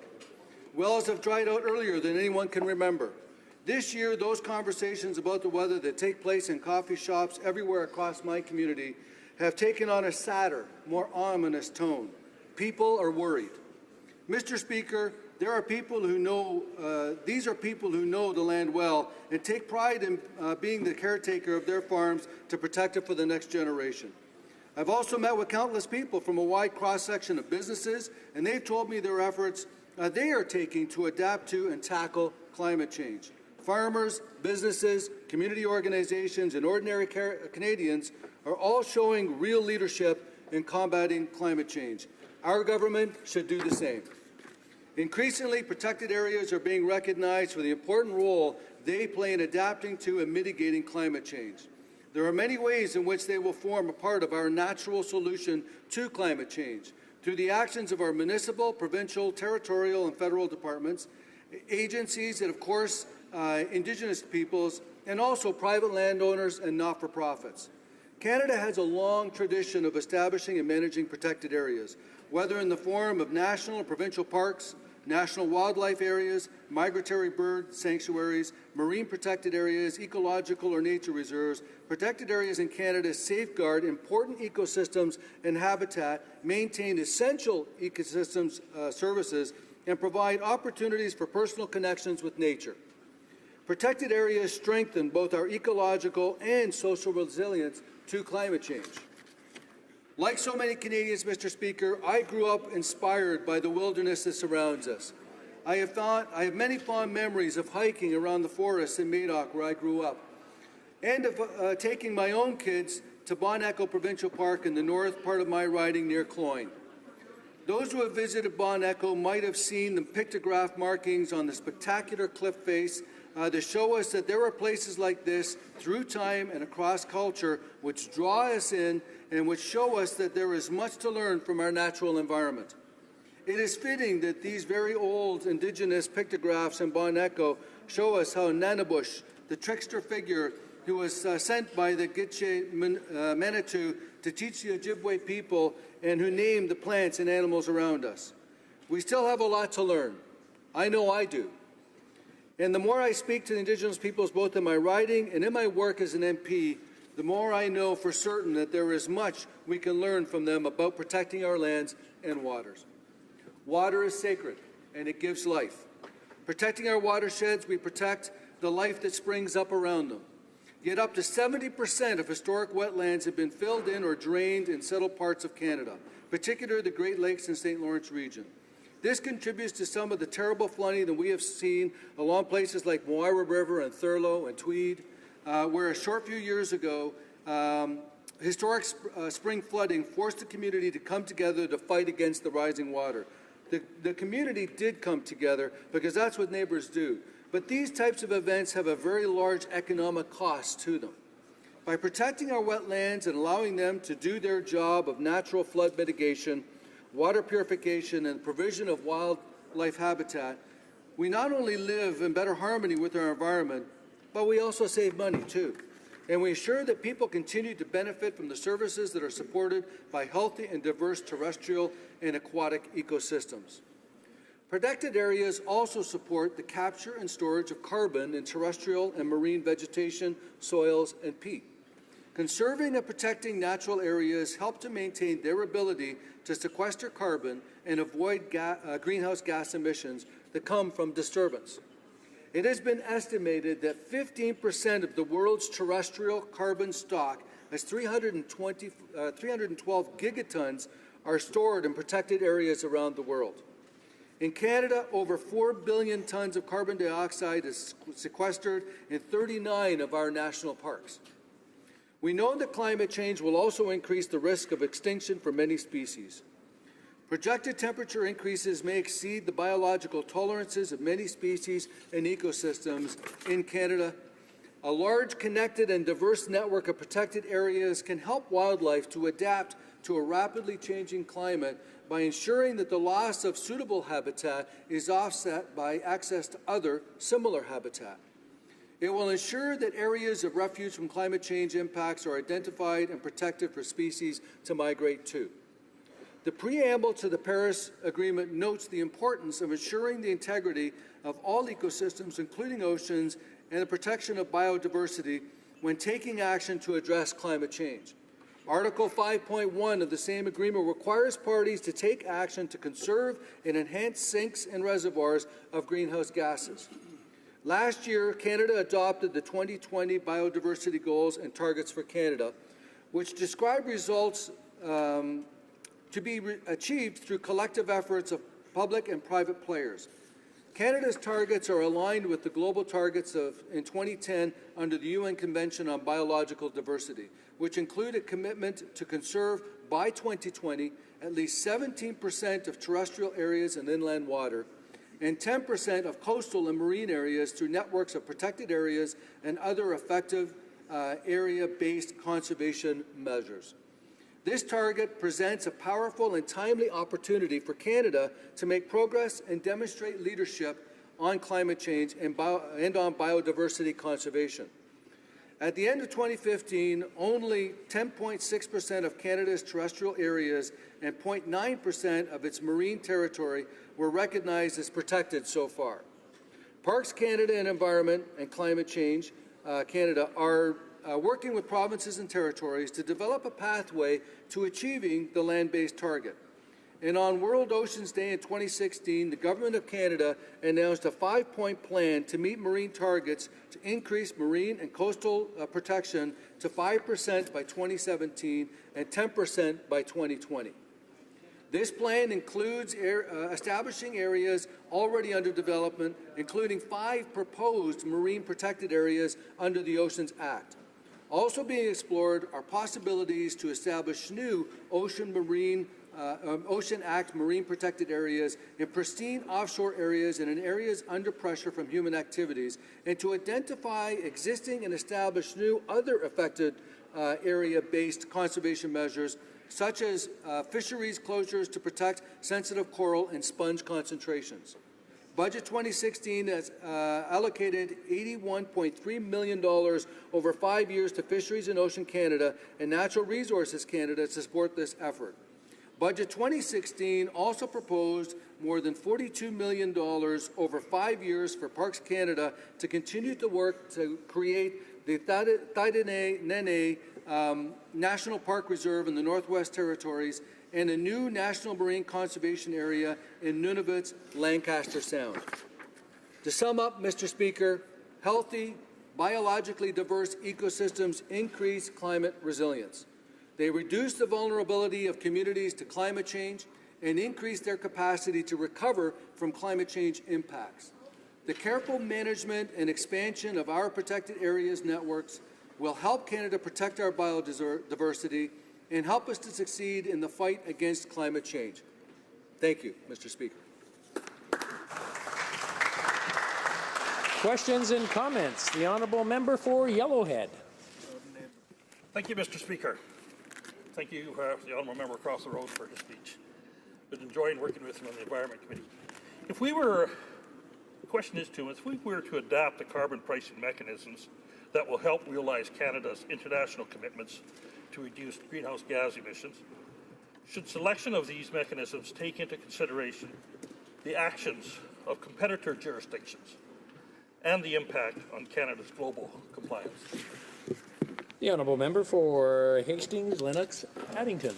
I'd like to thank the Honourable Member for his question, and I, as he, really do enjoy working with him on the Environment Committee. We do some great work together. And yeah, absolutely. I mean, this is all part and parcel of the process, right? Canada needs to provide leadership in the world today to try to use that moral suasion to get all of our member countries in the world to meet targets that will help us to reduce the impacts of climate change. So yeah, that is very important work that our government is doing, but you can't lead from behind. You have to get out in front and lead in the front. And that's what these changes that we're proposing will enable us to do, to take that leadership position in the world and to provide an example to the rest of the world that even though our impact may be minimal from an overall climate standpoint, our impact from a leadership standpoint can be huge. Thank you. Questions and comments? The honourable member for Scarborough-Guildwood. Thank you, Mr. Speaker, and I thank the honourable member for his speech. The big trick on this idea is to, in effect, price the value of what ecosystems do. So in the case of swamps, what's the value of sequestration of carbon? In the case of, say, forest canopy, what's the value in having an effective forest canopy, particularly in urban setting? So I'd be interested in the honourable member's commentary as to how this Paris Agreement moves that calculation forward so that there is a value attributed to carbon sequestration, there is a value attributed to forest canopy. The honourable member for Hastings, Lennox, Addington. Well, I'd like to thank the member for his excellent question. Right now, actually, our Environment Committee is studying protected lands, and we have seen the tremendous value that protected lands can provide in carbon sequestration and capture. And myself, in meeting with the Woodlot Association of Ontario just on the weekend, many other groups, part of the Paris Agreement is the 17 Sustainable Development Goals, and that really does work into sustainability within society as a whole, and the protected lands and areas, wetlands, etc., play a key part in us attaining that sustainability. Sustainability through carbon sequestration, sustainability through putting a price on carbon so that the value of that carbon sequestration can be realized.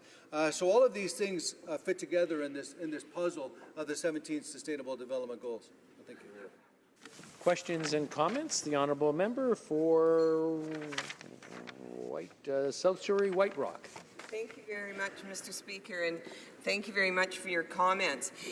And just talking about sustainability and ensuring that wetlands and ecosystems are protected, are you aware that there are many cities across this country that have sustainability charters in place that address those issues and have been addressing them for quite some time? And just wondering, and also through the FCM and every provincial organization that deals with cities and municipalities. Can you tell me how this is going to fit into the entire picture without reinventing the wheel and without the federal government getting involved in what's already going on?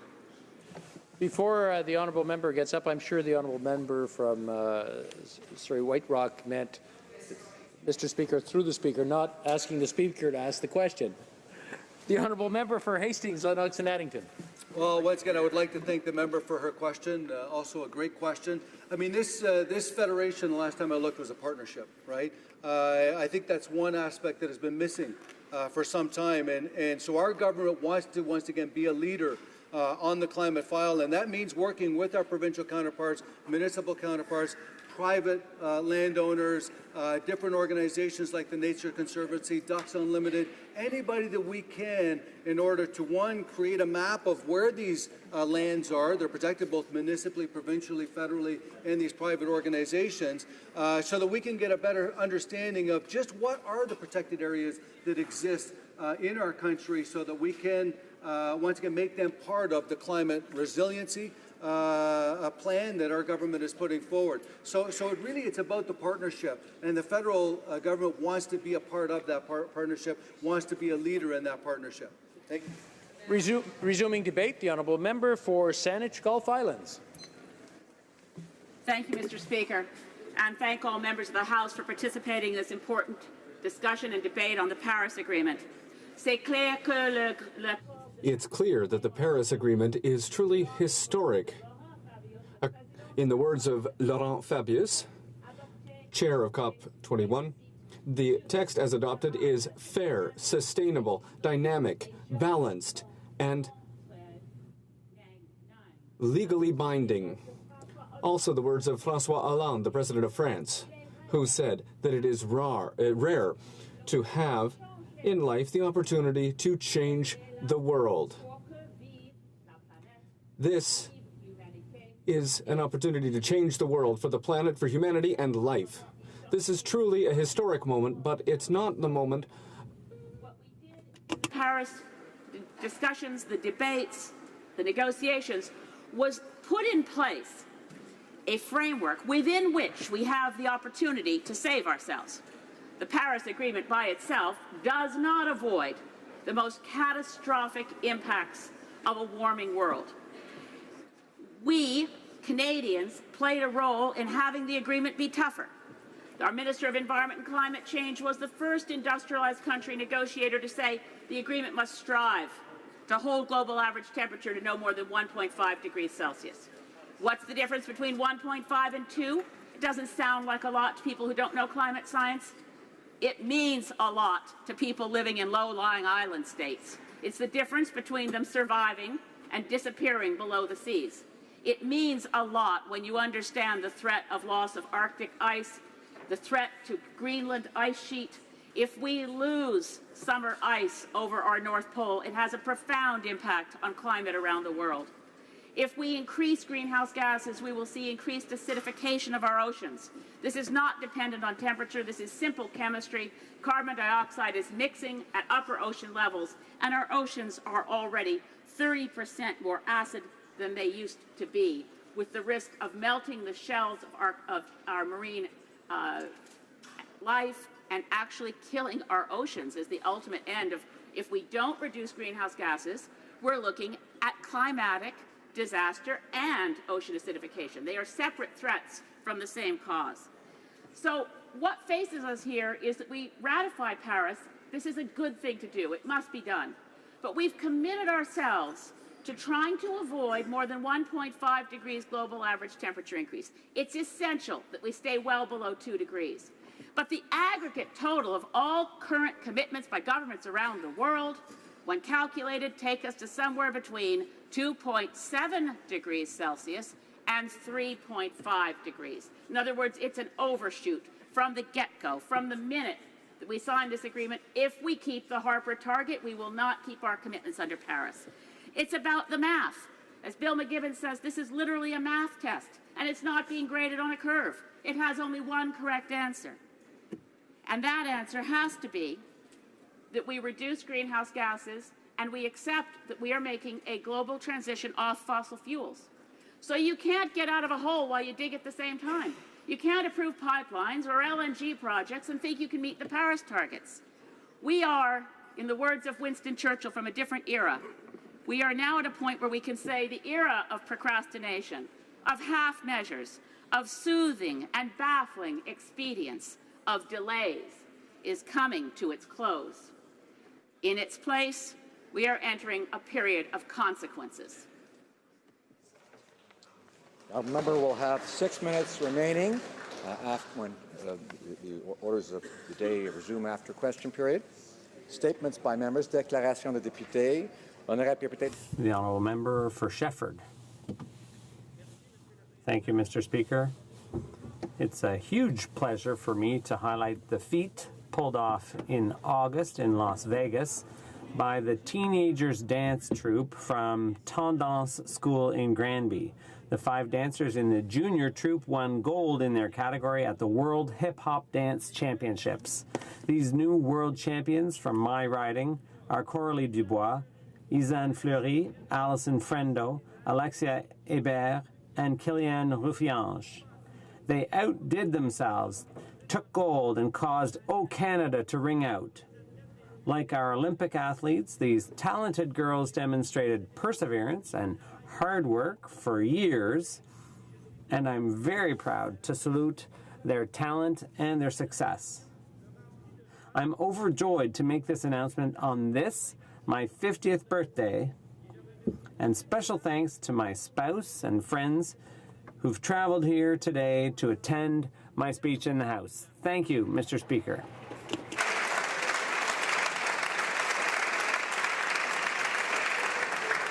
The honourable member for Thornhill. Mr. Speaker, I'm delighted to rise today to offer New Year's greeting to Jewish friends in Thornhill, across Canada, and around the world.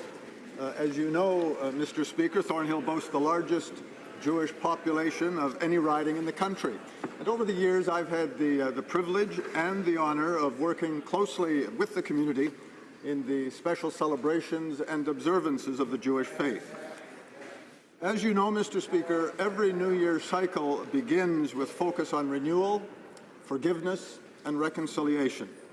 It is a time to reflect on the past year, to learn from mistakes, and commit to work toward a better new year. I look forward to the celebratory sounding of the shofar and the symbolic foods, the apples dipped in honey, in hopes of a sweet new year. So wishing all, Mr. Speaker, happy health, happiness, peace, and prosperity. Shana Tova, happy Rosh Hashanah.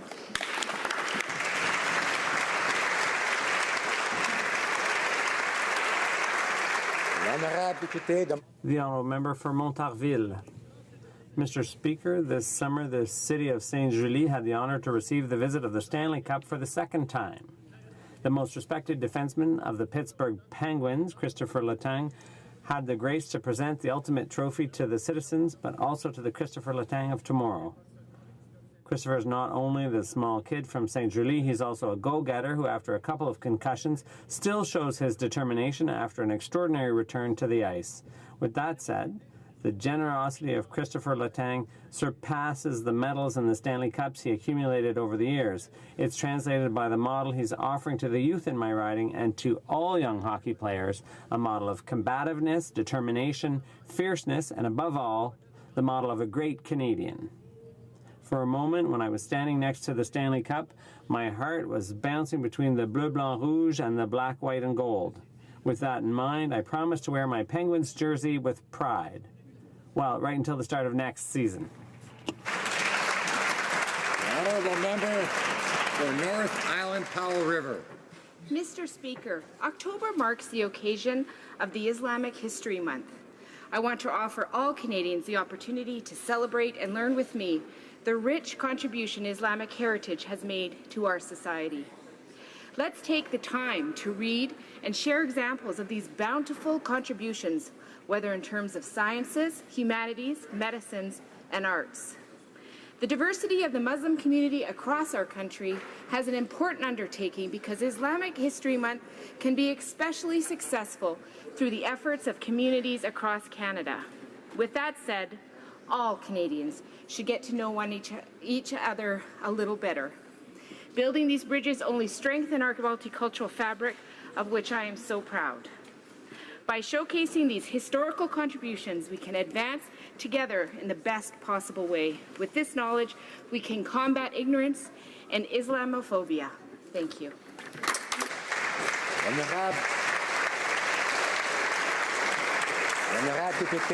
The honourable member for Pierrefonds-Dollard. Mr. Speaker, the Syrian Kids Foundation is a Canadian charity that provides humanitarian relief to young Syrian refugees. Free education, psychological counseling, social support, and recreational activities. The foundation is a result of the hard work of two Montrealers, Hazar Mayani and Faisal Al-Azim. The Syrian Kids Foundation founded the Al Salam School in Rayani, Turkey. It is the first school for Syrian refugee children. To date, the school has accommodated 1,880 students aged 6 to 17 and has over 60 teachers. This flagship program is an incredible success despite the many obstacles facing it, and we should all be very proud to know that a Canadian flag flies over this fine school. The honourable member for Battle River Crowfoot.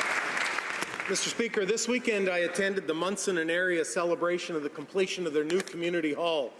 Like so many places across Canada, and especially in rural and remote areas, the talk is all about the dismal performance of our economy, the high unemployment, and the massive spending by our Prime Minister. Example, $3 billion the Canadian taxpayer cash to developing countries so they can invest in climate change. This Prime Minister is about to launch a new carbon tax on Canadians, raising the price on everything. The finance minister is meeting this week with economists to find out why the economy is not growing. Liberals want more spending of taxpayers' money and higher taxes on hardworking Canadians, families, and the middle class so they can spend even more next year. The Liberal plan is not working. Economies do not grow when taxes are raised and new ones are created. Zero economic growth is achieved by sending money to developing nations in a transfer of our wealth. This government needs to pay more attention to the problems here at home. The member for Brampton West. Mr. Speaker, I became a member of Parliament for the sole purpose of bringing the voices of Brampton West to this House, to serve, to represent, and to lead my district. This summer, I listened. I listened to the voices of the residents. At the doorstep, at coffee shop, at community events, and at our office, I listened. Over 1,000 residents engage in our series of town halls on key priorities such as democratic reform, national security, climate change, health care, veterans affairs, defense, immigration, and infrastructure. I listened. Mr. Speaker, as this House sits for the fall, I'm here to fight for the values, the priorities, and the voices of the residents of Brampton West. Because in a government that listens, Mr. Speaker, better is always possible. Thank you. The honourable member for Dartmouth Cole Harbour. Mr. Speaker, you know, I've been pretty proud of the productive summer that I had in the riding. A few town halls, some pretty great funding announcements, and some great community engagement. But then along comes Sidney Crosby, Mr. Speaker, from my riding of Dartmouth Cole Harbour. And since June alone, Sid the Kid has racked him up. A Stanley Cup, Conn Smythe, and yes, Mr. Speaker, even an Emmy. And now the World Cup of Hockey, an MVP for the entire tournament. Team Canada was amazing in the World Cup of Hockey, and Nova Scotia's own Brad Marchand's winning shorthanded goal was epic. And the chemistry between Brad and Sid was something that we will never forget. Also, Mr. Speaker, I can't forget to give a big shout-out to Dartmouth Cole Harbour's Nathan McKinnon for his amazing performance on Team North America. Mr. Speaker, you know it and I know it. That's how we do it in Nova Scotia. So join me, please, in congratulating Team Canada in their amazing World Cup of Hockey title. Way to bring it home, boys. You're making us proud.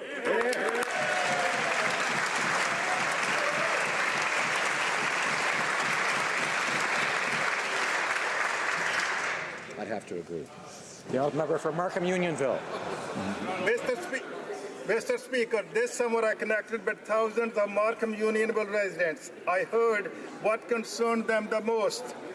I hosted an event with over 100 community leaders and residents. We discussed the prospect of so-called safe injection sites. Markham residents told me these injection sites are anything but safe.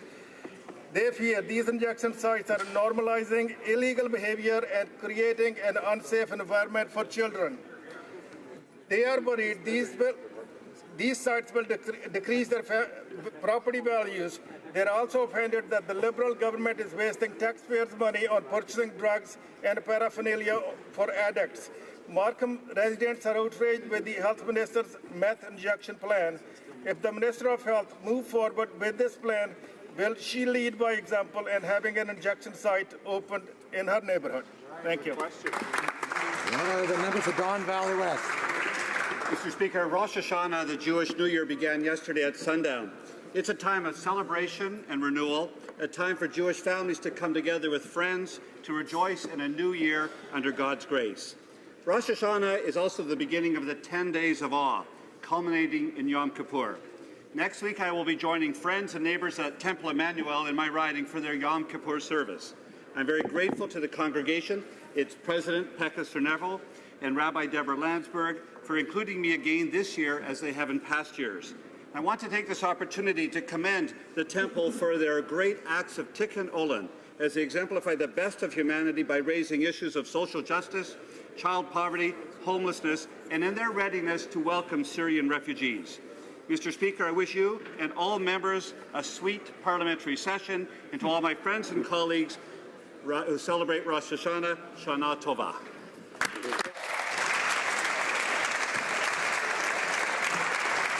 The honourable member for Mississauga Lakeshore. Monsieur le Président.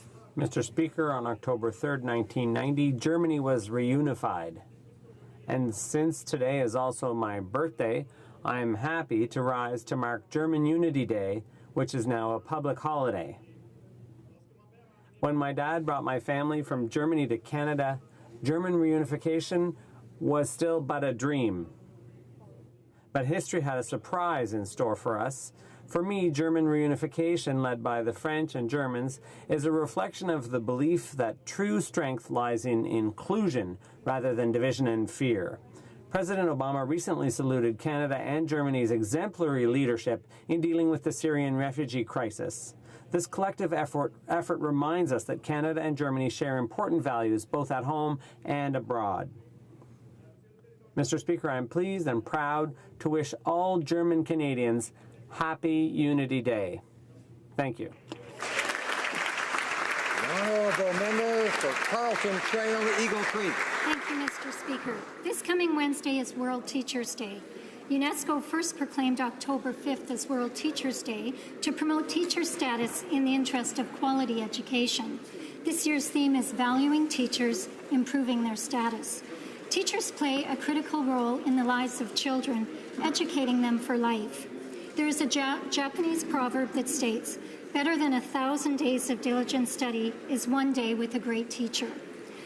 What makes World Teachers' Day extra special for me is that my husband Milton, my daughter Meredith, and my son-in-law Jeff are all members of this great profession.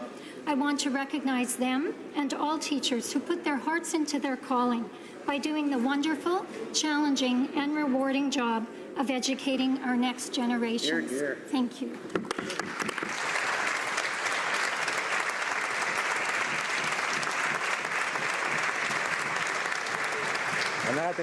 The honourable member for Dorval-Lachine-LaSalle.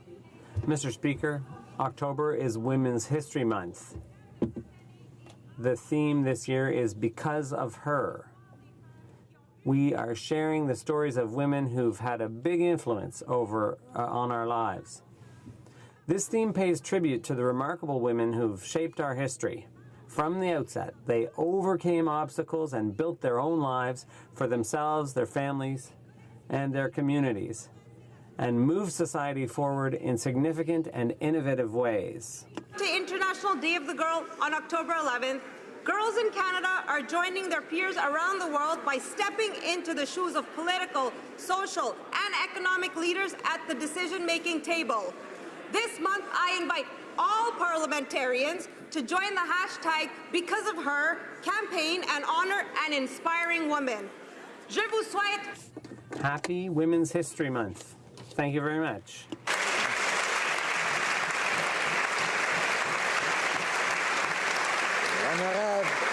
The honourable member for Hochelaga. Today is World Habitat Day, a time to think about the fundamental right to adequate housing. It's a good time to remember that the right to housing is still unrecognized in Canada, even though we've ratified the International Covenant on Economic, Social and Cultural Rights. It's also a time to remember that Canada has regularly been criticized by the UN Committee on Economic, Social and Cultural Rights for its inaction on the housing crisis that is ravaging this country.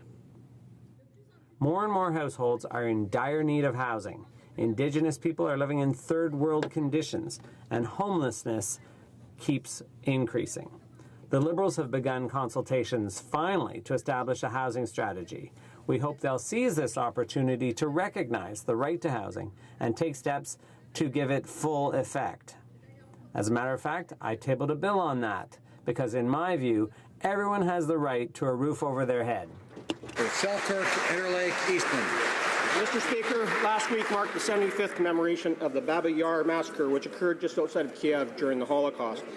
In 1941, on September 29th and 30th, 33,771 Jewish Ukrainians were slaughtered by Nazi forces. Men, women, and children were ordered to strip before they were marched into the Baba Yar ravine and gunned down in the mass grave. Last week, Ukraine embarked on a series of memorial events, including musical performances, lectures, speeches, and an official state ceremony to commemorate the 1941 massacre. Let this dark chapter in history reaffirm our commitment to never again allow such atrocities to occur. Let us pledge to denounce anti-Semitism and xenophobia. Last night was the beginning of the Jewish New Year, so let us stand with our Jewish friends and celebrate Rosh Hashanah. May this new year be sweet, healthy, and happy. Lashana Tova, happy Rosh Hashanah.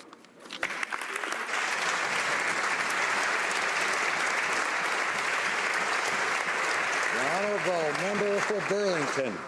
Thank you, Mr. Speaker. On cette journée, On this International Day of the Girl, we have an opportunity to recognize girls and young women as powerful agents of change. because I am a girl, today and tomorrow, young women advocates from Plan International Canada will step into the shoes of a cabinet minister or an opposition colleague and participate in a busy day on the Hill. We all in this House value the crucial role that young women can and should play. To make gender equality a reality, we should all get on board. Canada is proud to help young girls reach their full potential and have a positive influence in their communities and around the world. Girls are educated, healthy, safe from violence, and empowered. They can have a positive impact on their families and their communities. As parliamentarians, we have a role to play in shaping the policies and the laws that will allow all girls around the world to realize their dreams. To learn more about their journey to Ottawa, follow #GirlsBelongHere. Thank you, Mr. Speaker.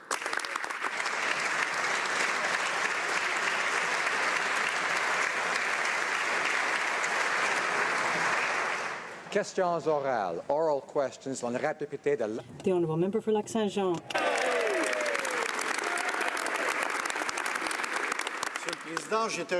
Mr. Speaker, I was pleased last Friday to participate in the Quebec Federation of Municipalities meetings. The people in attendance were in favor of a committee set up of former mayors of our caucus in order to deal with the fact that economic growth and development isn't important for the government. We met with hundreds of people who all talked about the concerns they had. 135 municipalities depend on softwood lumber.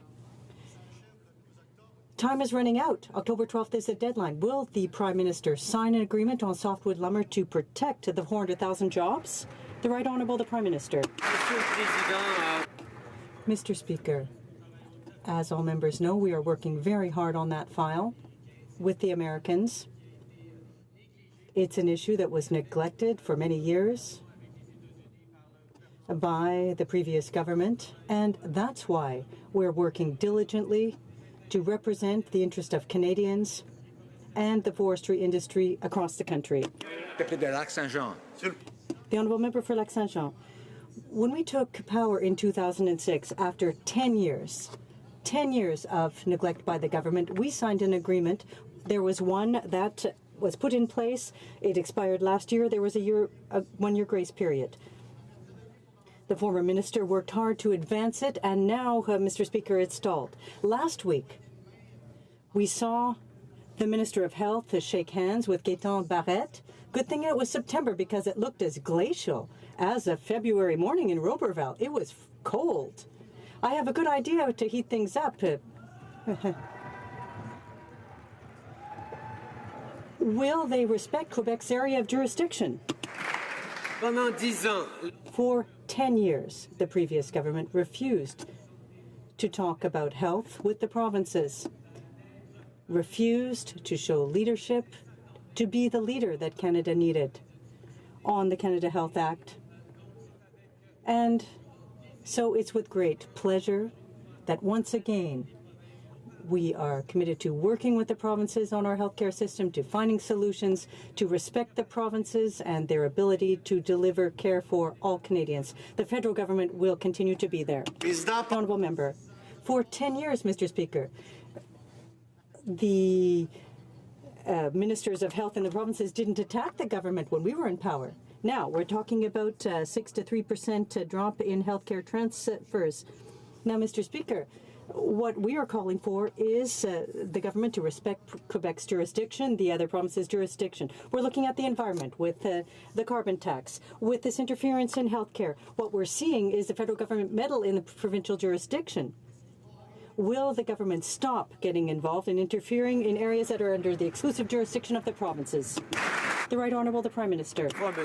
Once again, Mr. Speaker, members of the Conservative Party are showing that they're not aware of what's happening in this country. For 10 years, For 10 years, the provinces and their ministers complained that the federal government didn't answer their calls, didn't meet with the provinces, didn't work with the provinces on issues that were of grave concern to Canadians. That's why we have shown a spirit of cooperation, collaboration, commitment with the provinces. Our approach respects their area of jurisdiction. We're working together to resolve the problems Canadians are facing. Mr. Speaker, Canadian families are struggling to make ends meet, and the last thing they need is a massive carbon tax forced down their throats. Thankfully, many premiers have stood up for struggling Canadians. In March, the provinces and territories rejected the Prime Minister's plan for higher taxes. So now he's asking this House to sign off on a massive tax grab without provincial or territorial buy-in. Why is the Prime Minister bent on using a sledgehammer to force a carbon tax grab on struggling Canadian families?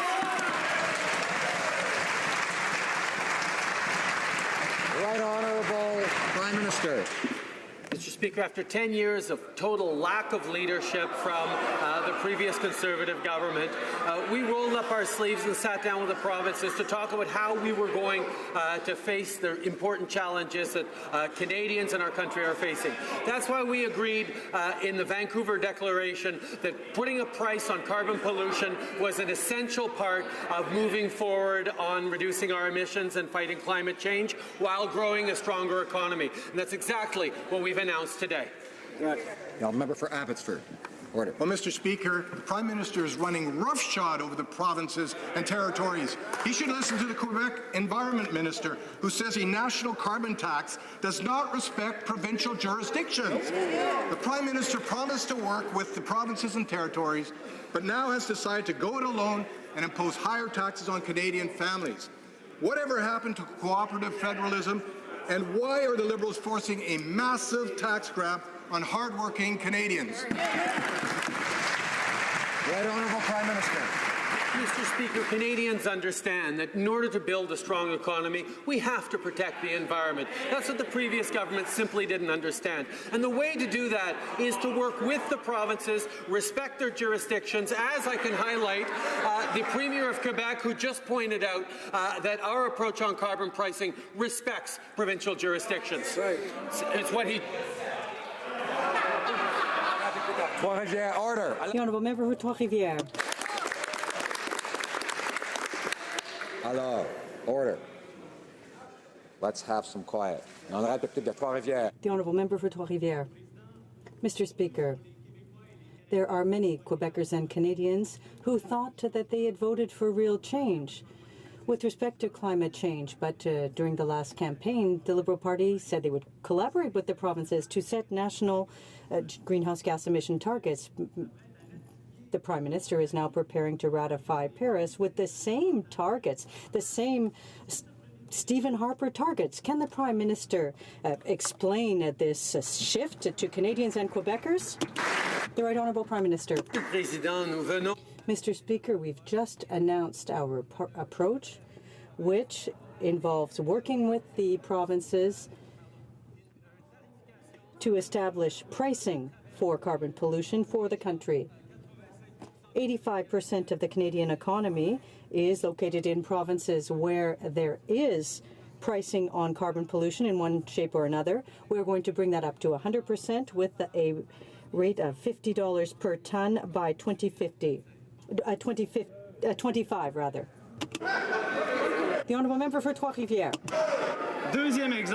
Second example, Mr. Speaker, which will go along the same lines under this Prime Minister. Environmental studies continue to be conducted using parameters put in place by the previous Harper administration. So Liberal and Conservatives are 6 of one, half a dozen of the other. Same targets, same plan, same system for environmental assessments. How can the Prime Minister justify approving projects to develop environmental projects using Mr. Harper's plan? The Right Honourable Prime Minister. Once again, Mr. Speaker, we can see that the Conservative Party and the NDP simply don't understand that we need to build a strong economy and protect the environment at the same time. The NDP don't want to see economic growth. The Conservatives don't want to protect the environment. It's the Liberal Party that understands that Canadians expect us to protect the environment and to build a strong economy at the same time. Strathcona.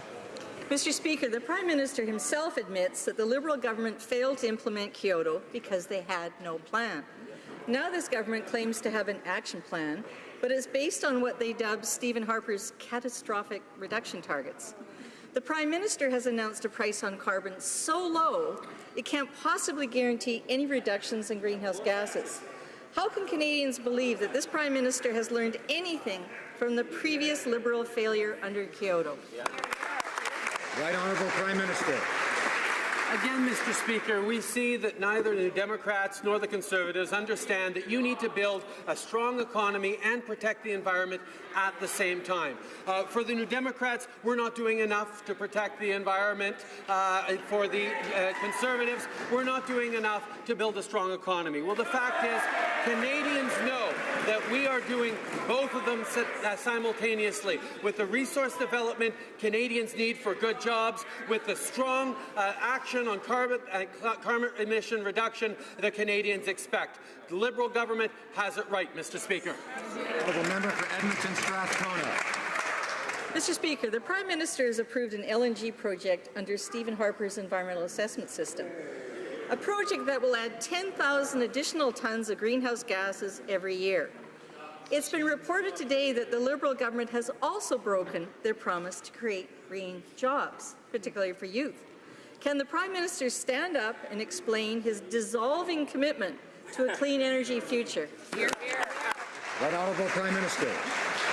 Mr. Speaker, the historic announcement we made today that Canada will be pricing carbon right across the country up to $50 per tonne by 2022 is demonstrating that we understand that building a strong economy requires us to protect the environment, but also requires us to think about the green, clean jobs we need to create opportunities for Canadians from coast to coast to coast to participate in the new economy that the world expects. That's exactly what we're doing. That's exactly the leadership we showed today that builds a strong economy and protects the environment at the same time. Member for Milton. Thank you, Mr. Speaker. Today, Mr. Speaker, the Finance Minister has finally woken up to the fact that Canadians are having a difficult time with household costs. What he fails to realize, though, is that the biggest obstacle happens to be his high tax policies and their complete desire to make sure Canadians don't have the ability to save anything. Mr. Speaker, my question for the Minister is this. When will he realize that the only way to make home ownership accessible to Canadians is by giving them a low-tax environment and actually allowing them to save for a down payment? The Honourable Parliamentary Secretary. Speaker, I'd like to thank the Honourable Member for allowing me to answer that question. Mr. Speaker, for middle-class Canadian, buying a home is probably the most important investment they'll make in their lifetime. Since increasing the down payment requirement in December, the Minister has been doing a deep dive with his provincial and municipal counterpart, and I'm proud to say that what he's announced today was preventive measures to ensure long-term stability in the housing market in Canada. Mr. Speaker, these will do three things. They will bring consistency to the mortgage rules, they will improve tax fairness and protect taxpayers. That's what Canadians expect of us. That's what we'll deliver. For Milton. What he doesn't get is that Canadians can't actually save up for this down payment that they're trying to squelch down even more. Right. The reality is, even if they get that down payment, under a Liberal government, home ownership becomes very difficult and quite expensive because every new day there's a new tax coming our way. Maybe they should take a lesson from their friend here in Ontario, the Premier, who's clued into the fact that raising hydro costs actually does tick people off. When will this Liberal minister realize and stop committing to this new plan for a carbon tax? Parliamentary Secretary. Mr. Speaker, I'm sure that the Honourable Member would like to hear that again. The first thing we did, Mr. Speaker, was to reduce taxes for 9 million Canadians. That's the first thing that this government did, Mr. Speaker. And what we've announced today are preventive measures to ensure long-term stability in the housing market.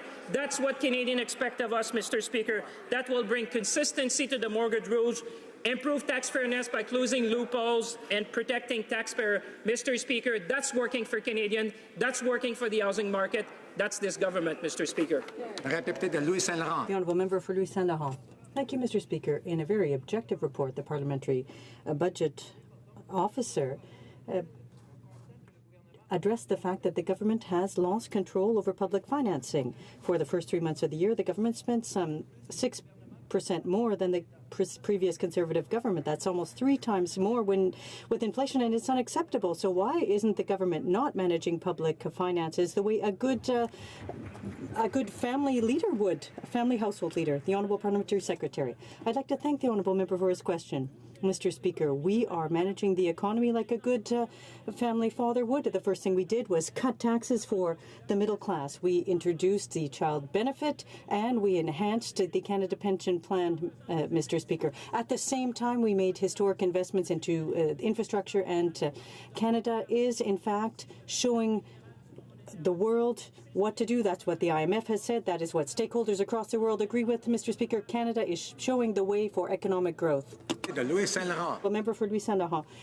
It's the opposite, Mr. Speaker. A good family manager, household manager, wouldn't be running up deficits like that, wouldn't be doing what the government is doing, and wouldn't be imposing, as the Prime Minister said, wouldn't be imposing new taxes on Canadian taxpayers. Mr. Speaker, those people are have won the triple crown of bad mismanagement. When will they start to pull up their socks and learn how to manage things properly? The Honourable Parliamentary Secretary. Mr. Speaker, I'd like to say to the Honourable Member opposite that a good family household manager would do exactly what this Parliament is doing. We have invested in infrastructure for future generations. We've got the benefit for families. We've enhanced the pension. And the Honourable Member for Louis Saint Laurent needs to understand that this government is being responsible. We are acting in favour of the middle class and children of the future. Mr. Speaker, Albertans are anxious and they're feeling abandoned by the Liberals. Today we launched the Alberta Jobs Task Force because clearly the Liberals are unwilling to do anything. Their only response has been to say, hang in there. The job situation in Alberta is far past crisis, yet the Liberals refuse to recognize how important the economy is in Alberta. Can any of the 4 Alberta Liberals explain why they refuse to stand up to the Prime Minister and say that a strong Alberta is a strong Canada?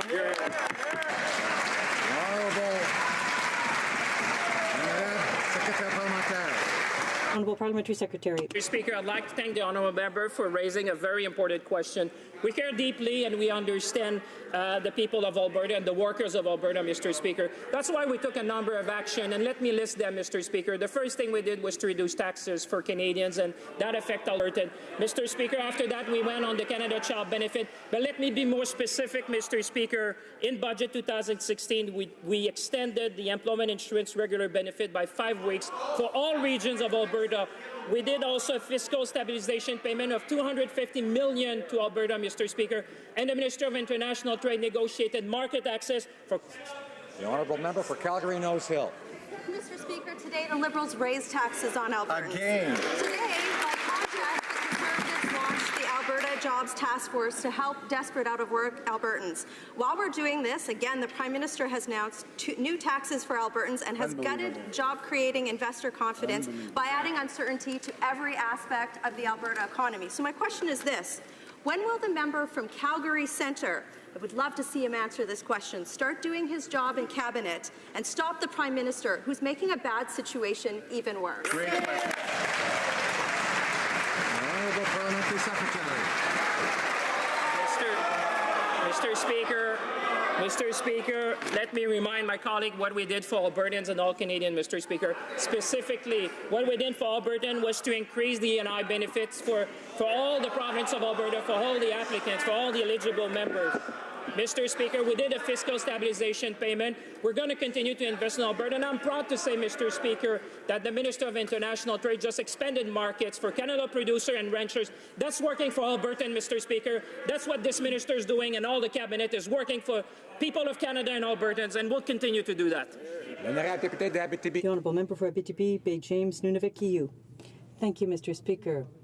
In January, the government was found guilty of systemic discrimination against children of First Nations families. There are still orders before the court to protect them, and we've learned today, in fact, that the government has never developed a response to the courts, and they've only adopted an old, unacceptable plan put in place by Stephen Harper. Why does the government think that this is an acceptable plan for dealing with this significant problem? Mr. Speaker, Canada is resolved to examine services to children and families offered on reserves and to work in partnership with First Nations communities. We are working with those communities, with key organizations that provide frontline services and other stakeholders to together restructure the system with a view to reducing the number of children affected and by focusing on children in our approaches and programs. Well, I'm really deeply concerned, Mr. Speaker, by the Prime Minister's indifference to 3 court rulings ordering immediate action to end systemic discrimination against First Nation children. He was ordered to take action in January. Instead, we learned he took a Stephen Harper plan off the shelf and passed it as his own. An outdated plan that will shortchange children $130 million this year. Now, it's bad enough he stole Stephen Harper's energy plan, his environment plan, and his health cut plan, but does he really think that Stephen Harper's plan to shortchange First Nation children in foster care is good enough when a court of law says it isn't? Here, here. The Honourable Minister of Indigenous and Northern Affairs.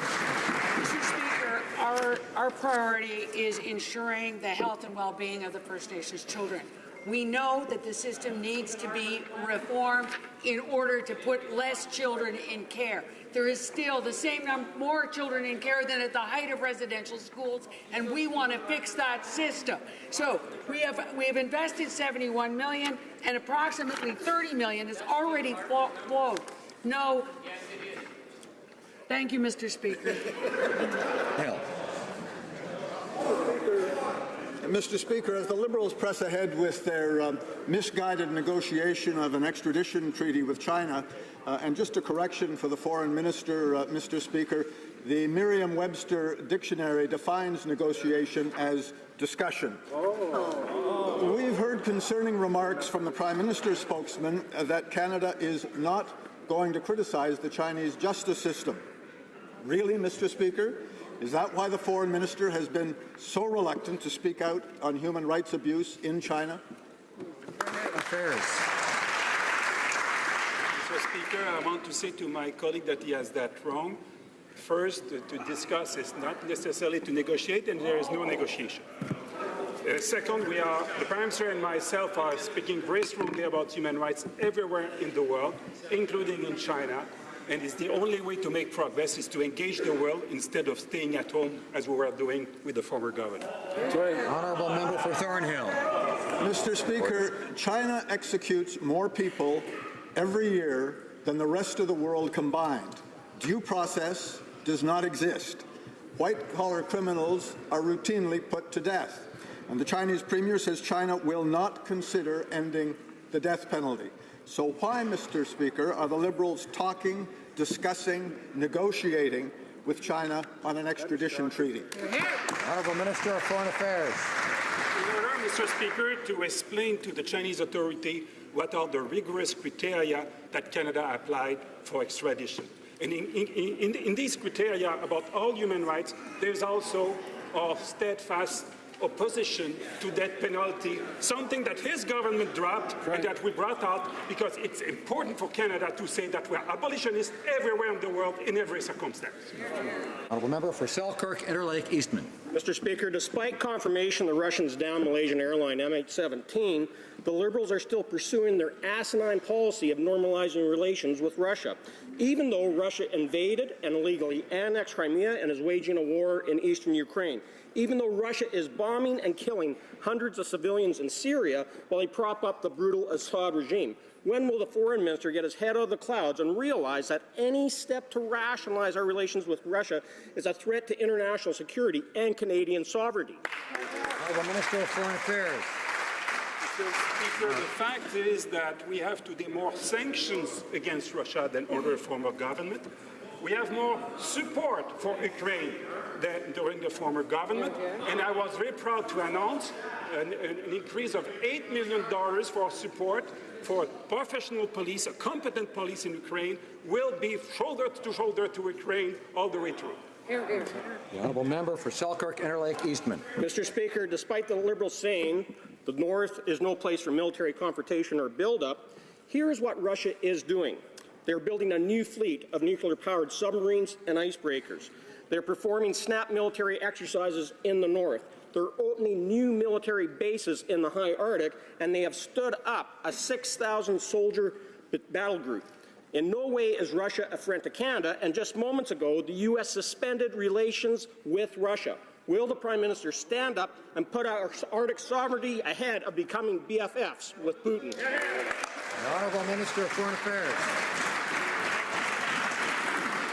Mr. Speaker, the U.S. reduced the relationship with Russia about Syria, not about the Arctic. That's the point. But about Syria.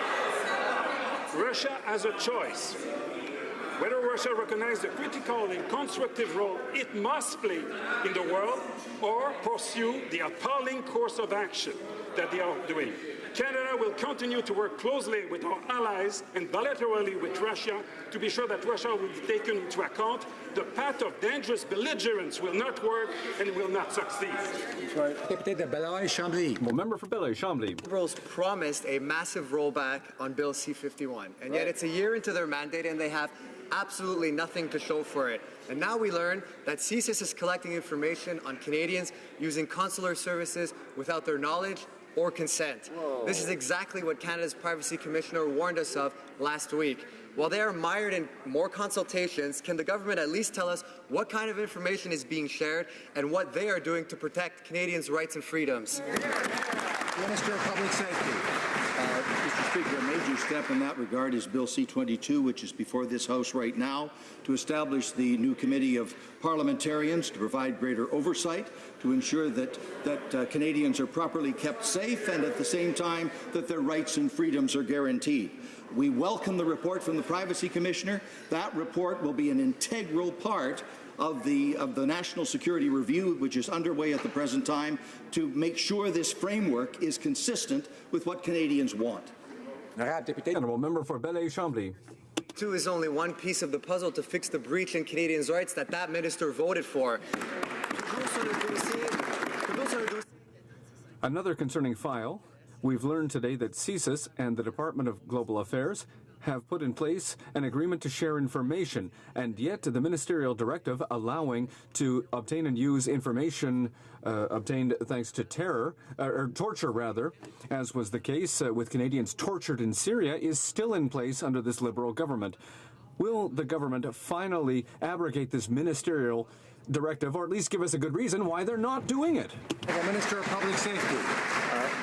Mr. Speaker, the vast majority of that ministerial directive, which is a public document, deals specifically with the prohibition of torture. It deals in part with the issue of information sharing, and on that point, Mr. Speaker, we have invited Canadians to review that part of that ministerial directive and give us their advice on whether or not those present terms and the fences around them are acceptable. The honourable member for St. Boniface, St. Vital.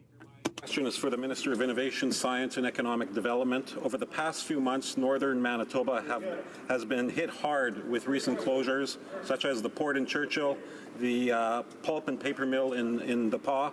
What is the federal government doing to boost economic opportunities in this struggling region? Order. Thank you, Mr. Speaker. I'd like to thank the honourable member for St. Boniface, St. Vital for his question, and I would like to highlight the great work being done by our members from Manitoba. To see for myself the impact the recent closures have had on the community and announce an investment of $4.6 million for economic development. This is a positive step towards diversifying and sustaining the economy of northern Manitoba and part of our overall growth strategy. Thank you very much, Mr. Speaker. The honourable member for Elgin, Middlesex, London. Mr. Speaker, there is a jobs crisis in Canada, and the Liberals have failed to deliver. Ironic given the $200,000 that Liberals are spending to find a so-called foreign deliverology guru.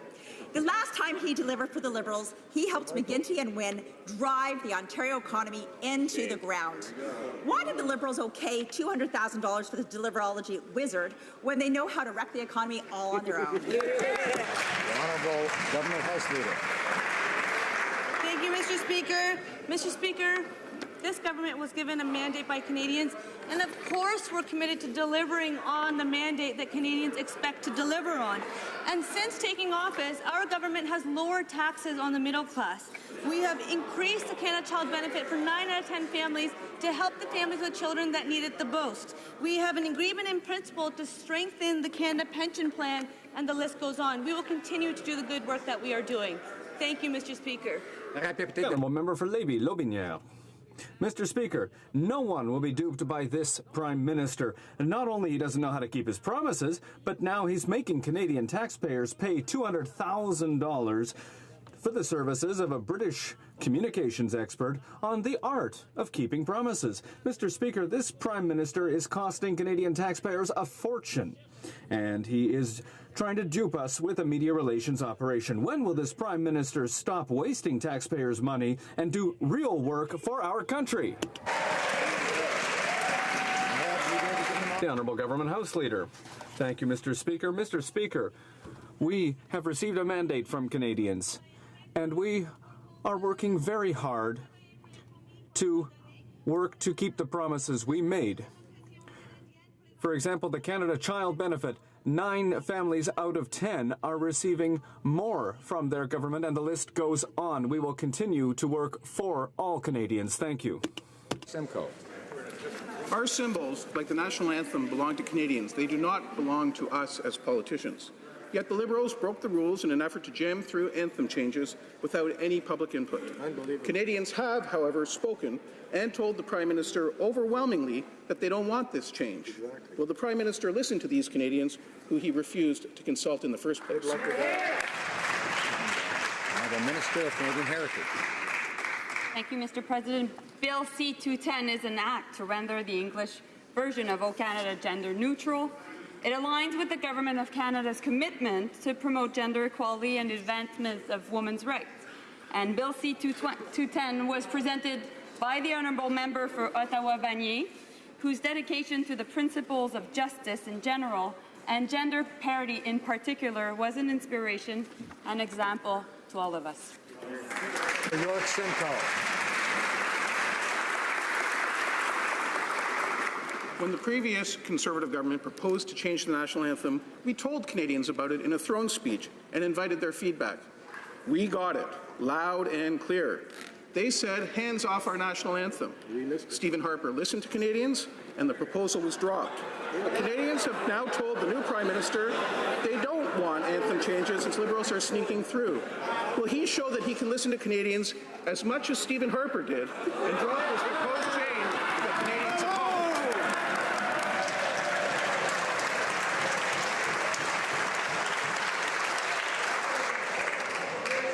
The Honourable Minister of Canadian Order.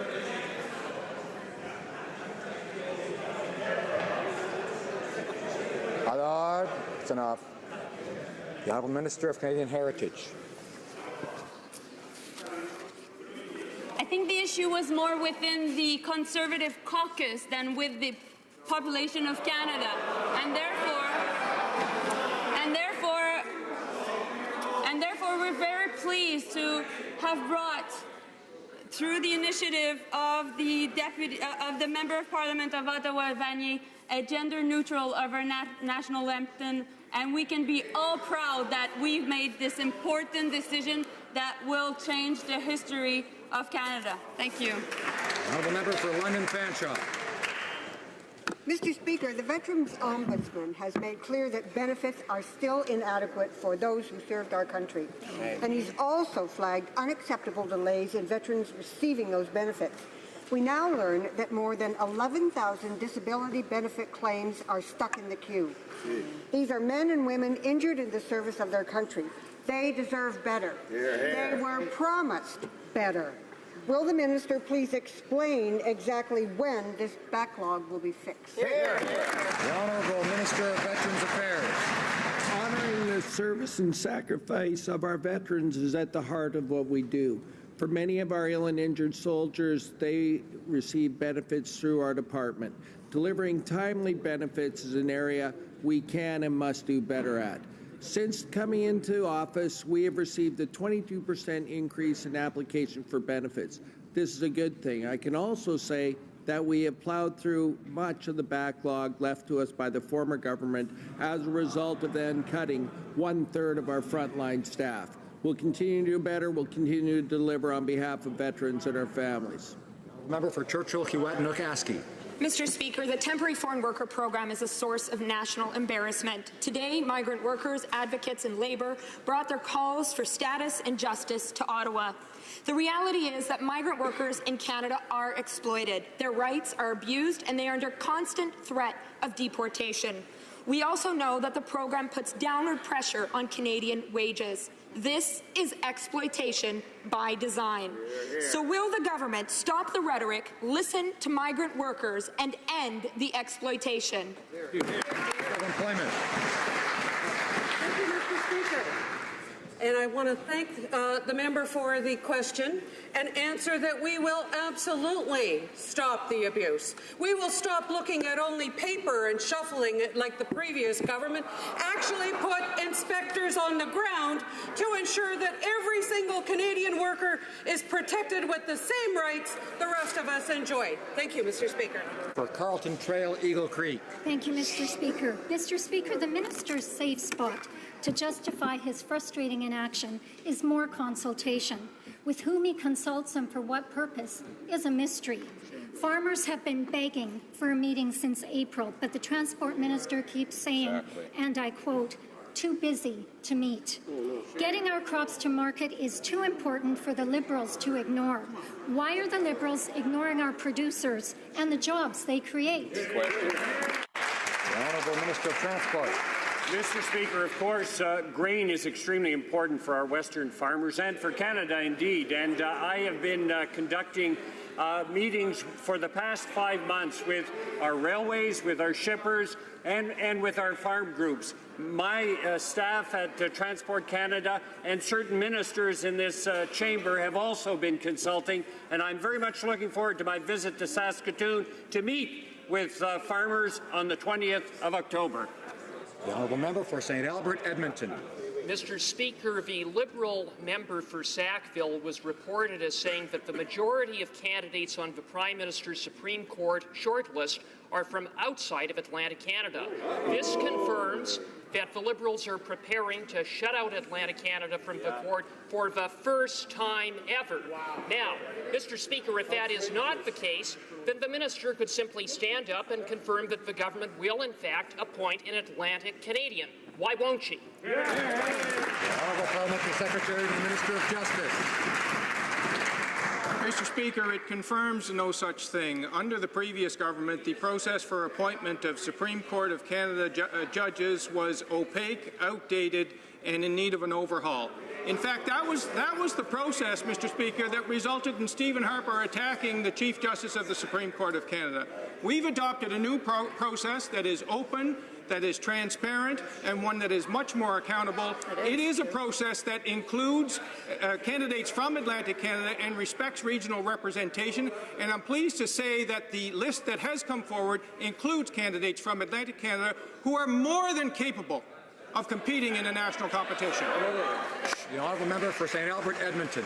Mr. Speaker, the Parliamentary Secretary to the Minister of Justice has said, instead of respecting Atlantic Canadian representation on the court, that Atlantic Canadians be left to compete in a national competition. Mr. Speaker, does the Minister agree with the Parliamentary Secretary, or is the Minister going to respect a 141-year constitutional convention to respect Atlantic Canadian representation, not to mention the unanimous vote of this House of Commons, and appoint an Atlantic Canadian?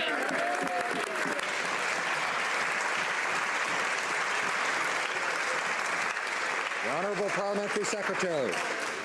Mr. Speaker, the decisions made by the Supreme Court of Canada affect us all, and we know that the process that was used by the previous government was badly broken, and that's why we've reformed it. The Advisory Committee has been asked to identify jurists of a high caliber, ones that reflect the cultural diversity of our country and ones that are functionally bilingual. And Mr. Speaker, as a Prince Edward Islander, I find it a bit rich that the party that appointed a Conservative fundraiser from Canada to the Prince Edward Island seat on the Senate, it's a bit much. Member for Don Valley North. Last month, the Minister of Science announced a significant investment of $900 million to 13 post-secondary institutions through the Canada First Research Excellence Fund.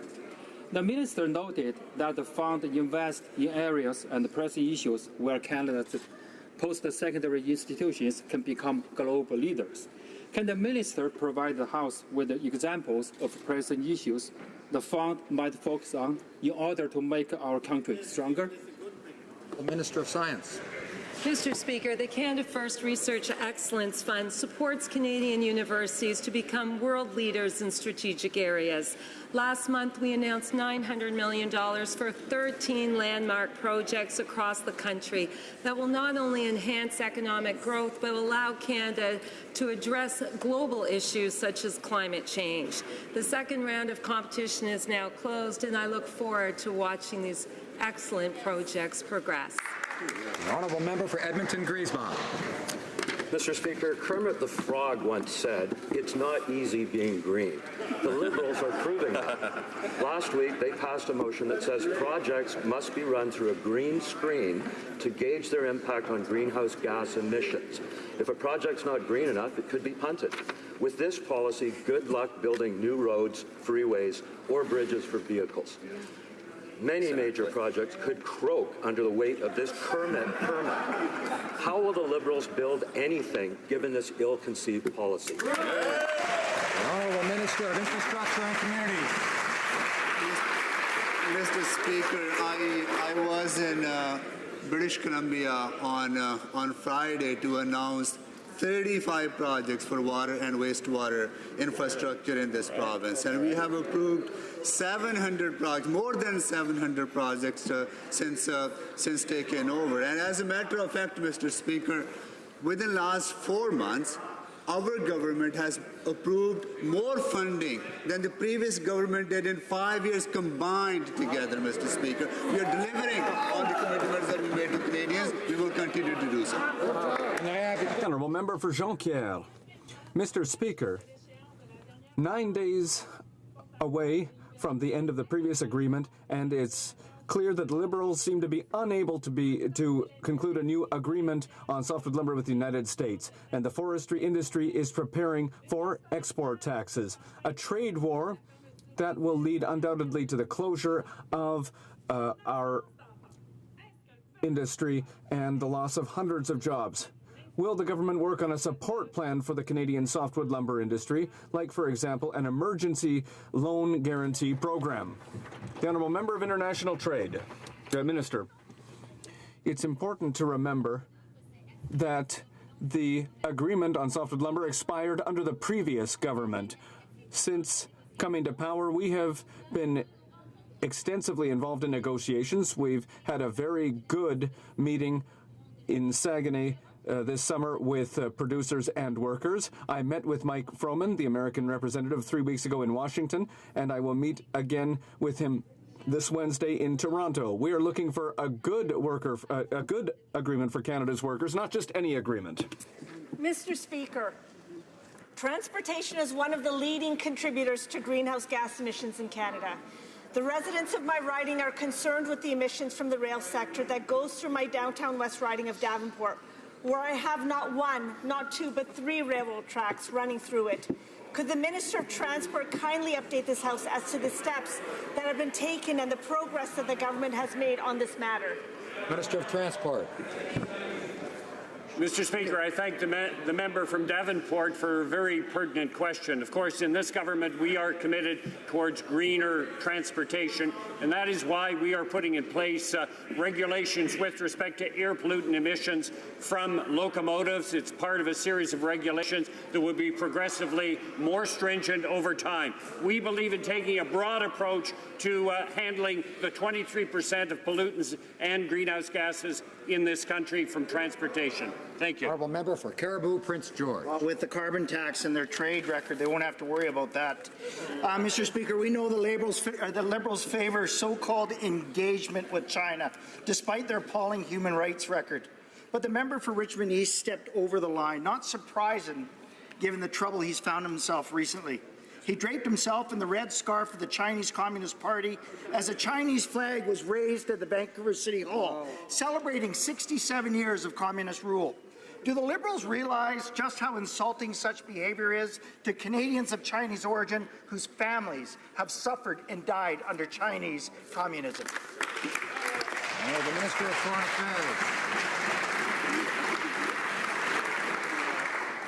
I'm not aware of the specific event my colleague is speaking about. But certainly, Mr. Speaker, the only way to make improvement about human rights in China is to engage China. It's not to stay here and to complain and to do nothing. It's to engage our relationship with the Chinese authorities and to tell them the problems we have about universal human rights, because every human being has the same dignity, whether you are Chinese or Canadian. Bravo. The honourable member for Rivière-du-Nord. Mr. Speaker, we are preparing to ratify the Paris agreements this week, but we still don't know what the Liberals' plan is to reach the targets set by the Harper government. No new targets, no ceiling, no plan, no agreement. A price, but no ambition. Instead of just coming up with New Year's resolutions that'll be forgotten tomorrow, will the government get serious, make polluters pay, and reward the provinces that reach their targets, like Quebec? The Honourable Parliamentary Secretary to the Minister of Environment. Two teenage daughters is a very proud day for me.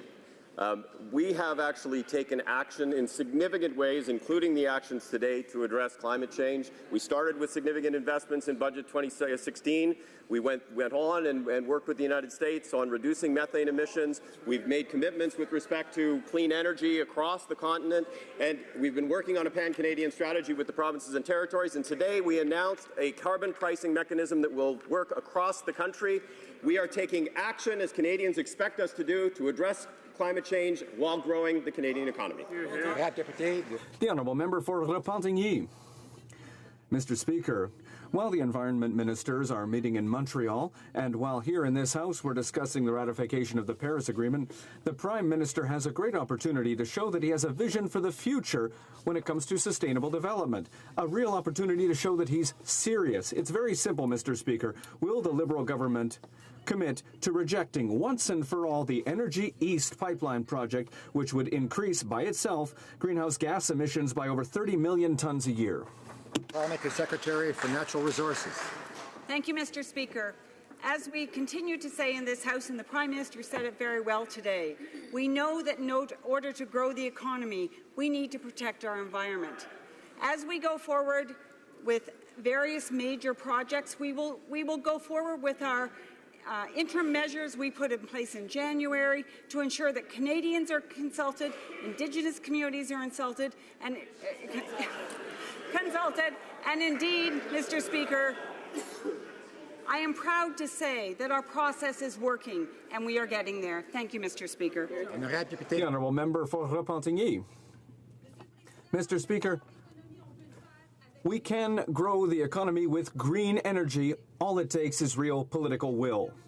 What's needed is for this government to do its job and impose a serious greenhouse gas emissions ceiling to make polluters pay and to reward the use of clean energy. Will the government commit to recognizing and recompensing Quebec's efforts to reduce greenhouse gas emissions, or will it once again do as little as possible just to keep the Western provinces happy? The Honourable Parliamentary Secretary for Environment. Mr. Speaker, we are very proud of the work that many of the provinces in Canada have done to actually address greenhouse gases, Quebec being one. 85% of Canadians already live in jurisdictions that have put a price on carbon. We are taking action through the work we did today with respect to showing leadership on carbon pricing, and you will see significant action from this government going forward to ensure that we have a comprehensive climate change plan that will concurrently grow the Canadian economy. I would like to draw to the attention of honourable members the presence in the gallery of the Honourable Steve Crocker, Minister of Fisheries, Forestry and Agri-Foods for the province of Newfoundland and Labrador.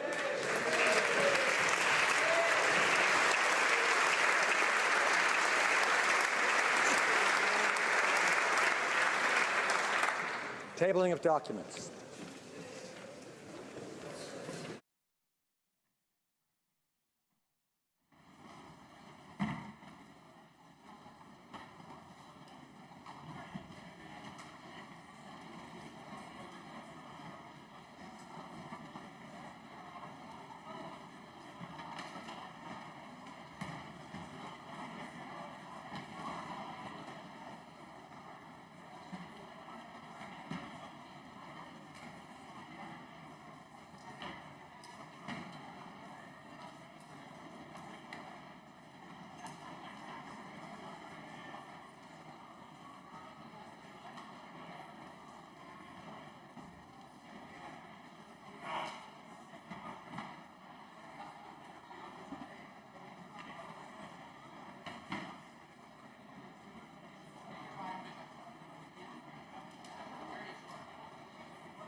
Tabling of documents, the Honourable Minister of National Defence. Mr. Speaker, pursuant to Standing Order 32.2, I have the pleasure to table in both official languages copies of the 2015-2016 Annual Report for the Office of the Ombudsman for National Defence and the Canadian Forces. Dépôt de projet de loi émanant du gouvernement. Tabling of government bills. Statements by ministers. The Honourable Minister for the Status of Women. Well, thank you very much, Mr. Speaker. October is Women's History Month in Canada, and this year we have chosen the theme because of her. This theme reminds us all of the amazing women who have made a difference in our own lives and who have shaped our families, our communities, and country since its founding nearly 150 years ago, making significant and positive contributions all along the way. And this month, we also mark Persons Day, the pivotal moment on October 18, 1929, when women were declared to be persons under our Constitution, thanks to the remarkable courage of the Famous Five, a small group of Alberta women. Not only did their legal victory give women the same right as men to be called to the Senate, it paved the way for women's increased participation in public and political life. And it proved to be a turning point in the pursuit of equal rights that pushed open doors of opportunity for generations of women and girls who would follow in their footsteps. Like the trailblazing Famous Five throughout history, much of our progress as a nation can be traced to the determined efforts by women who overcame social barriers, sexism, and deep-seated resistance to change. But our society's work towards reaching gender equality is far from over, Mr. Speaker. We cannot rest until every woman has an equal opportunity to succeed and reach her full potential. A record 88 women sit here in this chamber, elected in the last federal election. Change has happened too slowly, and we have much more work to do to achieve parity, but ignoring the progress we've made would be a disservice to all of the women and of tremendous courage who came before us in this place. Nearly a century ago, Agnes MacPhail overcame very long odds to become the first woman elected to the House of Commons in 1921, 54 years after Confederation. And in 1957, Ellen Fairclough became the first woman to be appointed to cabinet by Prime Minister John Diefenbaker, helping to redefine yet another institution of democracy. And since then, women have served as Prime Minister, Deputy Prime Minister, in most major cabinet portfolios, as Speaker, and today as Government House Leader and the Leader of the official opposition, all positions of great responsibility in our democracy. This year, on October 11th, Canadians will join the rest of the world on International Day of the Girl to celebrate girls and to highlight actions that we can take to make their futures as bright. They are our sisters and our daughters and our friends. And as leaders in our families and communities, they too inspire us. A great example of that inspiration came about most recently at the Rio Olympics this summer. Young Canadian women showed us what girl power is all about. On and off the podium, they achieved great things and inspired girls across this country to dream big. International Day of the Girl also highlights the fact that young people are not only our future, they are our leaders right now. They contribute every day to our country, their communities, and their families. And to celebrate, we invite women and girls to share what they're doing to make gender equality a reality by posting a status update, picture, or video to social media using the hashtag #BecauseOfHer. And finally, Mr. Speaker, I invite all Canadians to visit women.gc.ca and discover the wonderful stories of many women who have helped make Canada one of the best countries in the world. We urge everyone to join the Government of Canada's Because of Her campaign to share their stories or to honor a woman who inspires you. During Women's History Month, let's renew our commitment to making a difference in the lives of women and girls so that our country continues its incredible journey towards equality. By working together, we will build the healthy, inclusive society that we want to leave as a legacy to our children and grandchildren. Happy Women's History Month 2016. Thank you, Mr. Speaker.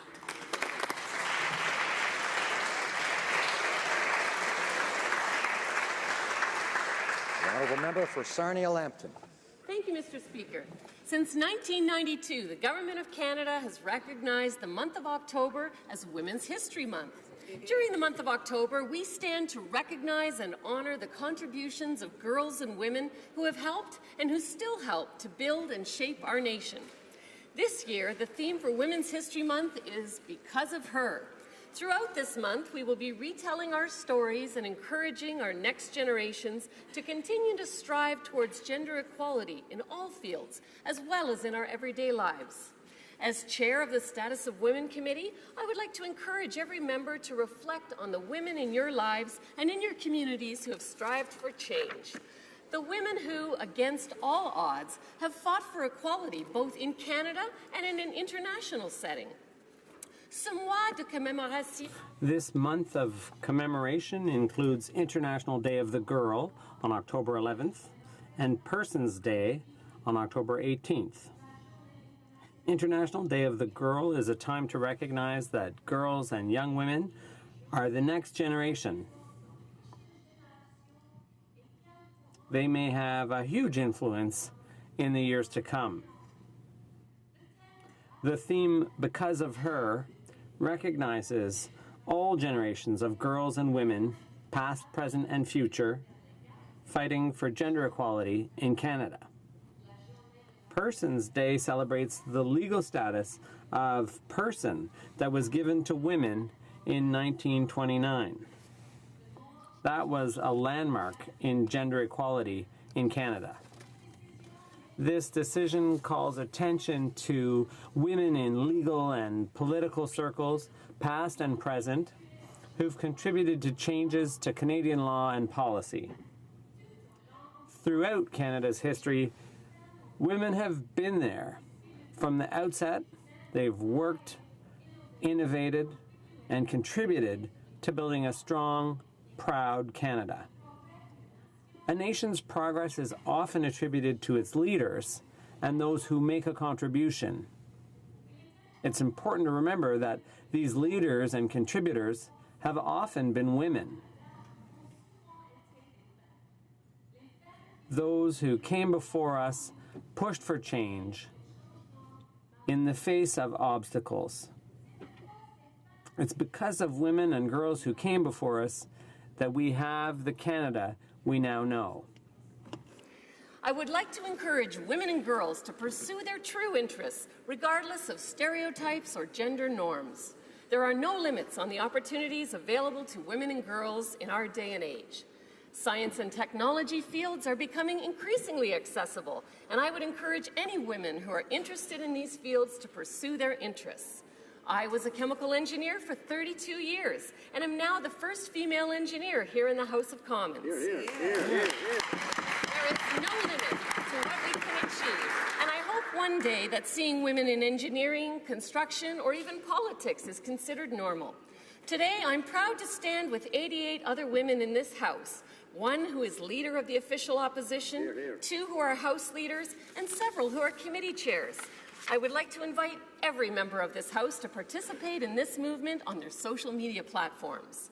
I would also like to invite all Canadian women and girls to share what they are doing to make gender equality a reality by using the hashtag #BecauseOfHer. Because it's the women of the past who shaped our present, and it's the women of today who shape our future. Thank you, Mr. Speaker.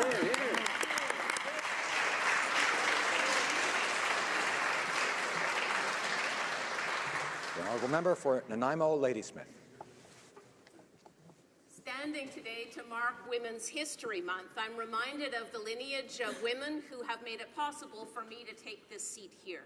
I think of my Aunt Kim Malcolmson, who's been mixing it up all her life and is still. Hi, Kim. She was a pay equity officer in Ontario right when I was starting high school. She's been a very good influence on me. I think also of Rosemary Brown, the first Black woman to fill a seat in any legislature in Canada. And her wise words, this is a quote from Rosemary Brown, "We must open the doors and we must see to it that they remain open so that others may pass through." And we have. Over the last 100 years, we've won the federal right to vote, the right to run for office. Women have won the right to serve in the army. Women's equality is now in the Charter of Rights and Freedoms. And yet there is so much to do. It's all hands on deck to address the ecological and inequality emergency that our planet and our country face. And women's rights and social justice are key to global sustainable solutions. And so I am inspired by the women that are making history right now. We need the ingenuity, the creativity, and the social justice commitment that young women bring and are bringing right now to our country and our political life. I'm deeply inspired by these strong young women, and I see them making history right now as we speak. I think of the 338 women that have contributed and been part of the Daughters of the Vote process that Equal Voice imagined. They are going to take their seats in this Parliament next March on International Women's Day, future leaders of our country. I think of Melissa Mollin-Dupuis, young Innu performance artist, Quebecois, one of the co-founders of the Quebec movement of Idle No More. Very inspiring work. I think of the Olympic women medalists who just really blew the men out of the park, and the rest of the country as well. We're so proud of them and their leadership. They, again, are making Canadian history as we speak. And I think of my friend and comrade, Avery Valerio from Nanaimo. She's 19 years old, and she is talking with young women, millennial feminists across my province and across the country about what this next wave of the women's movement looks like and how they themselves will make their mark on history. And so the rest of my time, I'm going to share with you Avery's words and say these words in her voice. She writes, "So where do we belong? How do we belong? How do we make Canada somewhere where half of the population can find a place for themselves? A place free of violence and plentiful of opportunity? How do we heal? How do we move forward? We do it together. We do it through education, through legislation, through conversation. We do it not because it makes for good politics or because it's the flavor of the month. We do it because it's the right thing to do. It's the responsible thing to do. Because democracies are supposed to be representative of their nations. Because everyone deserves to live a life free of violence. We do it because everyone deserves equal opportunities. Because we cannot wait to do it any longer. It was Emily Murphy who said that there never was a country better adapted to produce a great race of women than this Canada of ours, nor a race of women better adapted to make a great country.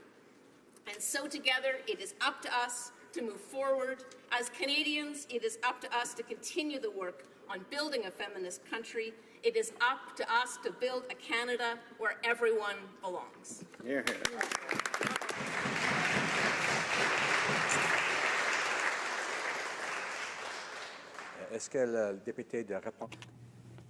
Is the member for Repentigny seeking the unanimous consent of the House to take the floor?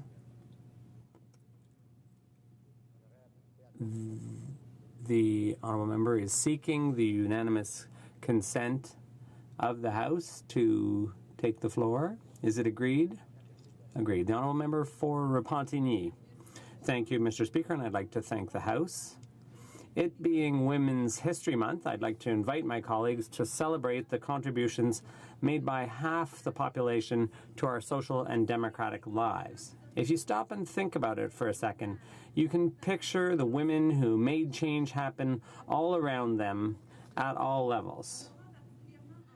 We think automatically of Léa Roback, Pauline Julien, Madeleine Perron, and Thérèse Casgrain, who, like their artist, trade unionist, and politician sisters, made huge contributions to improving Quebec society. But history with a capital H is built on more personal histories because women are both the pillars of the family unit and the social fabric we rely on. You could just as easily think of your friend who's looking after a sick parent or child, since caregivers are usually women. Or maybe a volunteer who throws herself into improving the lives of people in your area so generously. There are a lot of these women. In fact, they're all around us. And their work can often be taken for granted. I invite everyone in this month that is dedicated to them to show our appreciation and think about what we, men and women, can do to support them in turn, whether it's in our families, our lives, or here in the House. It goes without saying that there's more work ahead to boost our ranks. Many women who are actively involved in their communities are put off by the idea of getting into politics. They feel they can be much better drivers of change from outside politics. Why is that? Could we change the environment here? Could we set a better example and strike a better balance, a work-life balance between family life, social life, work life, and the commitments we have as MPs? We need to come up with answers to these questions and more. And lastly, we need to make the changes necessary to make our dreams a reality. This is Women's History Month. Let's remember those who paved the way for us by driving change. And what's more, let's be idealistic about our social and democratic lives and see how each of us can, in turn, be agents of change for those around us and those who will follow. Thank you very much.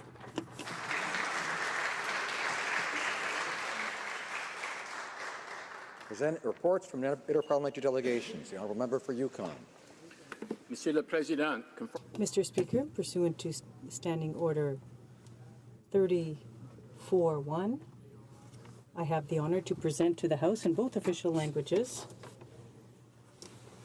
a report from the Canada-Europe Parliamentary Association respecting its participation at the meeting of the Standing Committee of Parliamentarians of the Arctic Region, Bodo, Norway, May 23rd and 24th of 2016. Committees. The Honourable Member for Battle River Crowfoot. Thank you very much, Mr. Speaker, and I have the honour to present in both official languages the following report to the Standing Committee on Public Accounts. The 14th report, entitled Report 5, Canadian Army Reserve National Defence of the Spring 2016 Reports of the Auditor General of Canada. Pursuant to Standing Order 109, the committee requests that the government table a comprehensive response to this report. Thank you, Mr. Speaker. Dépôt de projet de loi émanant des députés. Introduction of private members' bills. First reading of Senate public bills. Motions. Presenting petitions. The Honourable Member for Laurier-Sainte-Marie. Thank you very much, Mr. Speaker. I can't say that it's a pleasure, but I have the honour to rise today to represent the voices of more than 700 people who are pointing out the fact that the Treasury Board has a policy in place for child care services in the workplace, but that the Liberal government, like its predecessor, is not following the policy. The shortfall has forced these daycares to close and is now threatening the Early Childhood Center in the Guy Favreau complex. Petitioners are calling for the government to respect its policy for workplace child care service centers, because it's important to focus on the balance between work and family life. Thank you, Mr. Speaker. In the 41st Parliament, the House of Commons unanimously passed a motion calling upon the government to create a national strategy on palliative care. The petitioners state that it is impossible for persons to give informed consent to assisted suicide or euthanasia if appropriate palliative care is not available to them. Therefore, petitioners are calling upon Parliament to establish a national strategy on palliative care. Thank you, Mr. Speaker. Pending petitions. Presentation de petition. The Honourable Member for Humber River, Black Creek. Thank you very much, Mr. Speaker, and I'm really pleased today to be able to present the House a petition for ending child hunger. The following petition has been put together by students at York University enrolled in a course entitled Sociology 2060, Social Interaction and Community, taught by Professor Peter Dawson. According to the 2014 Who's Hungry report, the Greater Toronto Area had well over 1 million people visit a food bank between April 13th and March 2014, and 31% of those people were children. Mr. Speaker, they call for the Government of Canada to take immediate action to end child hunger in our country, and one way of approaching this is by allocating funding for food banks and other programs to ensure that no child goes hungry. Thank you, Mr. Speaker. Presenting petitions. The Honourable Member for Cowichan, Malahat, Langford. Thank you, Mr. Speaker. It's my honour today to rise in the House and present two petitions. The first petition has to do uniquely with my critic area for seniors issues, and petitioners are calling on the government to recognize the rapidly changing demographics of the Canadian population, and therefore they call upon the government to appoint a minister for seniors and also to develop a national strategy for seniors. The second petition I'm presenting, Mr. Speaker, comes from my riding of Cowichan, Malahat, Langford, where the hard-working residents of Shawnigan Lake have been fighting against a contaminated soil dump in their watershed, and therefore they call upon the Government of Canada to start enforcing the Fisheries Act and make sure that it works with provincial partners to stop the dumping of contaminated soil in this critical drinking water area. Thank you. Presenting petitions. The Honourable Member for Yorkton, Melville. Speaker, I'm presenting petitions today from Canadians calling on the government to create a law that recognizes the death or injury of a preborn child as a separate offence when a criminal attack occurs against the mother.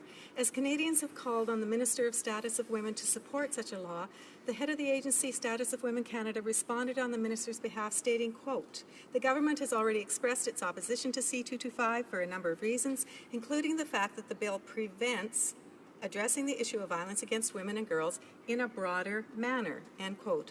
These signatures ask, how is it possible for a bill that addresses a very real and specific gap in protecting pregnant women's rights to carry their children to term prevent this government from addressing violence against women in a broader manner. If women and family victims who have experienced the need for this law were invited to participate in the government's national strategy consultations, I'm sure they would sign up as witnesses in a child's heartbeat. Presenting petitions, the honourable member for Winnipeg North. Mr. Speaker, it's a privilege to table a petition signed by many residents of Winnipeg North addressing to the Prime Minister, in fact, all members of this House, indicating that hospice palliative care is an approach that improves the quality of life of patients and their families facing the problems associated with life-threatening illness through the prevention and release of suffering by means of early identification and assessment and treatment of pain and other problems physically, psychologically, and spiritually. What they're asking for, Mr. Speaker, is that palliative care be taken into consideration with regards to the Canada Health Act. Thank you. Presenting petitions, the honourable member for Abitibi-Témiscamingue. Merci beaucoup, Monsieur le Président. Thank you, Mr. Speaker. My electronic petition that I'm tabling today is linked to changes in policy with at Treasury Board that have resulted in the Tunney's Pasture child care facility was threatened. Ultimately, the daycare center came up with a solution. However, others, like the one mentioned by the colleague for Laurier-Sainte-Marie, are still threatened.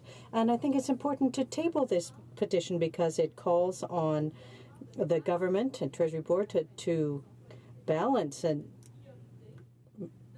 work life, family life, by preserving these good quality daycares in the workplace. I think it's a very important petition to table if we do want to ensure that employees in our federal departments can better balance their work and family life. Presenting petitions, the honourable member for St. Albert, Edmonton. Speaker, it is a great privilege to rise in this House to present a petition signed by dozens of my constituents calling on the government to establish hospice palliative care as a defined service under the Canada Health Act. The Minister of Health has conceded that up to 70% of Canadians do not have access to palliative care, and the petitioners are calling on the government to make palliative care accessible and available to all Canadians by taking this step. Thank you. Présentation de pétitions. Presenting petitions. Seeing none, questions on the order paper. The Honourable Parliamentary Secretary to the Government House Leader. Yes, thank you, Mr. Speaker. I would ask that all questions be allowed to stand at this time, please. Is that agreed? All questions stand? Agreed? Agreed and so ordered. Orders of the day. Order du jour. Government orders, government business. Resuming debate on motion number 8 on the Paris Agreement. I wish to inform the House that because of the ministerial statements, government orders will be extended by 16 minutes. Resuming debate, the honourable member for Sarnia-Lambton. Thank you, Mr. Speaker. And I will be sharing my time with the member for South Surrey White Rock. Monsieur le Président, aujourd'hui je suis... Mr. Speaker, today I'm very happy to have an opportunity to speak to motion number 8 on the Paris Agreement. The targets established then were are the same as the ones put in place by the previous government, so I will not attempt to change them. Mr. Speaker, these are targets without concrete plans are simply dreams. As a new member with 32 years' experience in the business community, I want to see the plan. The government had promised that 90 days after the Paris Agreement, a concrete plan would be brought forth, but that has not been the case. Then the Liberal government said that it would meet with the provinces to put in place a plan. The government has already met with the provinces, but there's still no plan. They said that they would have a comprehensive plan within the space of a year. Mr. Speaker, we're still here today with no plan and no agreement with the provinces on a plan. Correct the misperceptions that exist regarding conservative views on climate change and on the Paris Agreement. Mr. Speaker, I am a scientist. I use fact and evidence-based decision-making as a way of life. As a chemical engineer, the first female engineer to sit in this House, I have the understanding of the science behind what is happening to the planet. And indeed, Mr. Speaker, we are seeing climate change on the planet. The permafrost is melting, extreme weather events are occurring at a greater than previous frequency, and the pH of the ocean is rising as evidence of the change. It's clear from research, Mr. Speaker, that a combination of natural phenomena and human factors are influencing this issue. A volcano in Iceland erupts, and in 4 days generates more carbon footprint than we've erased globally with carbon emissions reduction projects in years. Each year, forest fires in North America alone increase the emissions. And clearly, we have emissions from transportation, buildings, industry, and mammals. Au même moment, Monsieur le Président, At the same time, Mr. Speaker, there are ways of absorbing these carbon emissions. Scientific statistics show that 36% of emissions enter the atmosphere. 27% are absorbed naturally by water. 27% are absorbed by greenery on the planet, and a broader factor is applied for forestation. Additional absorption is through carbon sequestration and conversion. was about figuring out how to solve the problem of this global change. The assumption made is that it's all related to the increasing temperature of the planet, and that by holding the temperature increase to less than 1.5 degrees, we will avert catastrophe. I am not convinced that temperature is the only consideration, but let's deal with that one today. The linkage is then made that to reduce the temperature increase of the planet, you must reduce greenhouse gas emissions, and we are focused now specifically on carbon emissions. Certainly, greenhouse gases are a factor, and CO2 a significant portion of these gases. However, Mr. Speaker, when it comes to solving the global problem of carbon emissions, let's be clear on the facts. Canada makes up less than 2% of the carbon footprint of the planet. It is a scientific fact that we could eliminate our entire carbon footprint in Canada, and this would have no significant impact on the temperature increase we're trying to solve. Let me say that again for those who didn't get that. We could totally eliminate our carbon footprint in Canada, spending billions of dollars to do it, and it would not fix global warming. So the approach of the Liberal government is wrong, especially this newly announced federal carbon tax.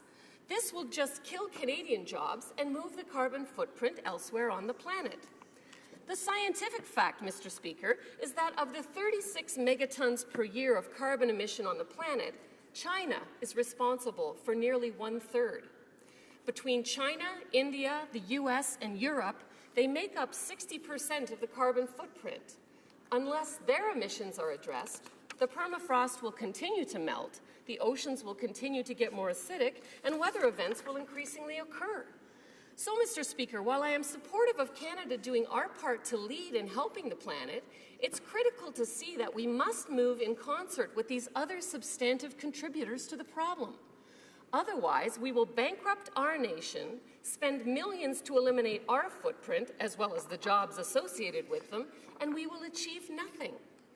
Le Canada possède des technologies. Canada has carbon emissions reduction technology that is excellent. It also has tools to help other countries. We should be able to maximize the potential of Canadian expertise to help other countries with higher carbon emissions reduce their emissions. For example, China is still building coal-fired electricity plants. Think of how Canada could help improve the situation by providing liquefied natural gas, nuclear energy, or renewable energy. All of these could substitute for coal.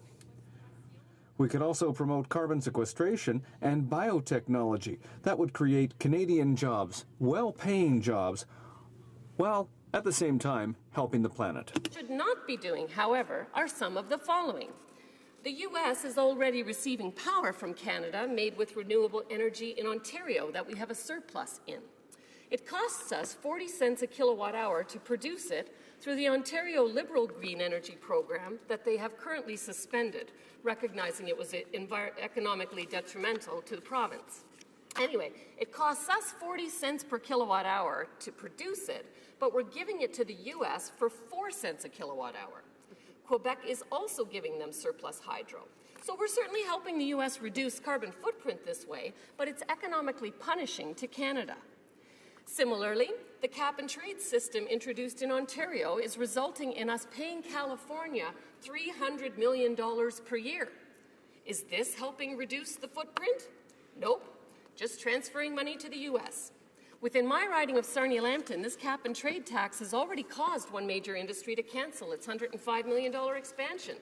All those well-paying jobs are now going to the States, who don't have a job-killing carbon tax. We have another $2 billion polyethylene project under consideration that we believe will go to the U.S. Gulf Coast, who don't have a job-killing tax, and the threat from the Minister of Environment, which is now a reality, of a second force level of tax. That means another 1,500 construction jobs and hundreds of well-paying long-term Canadian jobs will go to the U.S. along with the carbon footprint. So the planet is not better off, and Canada is less well off. And this is what will happen if we don't move in concert with our competitors on carbon taxes. The U.S. makes up 40% of our GDP in trade. 2 levels of additional tax in Canada that don't exist in the States will cause much of our business to move to the States, especially with the increase in protectionism we expect to see based on what both U.S. candidates for president have said. The implementation of a greenhouse gas emissions criteria for projects that has defined no criteria for acceptability will cause further uncertainty for those thinking of doing business here and will cause additional cost and delay that will certainly drive business to more friendly environments like the U.S. So, Mr. Speaker, what we need to do is not just lead the world in achieving our targets, but to actually work collaboratively with the world to address climate change and take in the efforts that are already happening in Canada, enhance them where it doesn't cost us jobs, and further reduce the world's footprint. Develop our leading-edge technology and leverage that to the substantive contributors of the global problem, to move at a pace on reduction that matches those regions who need to do the most. If we don't adopt this approach, Mr. Speaker, we will feel warm and fuzzy about the climate change initiatives we're embracing, but we will do nothing to prevent the permafrost from melting, extreme weather from happening, and the ocean's destruction. In Paris, we created an opportunity for the world to come together and do something, but if only we do something, we are doomed to failure and will bankrupt the country. Let's be fact and evidence-based, let's be smart, and let's take an approach that leverages our technology to create Canadian jobs and help the planet. Thank you, Mr. Speaker. Questions and comments. Question commentaire. The Honourable Parliamentary Secretary to the Minister of International Trade. Thank you, Mr. Speaker. I thank the honourable member from Sarnia-Lambton for her interesting discourse. I come from a family of engineers, including 2 of my sisters-in-law, and I'm very, very happy to hear the scientific discussion. My only question for her, Mr. Speaker, is an ethical one. How can we expect to collaborate with other countries in reducing the carbon footprint of everyone around the world if we aren't taking measures ourselves, if we aren't leading ourselves in terms of reducing our own carbon footprint through a carbon tax, which most experts and economists feel is the way to go? The Honourable Member for Sarnia-Lambton. Thank you, Mr. Speaker, and I thank the colleague for an excellent question. Obviously, we are doing things. We've eliminated coal production. We are focusing on renewable energy. We are doing carbon sequestration. There's a number of areas of technology where we are actually leading, and we need to leverage that to places like China that are still building coal plants and make up 1/3 of the world's footprint. Thank you, Mr. Speaker.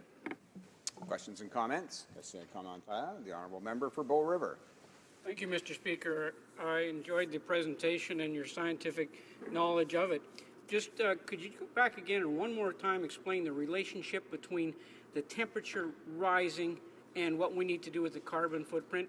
It was an excellent point, and I think it needs to be restated again.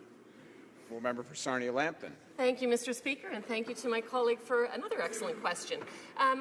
The discussion today was premised on what was agreed in Paris, which is that reducing the temperature of the world will fix the problem.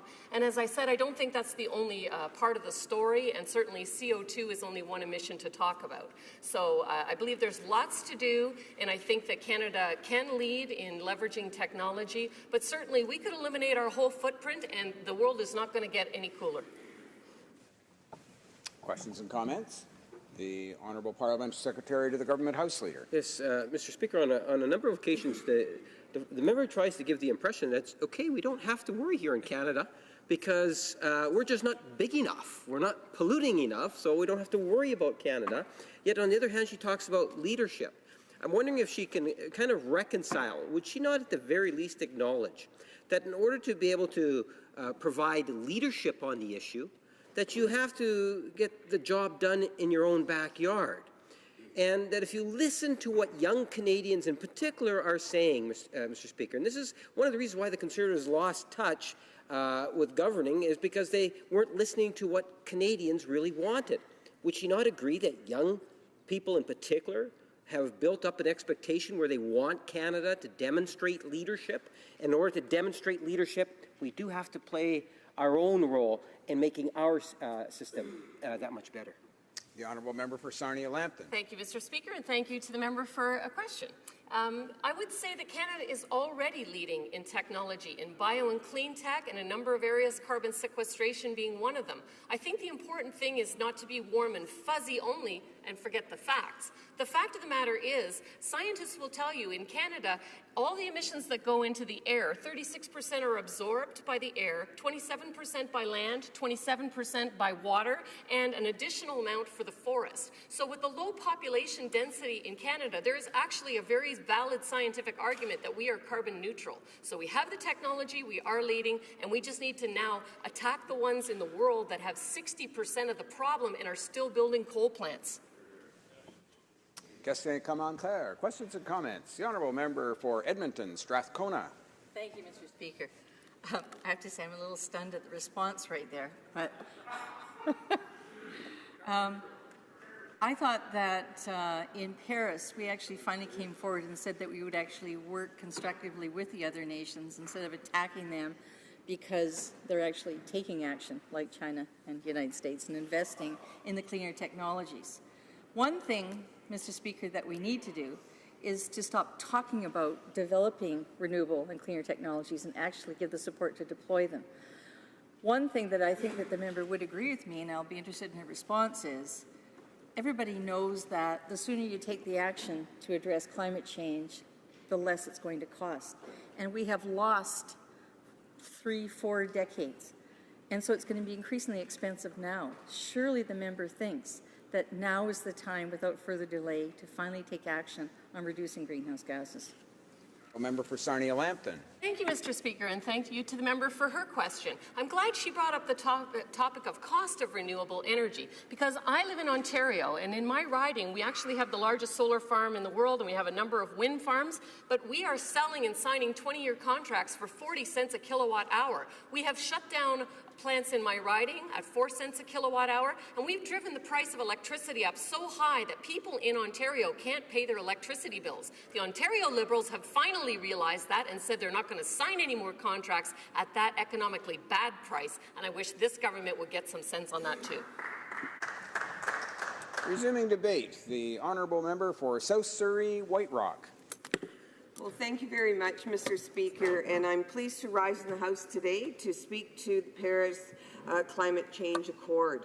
And this was signed by Canada in April of this year. And, Mr. Speaker, this agreement confirms that the climate change targets set by the former Conservative government were the right ones for this country.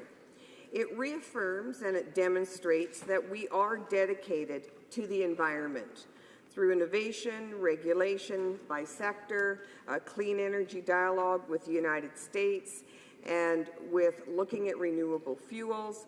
And the only difference being that we were innovative in our approach and cognizant of the taxpayers' dollars. And we have heard a lot of rhetoric, and I hear it day after day around that we've done nothing, absolutely nothing for climate change, and that couldn't be further from the truth. Well, Mr. Speaker, we know that the targets that were set by the Conservatives were ambitious. A 30% reduction of greenhouse gas emissions by 2030 over 2005 levels. The Liberal government obviously agrees with this assertion as well, as they have adopted our targets in the Paris Agreement. And these targets reflect Canada's willingness to do its part in addressing the reduction in global greenhouse gas emissions. And that's why we, the Conservative opposition, are in support of the first part of today's motion, which states that the House supports the government's decision to ratify the Paris Agreement under the United Nations Framework Convention on Climate Change, signed by Canada in New York on April 22nd, 2016. However, Mr. Speaker, the second part of this motion is where further work needs to be done. And the second part reads, and that the House support the March 3rd, 2016 Vancouver Declaration calling on the federal government, the provinces and territories to work together to develop a pan-Canadian framework on clean growth and climate change. And again, that was something that was promised by the Liberal government within 90 days. We have not seen that, so we will move on. But Mr. Speaker, there is no doubt that climate change is a priority for Canadians. However, I have always said, and I will continue to say, that the actions on climate change will happen on the ground, on the front line. The real change will absolutely be made by our communities in our cities. In fact, the work is already happening now and has been underway for many years. And that is where we need to put our focus and we need to put our support. Now, as a former mayor, and like many mayors throughout that sit in this House, I can firsthand say that municipalities know what needs to be done, and the mechanisms, for most part, are already in place. There are provincial targets that cities have signed on to and agreed to. There are federal targets that cities have signed on to and agreed to through the organizations like the Federation of Canadian Municipalities, who are already doing great work with our municipalities. And they really want to ensure that they have the tools to assist in the reduction of greenhouse gases and reducing the impact on climate change. In fact, over 90% of municipalities that are surveyed by the FCM have already or are developing greenhouse gas reduction plans and climate mitigation plans. Now, in my own city of Surrey, we have completed a number of projects, and we still have a good number underway. And as the former mayor, we built an organics biofuel facility, which diverted 70% of waste from the landfill and used the renewable fuel to power our fleet. Now, this was the first closed-loop system in North America, and we've implemented geothermal system. We've used hydrogen fuel cells, electric cars, CNG buses, LED lights throughout the cities. And we always look for opportunities to reduce our footprint and reduce greenhouse gases. Now, especially when we implemented our sustainability charter in conjunction with many other cities back in 2007. Now, many projects help reduce emissions, and it helped us protect the environment, and it was entirely driven by the cities. Our Green City initiatives spoke about the protection of our ecosystems, the preservation of natural living heritage and green infrastructure. And we secured 5,700 acres of land and planted over 10,000 trees. But there's more to do and more issues to deal with when we talk about changing weather patterns and the rising of water levels by 2 meters. And this is particularly relevant when you have farmland in the floodplains and also where cities are building housing on floodplains. So, Mr. Speaker, it is my belief that when we talk about sustainable development, along with infrastructure and transportation. It is the over-encompassing system that we should be looking at. Now, communities and provinces are where your greenhouse gas reductions are going to take place. In fact, some would argue that sometimes federal interventions can potentially be harmful to the work that's already being done. Now, for example, a private member's motion that was passed last week by the Liberal government here in the House that will impose greenhouse gas emission screens on infrastructure projects in our communities, which will then prioritize infrastructure funding towards projects that mitigate climate change. All good, all lofty. However, many communities need new roads, need new bridges, they need better highways. So they need these critical pieces of infrastructure that are unfortunately going to emit greenhouse gases as they are built. But that does not mean that communities do not have climate change mitigation plans in place. And there needs to be a holistic approach when you have the ability to look at the entire picture, not just one piece of infrastructure. The federal government needs to be supporting the work that has been done and supporting the new initiatives and plans that are already in place and that are being developed. And some of these plans, Mr. Speaker, have been in place for decades. We don't need to duplicate the work or add more carbon taxes, especially when Canadians are already paying provincial carbon taxes. So the Paris Agreement commits Canada, countries like Canada, to do their part in reducing greenhouse gas emissions. And with this, I have absolutely no issue with. To have the federal government impose a national carbon tax on all provinces and territories is not working together. The Premier of Saskatchewan, the Premier of Nova Scotia, the 3 territorial premiers have all stated their opposition to the imposition of the federal carbon tax in the area of shared jurisdiction. They all dispute the Prime Minister's interpretation of the Vancouver Declaration as an excuse for the federal government to impose a carbon tax in their respective provinces and territories.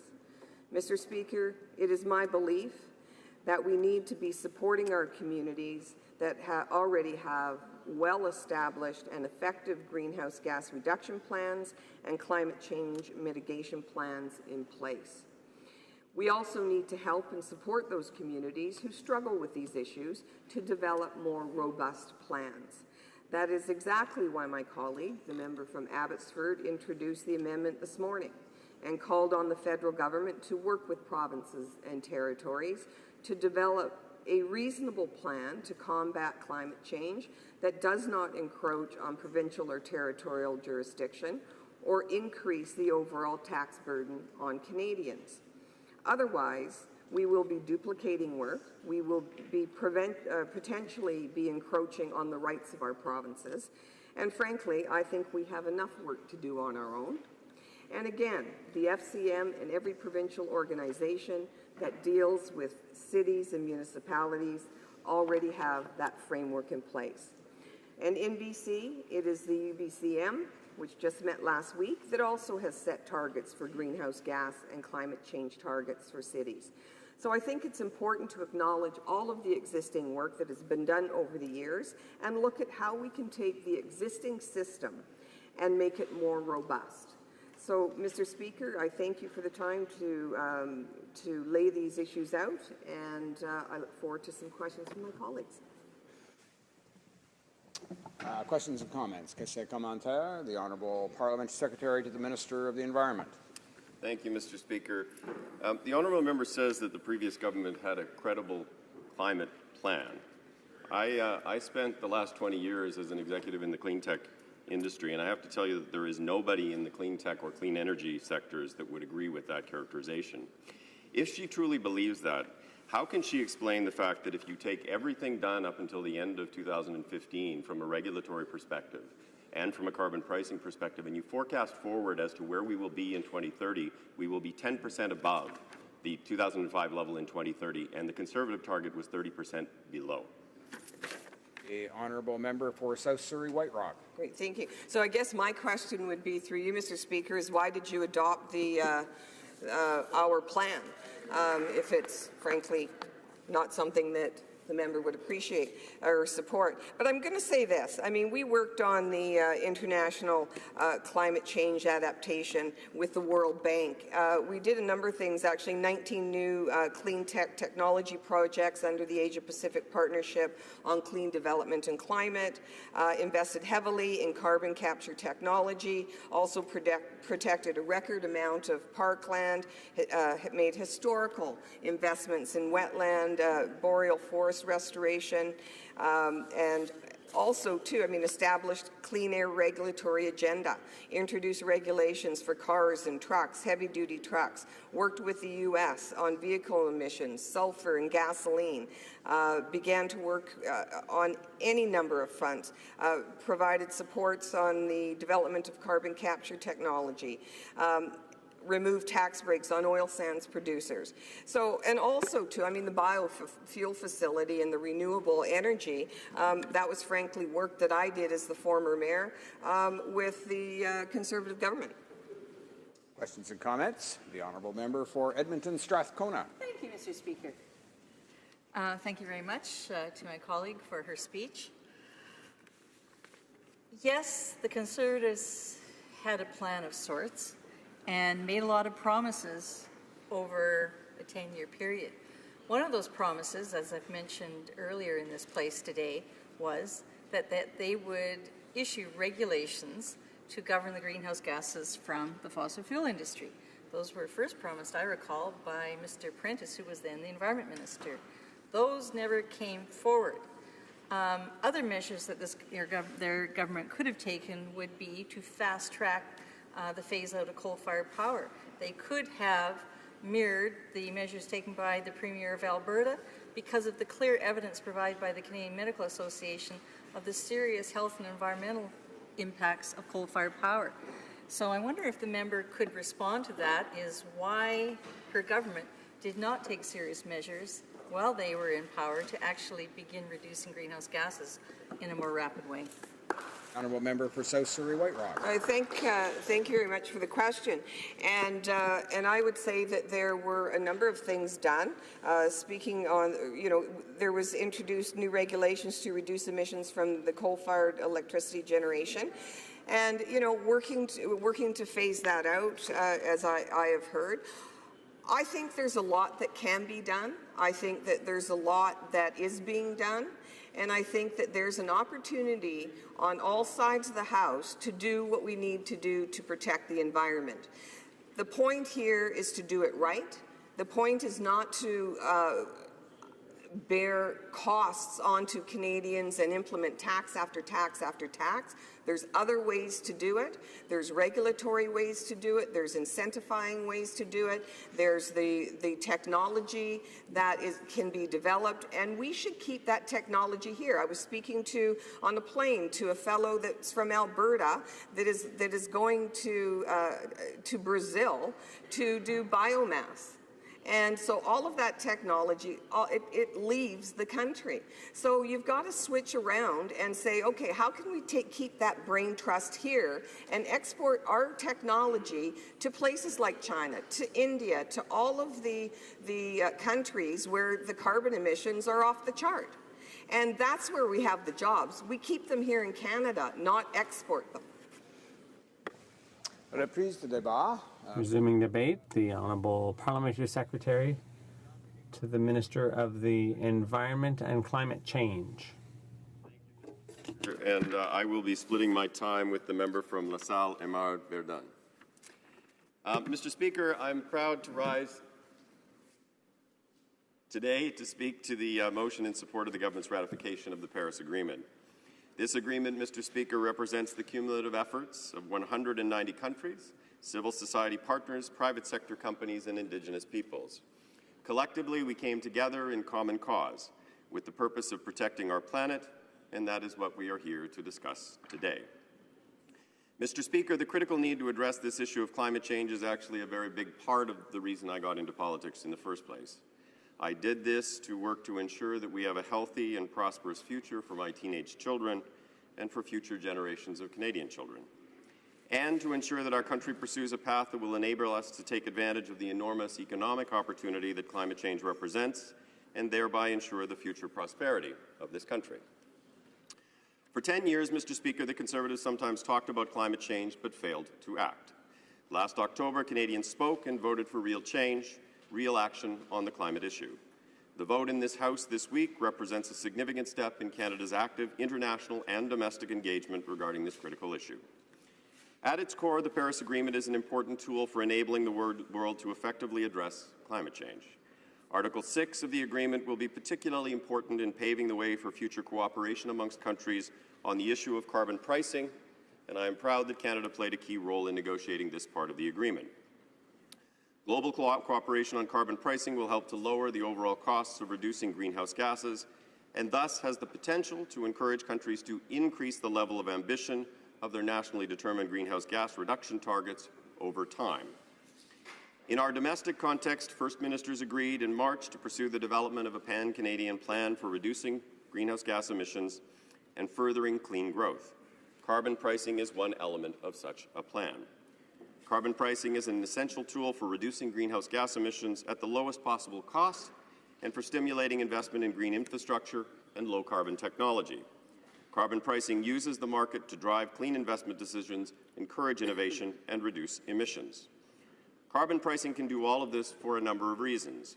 First, it provides flexibility.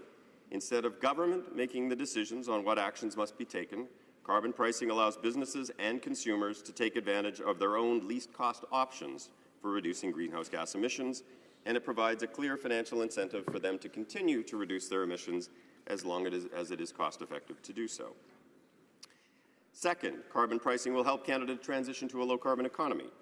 When manufacturers pay a price on carbon, this encourages consumers to shift their purchases towards less carbon-intensive goods, and for industry to respond to the growing demand for low-carbon products. Excuse me. Third, carbon pricing will help position Canada to compete in a future low-carbon economy. Carbon pricing provides businesses with an ongoing incentive to innovate, especially if they expect the carbon price to gradually increase over time. Business leaders recognize that low-carbon technologies and processes are often more efficient and that reducing greenhouse gas emissions increasingly makes good business sense. This is important for the ongoing competitiveness of all business. It also, however, acts as a critical catalyst for the development and deployment of Canadian-made clean technologies.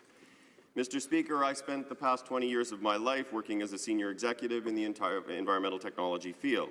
I personally witnessed the implementation of Canada's first carbon pricing mechanism in British Columbia by Premier Gordon Campbell in 2008, and experienced firsthand the positive impact that such mechanisms can have in spurring the development of a robust clean tech industry. There are clearly reasons as to why Vancouver boasts the largest clean tech business cluster in Canada. One of these is the fact that a price on carbon exists. In our government's discussions with Canadian industry and finance leaders over the past few months, a common theme emerged. Carbon pricing is one of the most efficient ways to reduce emissions, to stimulate the market, to make investments in innovation, and to deploy low-carbon technology. Indeed, in anticipation of an increasingly carbon-constrained marketplace, many leading corporations, including Suncor, Canadian Tire, and General Electric, consider an internal price on carbon in all of their investment decisions. In addition, we have received numerous submissions from business in support of carbon pricing through our Let's Talk Climate Action portal. In July, Minister McKenna met with 23 Canadian industry and business leaders about the path towards significant reductions in greenhouse gas emissions in Canada. Following that meeting, this group issued a joint statement with the Government of Canada in support of carbon pricing. Furthermore, all of these business leaders joined the Carbon Pricing Leadership Coalition. This World Bank-led initiative is an international voluntary partnership under which 74 countries and over 1,000 companies have expressed their support for carbon pricing. We also have strong evidence here in Canada that carbon pricing and the pricing of carbon pollution can reduce emissions while maintaining economic growth. Research has shown that British Columbia's carbon tax has led to a notable reduction in fuel consumption and greenhouse gas emissions at the same time as BC enjoyed Canada's strongest economic growth. In addition to the experience in British Columbia, there is growing momentum for carbon pricing in Canada.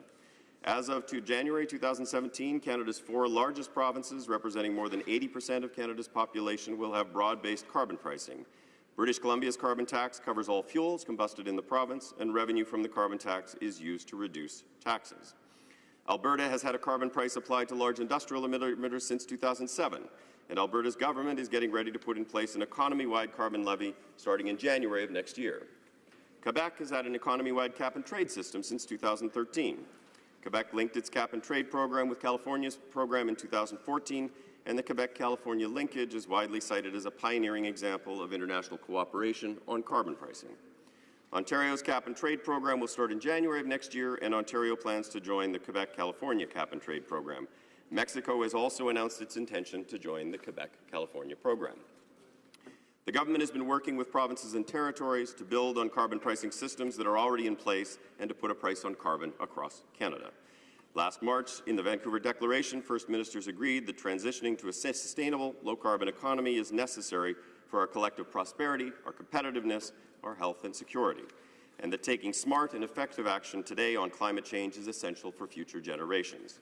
Mr. Speaker, First Ministers will meet this fall to develop Canada's pan-Canadian framework on clean growth and climate change. The framework will include a national approach to carbon pricing in which the pricing of carbon pollution plays a central role in reducing emissions and driving innovation over time. Carbon pricing is a central tool, but it is just one of a suite of tools required in a shift towards sustainable economic growth. In addition to carbon pricing, our government will also be considering a number of regulatory approaches to reduce greenhouse gas emissions to complement a national approach on carbon pricing.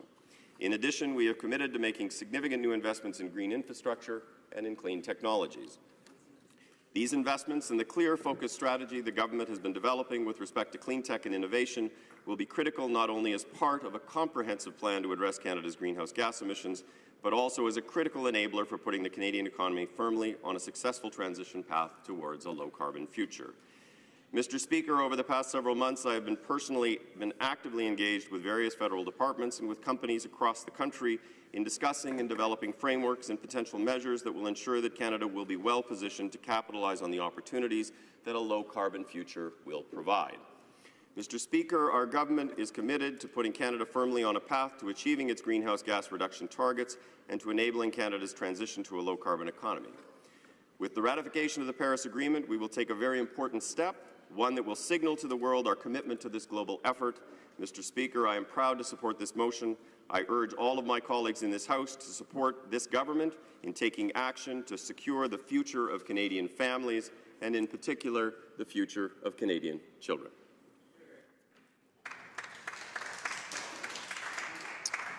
Questions and comments. The Honourable Member for Edmonton Strathcona. Thank you, Mr. Speaker. It looks like we're going to be doing a lot of chatting back and forth today. I'd like to thank the Honourable Parliamentary Secretary. I'm looking forward to working with him on moving forward on concrete measures.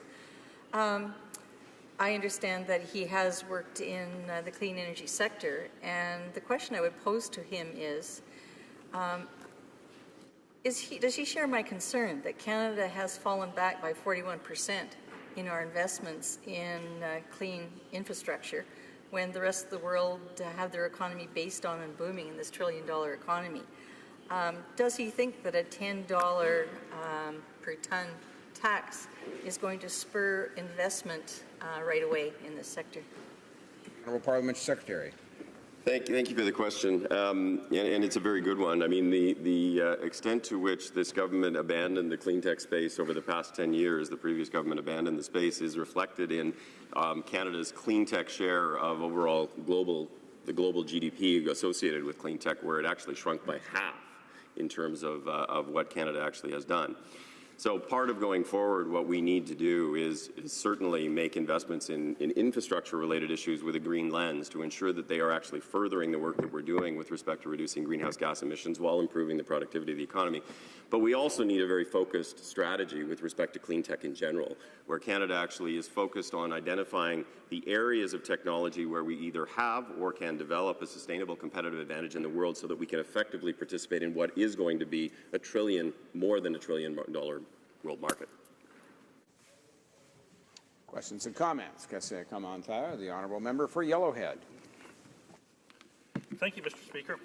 I was just reading through a recent document from the Canadian Chamber of Commerce, and a question to the Honourable Member across is one of the things that they were wondering, and I'd like to ask the same question, is the federal government going to ensure revenue collected from carbon pricing mechanisms directly facilitate businesses' transition to a lower carbon economy, and that it should not go into general revenues. Further, the allocation of that revenue should be objective and transparent.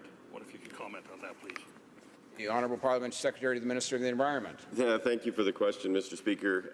Ultimately, the decisions with respect to how the revenues from carbon pricing mechanisms work are going to be the purview of the provinces. So the federal government is collecting no taxes, is retaining no revenues. It is actually completely revenue neutral from the perspective of the federal government. In different provincial areas, governments have chosen to do different things. In British Columbia, the government has chosen to reduce income taxes as a way to utilize those revenues. In Alberta, there is a focus much more on accelerating the development of clean tech and renewable energy. And you will find differences across the provinces, but I think thus far you've seen very little willingness on the part of many of the provinces to look at simply putting it into general revenues. I think there really is an expectation that it will be used to further the transition towards a lower carbon economy. Questions and comments. The Honourable Member for Oakville. Thank you very much, Mr. Speaker. I wanted to congratulate the Honourable Parliamentary Secretary on an excellent address. I had a question for him about carbon leakage, the loss of manufacturing jobs to other jurisdictions with less rigorous carbon pricing, carbon costing. Does he have any suggestions on how the pan-Canadian framework could address carbon leakage? Honourable Parliamentary Secretary to the Minister of the Environment. Yes, thank you for the question. So carbon leakage, again, the design of the systems actually will be largely provincial, but there are a number of ways in which provinces can choose, and some of them have chosen to deal with specific issues around carbon leakage in the past. There are trade-exposed industries that are dealt with in a particular fashion. In British Columbia, for example, the cement industry. There are also discussions ongoing about things like carbon border adjustments and those kinds of things. So there are many different types of mechanisms, and that is something that each province will work through, but we obviously are happy to participate and to be part of those conversations. Questions and comments. The Honourable Member for Selkirk, Interlake, Eastman. Thank you, Mr. Speaker. And just want to address the problem that we see with the carbon tax. It's been introduced by the Liberal government, and even though they're going to pass this off onto the provinces and try to isolate themselves from consumers being upset and taxpayers being upset and having to pay more in taxes, we've got to remember that at a $50 a ton tax on carbon will actually result in about 11.5-cent increase in the price of gasoline. Does the Liberal government and does the Parliamentary Secretary realize that the hardest hit people by the carbon tax that they've introduced today is going to be our rural Canadians, it's going to be our farmers, it's going to be seniors living on fixed incomes who have to drive from rural areas into often into urban centres to get the health care and medical attention that they require. It's going to be these individuals that are going to be hit the hardest. And why aren't they considering the impact on rural Canada and how this is going to increase the production costs of food products right across this country? Parliamentary Secretary. Thank you, Mr. Speaker. I mean, the first thing I would say that any serious climate plan includes carbon pricing mechanisms, and the question actually speaks to the fact that the previous government had no serious plan to address carbon emissions. But I would say to you that the revenues that are actually raised by provinces are the purview of the province to decide how to actually return those back to taxpayers or to use them for the purpose of things like generating activity in the clean technology and the clean power space. And to the extent that a provincial government decides that it wants to return those back in the same way that the British Columbia does, that's certainly up to the province. Resuming debate, the Honourable Parliamentary Secretary to the Minister of International Trade. Thank you very much, Mr. Speaker. It's an honour for me to speak today. It's an honour for me to follow the Honourable Parliamentary Secretary. I will try to be as eloquent as he was. Let me say, first of all, Mr. Speaker, how important it is for me to speak on this issue today.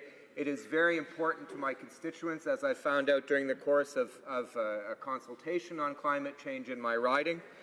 It is also, Mr. Speaker, one of the reasons the inaction of the previous government and indeed their distrust of science and scientists is one of the things that led me to leave my previous employment in the Academy and seek public office. And I have to also admit in a point of pride, Mr. Speaker, that nothing makes a former teacher prouder to see one of his students sitting in the House named Minister of the Environment and Climate Change, which is precisely what happened. Mr. Speaker, I would like to elaborate and move the discussion from what my honourable colleague has just said. So first of all, I would like to acknowledge that Canada is committed to creating a cleaner and more innovative economy that reduces emissions and protects our environment while creating well-paying jobs for the middle class and those who work hard to join it. Today, the government is proposing its pan-Canadian approach to carbon pricing, as my colleague and as the Prime Minister have outlined this morning. Under the new plan, all Canadian jurisdictions will have carbon pricing in place by 2018. The Paris Agreement emphasizes how Canada will harness the power of renewable energy as a way of reducing greenhouse gas emissions. Mr. Speaker, Canada has to lead on this, and the government is proposing to lead on this, and this measure will lead us there. But I also want to say, for those that fear a carbon tax, that this will be a good thing for our economy. Mr. Speaker, Canada's renewable energy and clean tech industry will begin to play a much more critical role in our Canadian economy. It has developed a base already, but developing a strong Canadian clean technology industry is paramount to the development of a prosperous and sustainable low-carbon economy, and we can help provide solutions globally to address the question of climate change. Mr. Speaker, this industry contributed $11.6 billion to Canada's GDP in 2014 and directly supported over 55,000 jobs across the country. These are quality jobs, Mr. Speaker, that sustain Canadian families. Canada's clean technology entrepreneurs are on a mission to innovate, to create high-value, high-quality jobs that have a positive impact on climate change and on the environment. There are close to 800 Canadian clean tech firms operating in Canada. Over 90% of these firms are small and medium-sized enterprises poised for growth.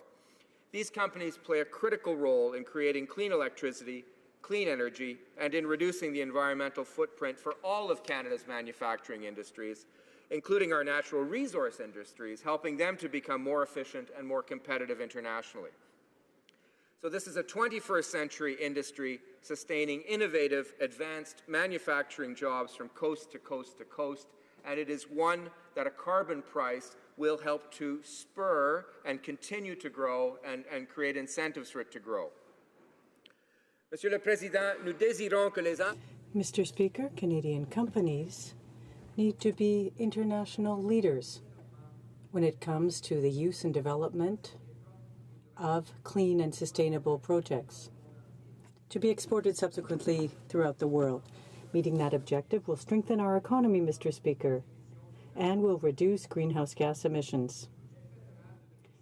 Budget 2016 announced a $1 billion investment in green technology, $2 billion in a fund to work with the provinces on a transition towards a low-carbon economy, and more than $100 million into energy efficiency.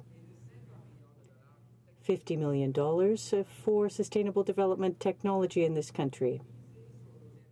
In order to focus on our objectives outlined in Budget 2016 and our plan for sustainable resource development, climate change and innovation, we consulted as part of investment and various stakeholders in order to see how the government can help them in order to be competitive in international markets. This is a truly national sector with industry clusters, jobs, and commercial benefits stretching across the country. Canada has a strong industrial process cluster in Quebec, a mature water cluster and renewable energy cluster in Ontario, and marine energy clusters on 2 coasts. We are the world's leader in carbon capture and storage, with projects stretching across the prairies, including Sask Power's Boundary Dam project, Canada's Shell Quest project in Alberta, and the world's largest carbon dioxide enhanced oil recovery project in Midale, Saskatchewan. In the north, clean technology is even changing the way we mine at Raglan's nickel mine complex in Nunavik. Tuglik Energy, a company headquartered in the riding of my honourable colleague and member from Ville-Marie-le-Sud-Ouest Île-des-Sœurs, has implemented a new project setting a new standard for industrial-scale wind energy in Canada's north. The project features leading-edge energy storage with an Arctic-grade wind turbine and has successfully demonstrated the economic and environmental benefits for Canada's northern mining operations and communities. Mr. Speaker, green-collar jobs are not low-skill, part-time jobs. They are jobs in innovative fields, including science, technology, engineering, and mathematics. This new progressive sector is also noteworthy in that it attracts and employs youth. 21% of employees in the sector are under 30 years of age, Mr. Speaker, a percentage well above the Canadian average. Mr. Speaker, Canadian companies, green energy companies, are playing in the big leagues on international markets. A large percentage of our clean energy companies export their products, and overall, clean energy generates more than half of its revenues on international markets. While the United States remains our most significant export market, there is diversity, remarkable diversity in Canadian exports of clean energy, Mr. Speaker, where more than 40% of exports go to countries other than the United States. Now we expect exports to increase with a shift to low carbon emission companies. Mr. Speaker, Asia, Latin America, and Africa are increasingly interested in Canada's clean energy projects, and there are ample opportunities for growth. The Network for Services and Trade Officers, through new programs like Can Export, which provides financial support, direct support to Canadian companies to find new markets, is prepared to help these companies and to prepare them for international markets, and they're eager to do so. Clean technology firms embody Canadian innovation. The technological dynamism of these firms has contributed to innovations across a broad spectrum of sectors, Mr. Speaker, including renewable green energy, green infrastructure, natural resources, and green transportation. The Canadian clean technology sector invested approximately 10% of total sector revenue, or $1.2 billion, back into research and development in 2014. That, Mr. Speaker, is more than 10 times the Canadian average of 0.9%. It even exceeds research and development investments of well-known innovative sectors such as aerospace and oil and gas. It should also be pointed out that 3/4 of clean technology research and development spending was made by Canadian SMEs. They firmly believe that strategic investments in innovation are the foundation for sustainable growth, and so do we, Mr. Speaker. Mr. Speaker, protecting the environment and economic growth go hand in hand. Clean technology are a key component in the government's approach to promote economic growth that is sustainable and play an essential role in honoring our commitments to reduce greenhouse gas emissions. This sector has a positive impact on the environment. Technology used by 66 companies or firms funded by Sustainable Development Canada have led to a reduction of greenhouse gas emissions by 4.5 tons, and that was in 2014 alone. That figure means it's the equivalent of taking 900,000 vehicles off the road for a year. These companies are net exporters and help the world to reduce greenhouse gas emissions. For example, Mr. Speaker, I had an opportunity to visit Canadian Solar, located in my colleague's riding of Guelph, and it's one of the largest photovoltaic panel builders in the world. Our government wants to make Canadian firms leaders in the use and development of clean technology, and carbon pricing is a good step to get us there. Questions and comments. Question commentaire, the honourable member for Courtenay Alberni. Mr. Speaker, in my community in 1993, there was a time that there was logging companies that were going to log 90% of Mears Island and most of Clayoquot Sound. And the chiefs in that community stood up for the environment. They stood up for what was important. They were being told that they had to log that land in the sake of jobs. Environmentalists, business people, even loggers stood with them, people from across Canada, from around the world. They knew that we couldn't keep going. It was unsustainable to continue down this path of destruction. So they decided to do things differently. They didn't have the answers, but they took bold leadership, important leadership, to stand up for what was right. Today we have the answers. We know that we can lower emissions through green energy, through clean rapid transportation. We can do it right. My question to the member is, knowing that we're facing the greatest crisis of our time, will he share that bold leadership that the chiefs of Clayoquot Sound and the people in the War of the Woods did to stand up for the environment?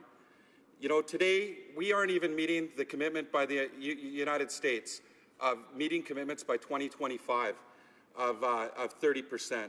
Will the member tell us why can't we at least join the Americans in their commitment of reducing emissions by 30% by 2025?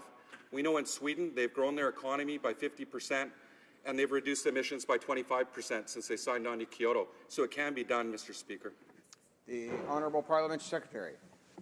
Mr. Speaker, I thank the honourable member for his question, and I share his passion for this. I believe, Mr. Speaker, that we are showing leadership. We led in the signing of the Paris Accord. We are going to lead in the signing of the implementation of the Paris Accord across the world. And we fully intend, Mr. Speaker, to continually push our targets. What they are today isn't necessarily what they're going to be tomorrow. And, Mr. Speaker, we intend to meet the commitment that we made under Paris, and we intend to lead along the way. Question commentaire. Questions and comments. The honourable member for St. Boniface St. Vital. Thank you, Mr. Speaker. In Manitoba, we take climate change very seriously. We are the home base for an organization called the International Institute of Sustainable Development that have determined that on the average winter temperature has increased 3 degrees over the last 40 years. And if the trend continues, Mr. Speaker, and there's no reason, there's little hope unless we move forward on this plan that it won't, we'll see winters that are 7 degrees warmer by mid-century. My question to the honourable member is, are you aware,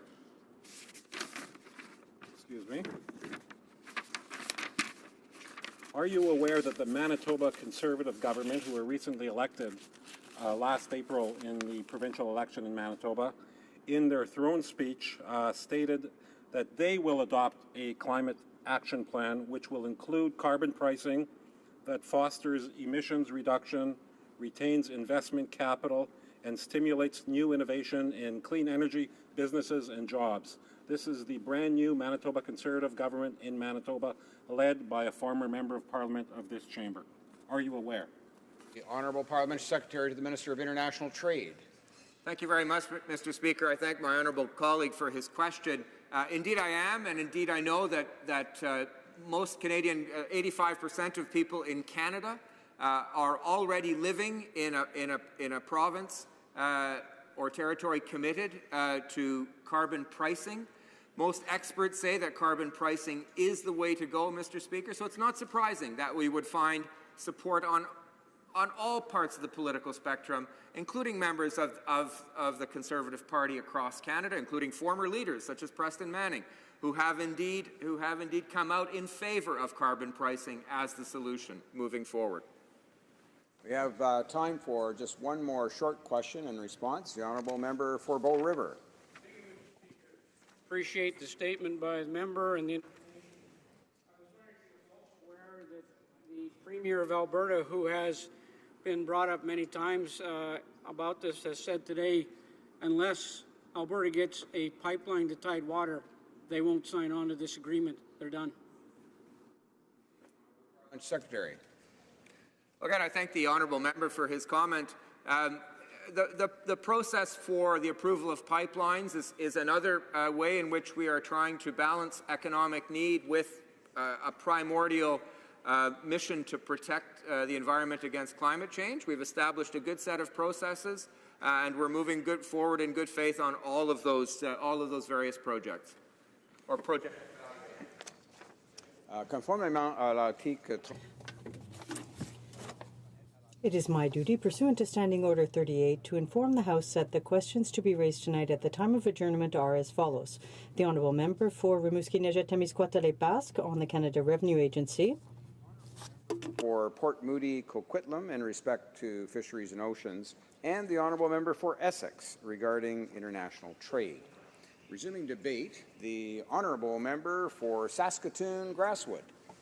Thank you, Mr. Speaker. It gives me great privilege this afternoon to speak on Motion 8, Paris Climate Change Accord. I will be sharing my time this afternoon with the member from Wellington, Halton Hills. Canadians coast to coast want to say in this climate change. It's interesting from the Paris Agreement that the Liberal government has all of a sudden adopted the greenhouse gas emissions reduction targets that were set by the previous Conservative government. Imagine that. The previous government, I'll just let you know, set the 30% reduction of GHG by 2030 over the 2005 levels. Granted, this is an ambitious goal. It gives business, though, Mr. Speaker, time and planning. It gives them time to address the global emissions. We need to be fair and effective approach to international efforts on climate change. And this must, as we all know in the House here, must include all world's major emitters of the greenhouse gases. Keep in mind, Canada represents only 1.6% of the global GHGs. Our government established reduction targets. We went from 1.9% down to 1.6% in our time of government. All right, the province of Saskatchewan is trying to be a leader, as we all know, in carbon capture technology. Carbon capture technology can help to minimize the CO2 emissions. While it might not be actually perfect in certain situations in the eyes of some of the environmentalists, it is seen as a way of the world to transform to renewable energy. There has to be a balance, Mr. Speaker, as coal-fired power plants have sustainable life left, not only in my province of Saskatchewan, but next door in Alberta. Using these facilities will extend the life of many jobs and many local communities in these two provinces. Not to mention there should be some spin-off on selling this tech change to worldwide. We can all point to China, as they are building one new thermal coal plant every 10 days or so. Right now, the Boundary Dam near Estevan is one such area in the province trying to be that world leader. The Boundary Dam has captured 1 million tons of CO2 this past year. That is equivalent to 240,000 cars off the road in a province that only has a population of 1.1 million. SAS mining operations continues to reduce the energy and water usage and the GHG emissions through initiatives such as the heat recovery cogeneration, continuous mining, remote control mining, and the use of electric vehicles. I saw this firsthand when I visited one of the mines about 2 weeks ago in Allen, Saskatchewan. But, Mr. Speaker, this takes time, and with the economy on the brink of disaster, time is needed. That is why the province of Saskatchewan and our government, or our opposition government on this side of the House, does not support the Vancouver Declaration. Once the lone wolf of reason, Saskatchewan has recently been joined by all three territories and now Nova Scotia. Brad Wall, the Premier of Saskatchewan, said today in the legislature, the level of disrespect shown by this Prime Minister and his government is ridiculous. Today is stunning in the House of Commons. Wall made the comments to the Regina Leader-Post, saying the PM unilaterally imposed a carbon price on the provinces and the territories. I quote the Premier, "This meeting this morning was not worth the CO2 emissions it took for all environment ministers to head to Montreal for discussions. This is a betrayal of the statement made by the Prime Minister in Vancouver in March when they had their meetings. And then the Saskatchewan Environmental Minister, Scott Moe, also said today the carbon tax will cost each family in Saskatchewan $1,250 a year, and the province $2.5 billion, while at the same time threatening jobs in the energy sector.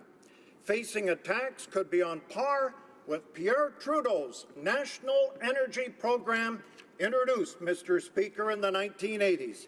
We all know what that led to, ongoing animosity between Western provinces and Liberal governments. I might also add today we have a quote from Aaron Wudrick, who from the Canadian Taxpayers Association also slammed this current government. An average Canadian family could pay nearly $2,600 per year in new taxes by 2022. Canadians should hang on to their wallets. These are numbers now that are coming out, Mr. Speaker. We have not talked about these numbers until I have brought them to the House. $1,250 per family in Saskatchewan and nearly $2,600 per family by the year 2022. SaskPower by 2030 wants to be 50% renewables, hydro, wind, solar, and geothermal. There's no guarantee, Mr. Speaker, on wind, so they actually need to back that up with gas generation. Saskatchewan, as we all know, and we've mentioned before in this House, they have 3 coal-fired power plants in the province, Boundary Dam, Shand, and Poplar River. Saskatchewan feels that they're being singled out unfairly over this carbon tax, dealing with agriculture, dealing with vehicles, and dealing with utilities. Other provinces, like Manitoba, BC, Quebec, kind of have the advantage with hydro, which actually may be the cleanest resource of them all. All 3 provinces are exporting to the United States. So I ask, would Manitoba sell their hydro to a province like Saskatchewan cheaper than they are to sell it to the United States that they're currently doing today? I was also reminded, Mr. Speaker, on Friday night, I was going back home, that Saskatchewan companies right now, like many in this country, are exploring all possibilities on new energy. The former Liberal MP, Gary Morasti, is president of Days Nedhi Developments. It's in my riding of Saskatoon, Grasswood. Now, many of their workers was on the same plane as I was from Toronto to Saskatoon on Friday night. We had a good handful of officials. They were actually in Germany looking at wind power possibilities. The Saskatoon delegation, somewhat upbeat, I might say, about their exploratory trip, feeling it just may help their situation back home in Saskatchewan. And that's what companies in Saskatchewan and Canada are doing. They're reaching out worldwide, sharing information. We fundamentally oppose efforts by this federal government to increase the overall tax burden of Canadian taxpayers. I gave you the numbers earlier. $1,250 for each family in Saskatchewan and nearly $2,600 Canada-wide for every family by the year 2022. So the overall tax burden on Canadian taxpayers, the ongoing uncertainty over what the plan would look like, and we are chasing away investment. This has resulted, as we all know, in the loss of thousands of Canadian jobs. Yes, in Alberta, yes, in Saskatchewan, all dealing with the oil and gas sector. It had major impacts on those 2 provinces, along with Labrador and Newfoundland. What's really disturbing, Mr. Speaker, a recent report released by Myers Norris Penny showed 64% of people in Saskatchewan and Manitoba are living within $200 a month of not being able to pay their bills and debt. Laid-off workers and families aren't the only ones hurting now. From Adam Legge, the president of Calgary Chamber of Commerce, he said greenhouse operations in Alberta will be taxed for carbon incentive products they currently use, like fertilizer. And the recent Saskatchewan government turned down a wind power project, Mr. Speaker, near Chaplin, Saskatchewan.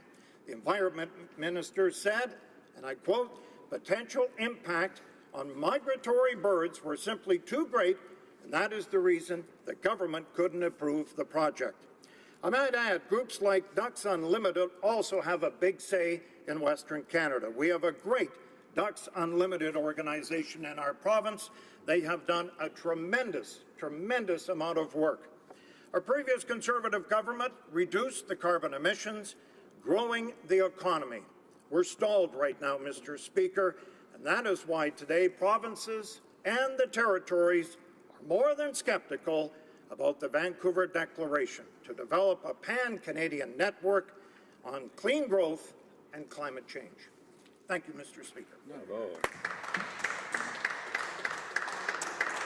Questions and comments. The Honourable Parliamentary Secretary to the Government House Leader. Yes, thank you, Mr. Speaker. And I think that it's worthy of noting that earlier today, I think we took a very strong step forward for the country in dealing with one of the most important environmental issues of our nation, and that is the issue of climate change. We had our Prime Minister clearly enunciate how important it is to all Canadians. We as a government are listening to what Canadians want, and this is something in which we believe that Canadians expect of the government. There has been negotiations and discussions amongst different provincial, territorial leaders, Indigenous people, world leaders. It's all coming down to a very positive statement coming from the House. And I'm wondering if the member would not acknowledge that the resolution that we're debating today is in fact worth supporting, because it sends a message that Canadians really want to hear, and it sets into place tangible actions.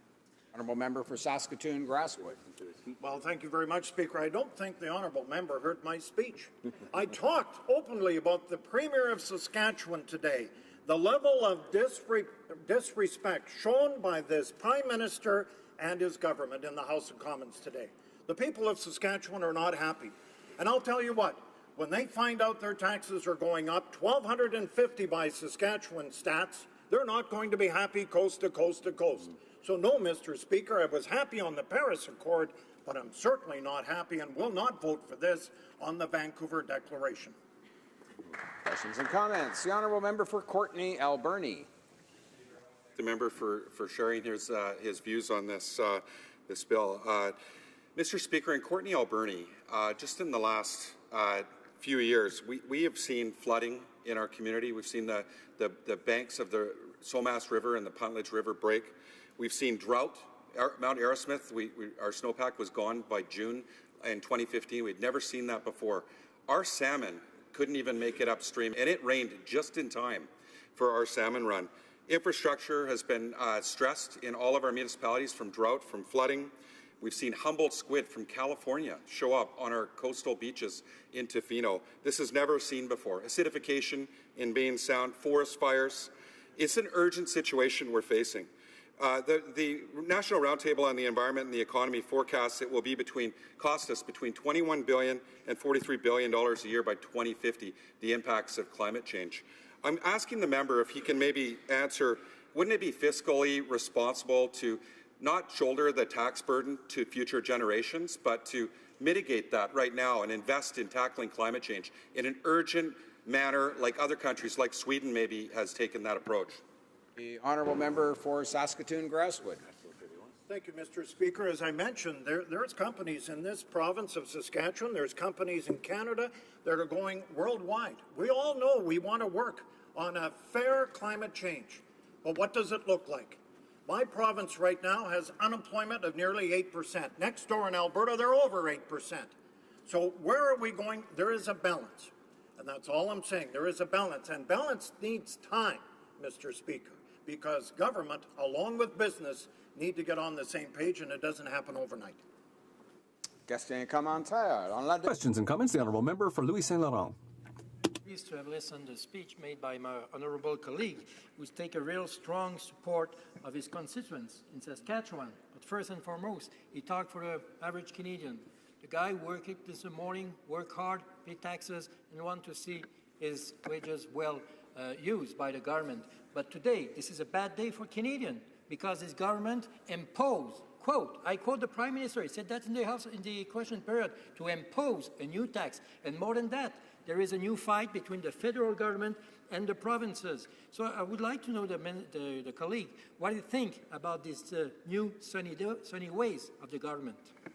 Honourable Member for Saskatoon Grasswood.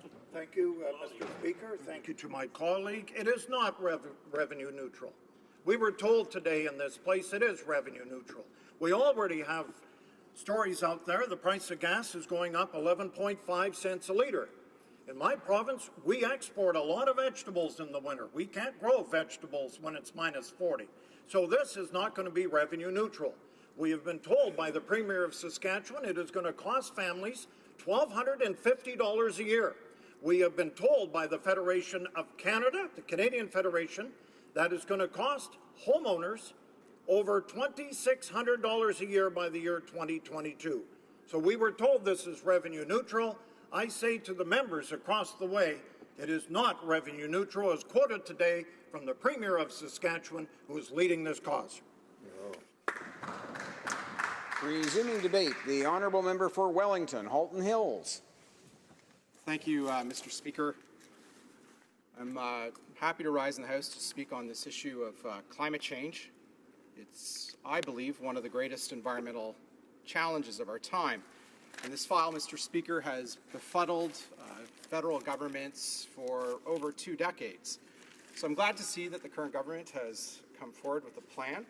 I note that the current government has adopted the targets established by the previous Conservative government under Prime Minister Stephen Harper at Copenhagen, which is a 30% reduction in greenhouse gases below 2005 levels by 2030. Even though in Paris, I note that the current government said that this target was a minimum target and that they would come forward with a stronger target. But clearly, Mr. Speaker, that's not the case. And it's also something, Mr. Speaker, to note that they promised in their election platform in which they said, quote, targets must recognize the economic cost and the catastrophic impact that a greater than 2-degree increase in average global temperatures, end quote. That's on page 40 of their platform. Mr. Speaker, to be clear, the House should know that the 30% target adopted by this government does not meet that election commitment to keep global warming to a 2-degree limit. But, Mr. Speaker, I commend the government for coming forward with some plan so that the House can debate it. And I've believed long that the federal government needs to do better in reducing emissions. And that's something I've said not just on this side of the aisle, Mr. Speaker, it's something I said consistently when we were sitting on the other side of the aisle. The way to reduce emissions, Mr. Speaker, is to price carbon, to take what is an externality to our economic system and internalize it by pricing it. But, Mr. Speaker, there's a right way to price carbon and there is a wrong way to price carbon. The right way to price carbon is based on 3 important principles. The first is consistent prices across all regions of the country and across all economic sectors. The second, Mr. Speaker, is to ensure that no backdoor equalization takes place. And the third principle is revenue neutrality, not to the government collecting the revenue, but revenue neutrality to the taxpayer who is paying the revenue. And those 3 principles, Mr. Speaker, are incredibly important. The first principle, which is to have a consistent price across all economic sectors and across all regions of the country, is important because otherwise we would distort our national economy and do great damage both to consumers and to companies. The second principle, that there be no backdoor equalization, is also equally important because in our federation, in our constitutional structure, the provinces own the resources and they should enjoy the full benefits of those resources. In a province like Alberta with over 65 tons emitted per citizen, or Saskatchewan with closer to 70 tons emitted per citizen, would have their money taken out of those provinces in a potential system and redistributed across the country. And Mr. Speaker, that cannot be allowed to happen because that would be nothing more than a backdoor equalization program and unfair to those provinces who have the resources they are developing. And the final and third principle, I believe, is the most important principle, Mr. Speaker. And that principle is the principle of revenue neutrality for citizens and taxpayers across the country. And here's why this is such a critically important question. The government has proposed a $50 per ton price on carbon by 2022. In a 750 megaton economy, that is the equivalent of close to $40 billion a year in revenues to various governments and in various schemes. That represents 2% of GDP. And if we assume that after 2022, the government's plan is to continue to increase it at a rate of $10 per ton per year, we end up with a price around $125 a ton by 2030, and that would mean the equivalent of $66 billion a year, assuming that the $125 per ton target achieves a 30% reduction in emissions to 525 megatons. This $66 billion a year in revenue represents over 3% of Canada's GDP. And this third principle, Mr. Speaker, is the most important principle, because if there is no revenue neutrality to the taxpayer and to families and citizens across this country, we are about to embark on one of the largest tax grabs in Canadian history. $66 billion a year represents about over a fifth of federal government revenues. It is a huge chunk of change. So let's judge the Liberal plan on these three principles, the principles of consistent pricing, no backdoor equalization, and revenue neutrality. On the first principle, the government should be given a check mark. They've established a consistent price across the country. They've also established it in a way where it is gradually ramped up in order to prevent a shock to the economy, from $10 a ton in 2018 to $50 a ton in 2022. Presumably, they're going to reach closer to $120, $130 a ton by 2030. So on the first principle, the test is met. On the second principle of no backdoor equalization, also the test has been met.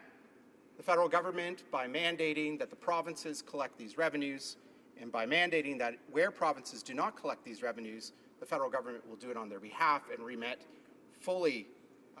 the transfer back to the provinces without any strings attached, means that the second principle has been met. But on the third principle, the principle of revenue neutrality, this principle has not been met. And by revenue neutrality, as I said earlier, I do not mean revenue neutrality in terms of the government using that money for government programs or balancing their budget or other forms of government initiatives. I mean revenue neutrality so that to the ordinary Canadian family, to the ordinary citizen, they will come out no further ahead or behind under any carbon pricing scheme. But that is not the case here, because the federal government has allowed this system to be established in a way that allows governments to spend the money. And as I mentioned earlier, by 2022, we're talking about 2% of GDP, some $38 billion, assuming a 750 megaton emissions level. And, Mr. Speaker, it will be roughly 750 megatons still in 2022, because every economist and every expert has told us that the reductions in emissions don't really kick in until the back half of the plan, when the price starts getting closer to $100 plus a ton. So by 2022, we're looking at $50 a ton, 750 megatons. We're looking at a price of $38 billion a year. That's more than $1,000 per person in this country. For a typical family of four, we're looking at imposing about $4,000 in additional costs on a typical Canadian family of four. And by 2030, we could be looking at imposing an additional cost of $7,000 for a typical Canadian family of four. In contrast, Mr. Speaker, the much ballyhooed Liberal middle-class tax cut saved those middle-class taxpayers just under $3 billion a year. So compare and contrast the much ballyhooed middle-class tax cut of just under $3 billion a year with a tax grab in the form of a non-revenue neutral carbon tax of closer to $38 billion a year in 2022 and $66 billion a year by 2030. Mr. Speaker, the government missed a huge opportunity to use these revenues to reduce income taxes. The federal government could have used its power under the Constitution over taxation, over the regulation of interprovincial trade and commerce, and its powers with respect to the criminal code with relation to toxic substances and with respect to international trade to convince the provinces to adopt a nationwide scheme that truly would have been revenue neutral. Mr. Speaker, I finish by saying this. This plan reminds me of the plan that the Ontario Liberal government introduced almost a decade ago called the Green Energy Act, a plan that used public money to subsidize all sorts of renewable energy in Ontario, a plan that has put a huge burden on Ontario families and cost families an enormous amount of money with the almost doubling of their electricity bills. Mr. Speaker, this plan will go down the same path, and I fear, Mr. Speaker, that the Liberal government has just sown the seeds of its own demise. Questions and comments. The honourable member for Kingston and the Islands. Thank you very much, Mr. Speaker, and I thank my colleague for his comments today and his speech in the House, and I want to congratulate him on recognizing the fact that climate change is real, for starters, and a problem. I hope I can say the same for the rest of his colleagues, but I'm not sure if I can. I listened to his description of the math and the taxes and how it adds up, but I think that what he's missing is the fact that the whole reason we want to tie this to the economics is so that it drives incentive within the companies to decrease their emissions, to decrease their contributions to carbon. Therefore, his math won't add up because he's basing it on what present-day emissions are worth. Give this 2 years to be phased in, and then a gradual increase over the following 5 years. The honourable member for Wellington-Halton Hills. Well, Mr. Speaker, it's clear when you read the economic research on carbon pricing that the initial introduction of a carbon price has little impact on emissions. It's not till the price reaches its final stages further down the line that it actually starts to significantly reduce emissions. In other words, the reduction in emissions is not linear, it's exponential, and the significant decreases come at the tail end of the pricing scheme and not at the initial stages. Question commentaire. Questions and comments. The honourable member for Esquimalt, Saanich Sooke. Well, thank you very much, Mr. Speaker. I guess I'm a little frustrated by the debate in this chamber between Liberals and Conservatives who are arguing about different ways to get to the same inadequate targets. We know that the Harper targets that have now been adopted by the Liberals will not save us from the disasters that are looming in our economy, not just in society, and I'm not talking in general terms about loss of species and all those things are very important, but we've had the National Roundtable on the Environment and the Economy advising us that the economic impact on Canada will be between $21 billion and $43 billion per year by 2050 because of climate change. And so when the Conservatives talk about, the impact of this tax, it should be neutral on households, what about the extra insurance premiums they're going to have to pay? What about all the other costs that climate change is going to drive into their homes? So I think both sides need to get serious about some targets, some levels of carbon pricing that are real, not $10, which is half of what the provinces are already doing, and take some real action because carbon pricing alone will not meet this challenge. We're also going to have some very serious investments in meeting the public projects we need in transportation to meet the challenge of climate change. The honourable member for Wellington-Halton Hills. Well, Mr. Speaker, I thank my colleague for his comment, but I couldn't disagree more strongly. I believe that setting a price of carbon is the way to go to achieve these reductions in emissions, and using the power of free markets and the private sector to achieve these outcomes has been proven in the past to work. So if the government were to set a price on carbon, allowing free markets to achieve these outcomes, that is the way to go. But what is critical in setting that price is ensuring the revenue neutrality of any revenues to the taxpayer. Because as I pointed out earlier in my remarks, if we don't do that, we are about to embark on one of the biggest tax grabs in Canadian history. And mark my words, this will have major political repercussions. This is on a scale that makes the Green Energy Act in Ontario look Mickey Mouse. This is something that at $50 a ton is going to cost the equivalent of 2% of GDP, some $38 billion a year. This is a huge shift in tax policy, and the fact that the government did not insist on revenue neutrality is going to hammer consumers and companies across this country.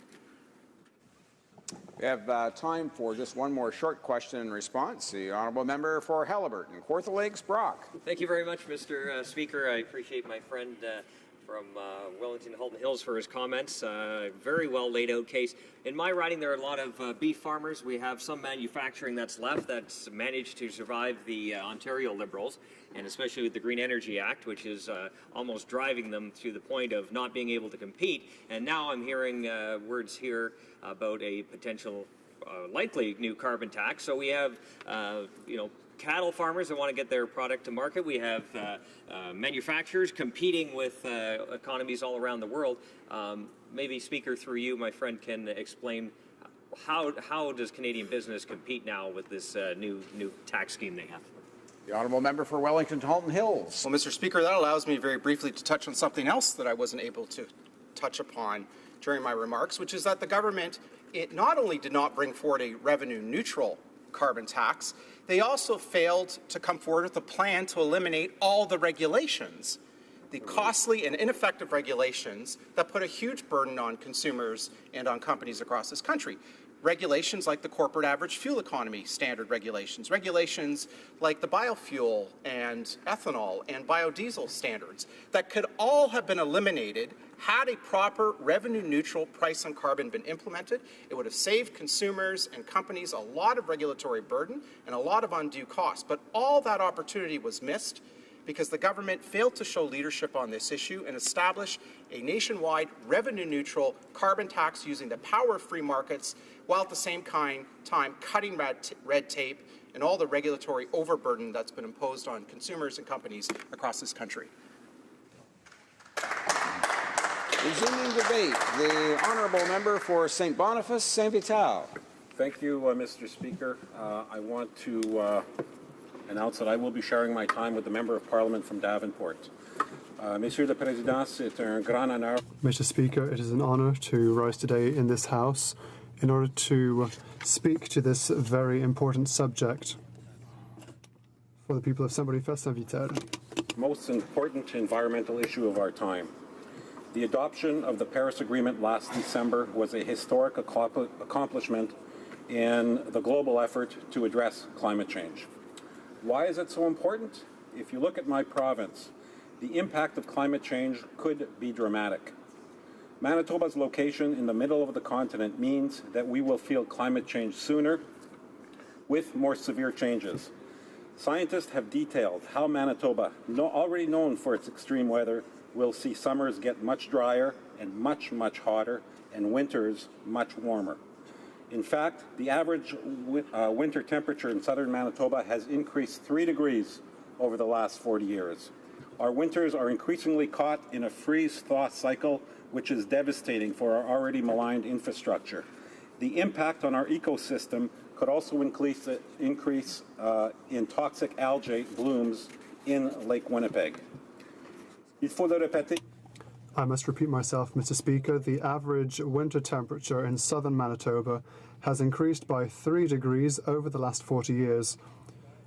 Our winters are increasingly caught in freeze-thaw cycles that ravage our infrastructure. The impact on our ecosystem could also include an increase in toxic algae blooms in Lake Winnipeg. We need to act. 180 countries have signed the Paris Accord. 191 rather, over 60 have ratified it. The international will to act is exceptional, and Canada must play an active role. We stood with the rest of the world in Paris to adopt the agreement, Mr. Speaker. We stood with world leaders in New York on April 2nd, 22nd, Earth Day, to sign it. Now we must stand with the movers to ratify Paris. Let us demonstrate that Canada is, without a doubt, committed to action. La ratification de la The ratification of the Paris Agreement is not the end of the process. It is only the next step in our efforts to resolve the issue of climate change. Other measures are waiting for us. We have already heard of many of these steps in the House. The international community will meet once again during the next negotiation rounds in November in Marrakesh in Morocco. Canada must continue to show world leadership in fighting against climate change and must help to guarantee a positive outcome. Celebration of early entry into force. This will trigger the first meeting of parties to the Paris Agreement. Canada has supported efforts to have the agreement enter into force as soon as possible. It is my sincere hope, Mr. Speaker, that Canada will ratify the agreement and be part of this important moment. This meeting, or COP22 as it is known, is expected to focus on implementation and action. It will continue the world's efforts towards the implementation of the Paris Agreement. It will focus attention on the action that all countries and other actors are undertaking to address climate change. There remain many issues that require significant technical work before the agreement is fully implemented. The Paris Agreement provided the framework for global action. Now we must fill that frame with details. Over the course of the past few months, countries have been writing position papers on those details, Mr. Speaker. The papers, which are now available on the UN website, will inform the technical work in November. We must show the world that this work is progressing well and that implementation will be robust. Canada is contributing to this work in collaboration with our provinces and our territories. Another big part of filling the frame, Mr. Speaker, will involve providing details on how countries will support each other as they begin to implement the agreement. This could involve technology transfer, capacity building, knowledge sharing, and so on. Canada is extremely well positioned in this area. For developing countries, implementing the agreement is often linked to the financial support they will need. To realize the goals of Paris, partners at all levels must work together.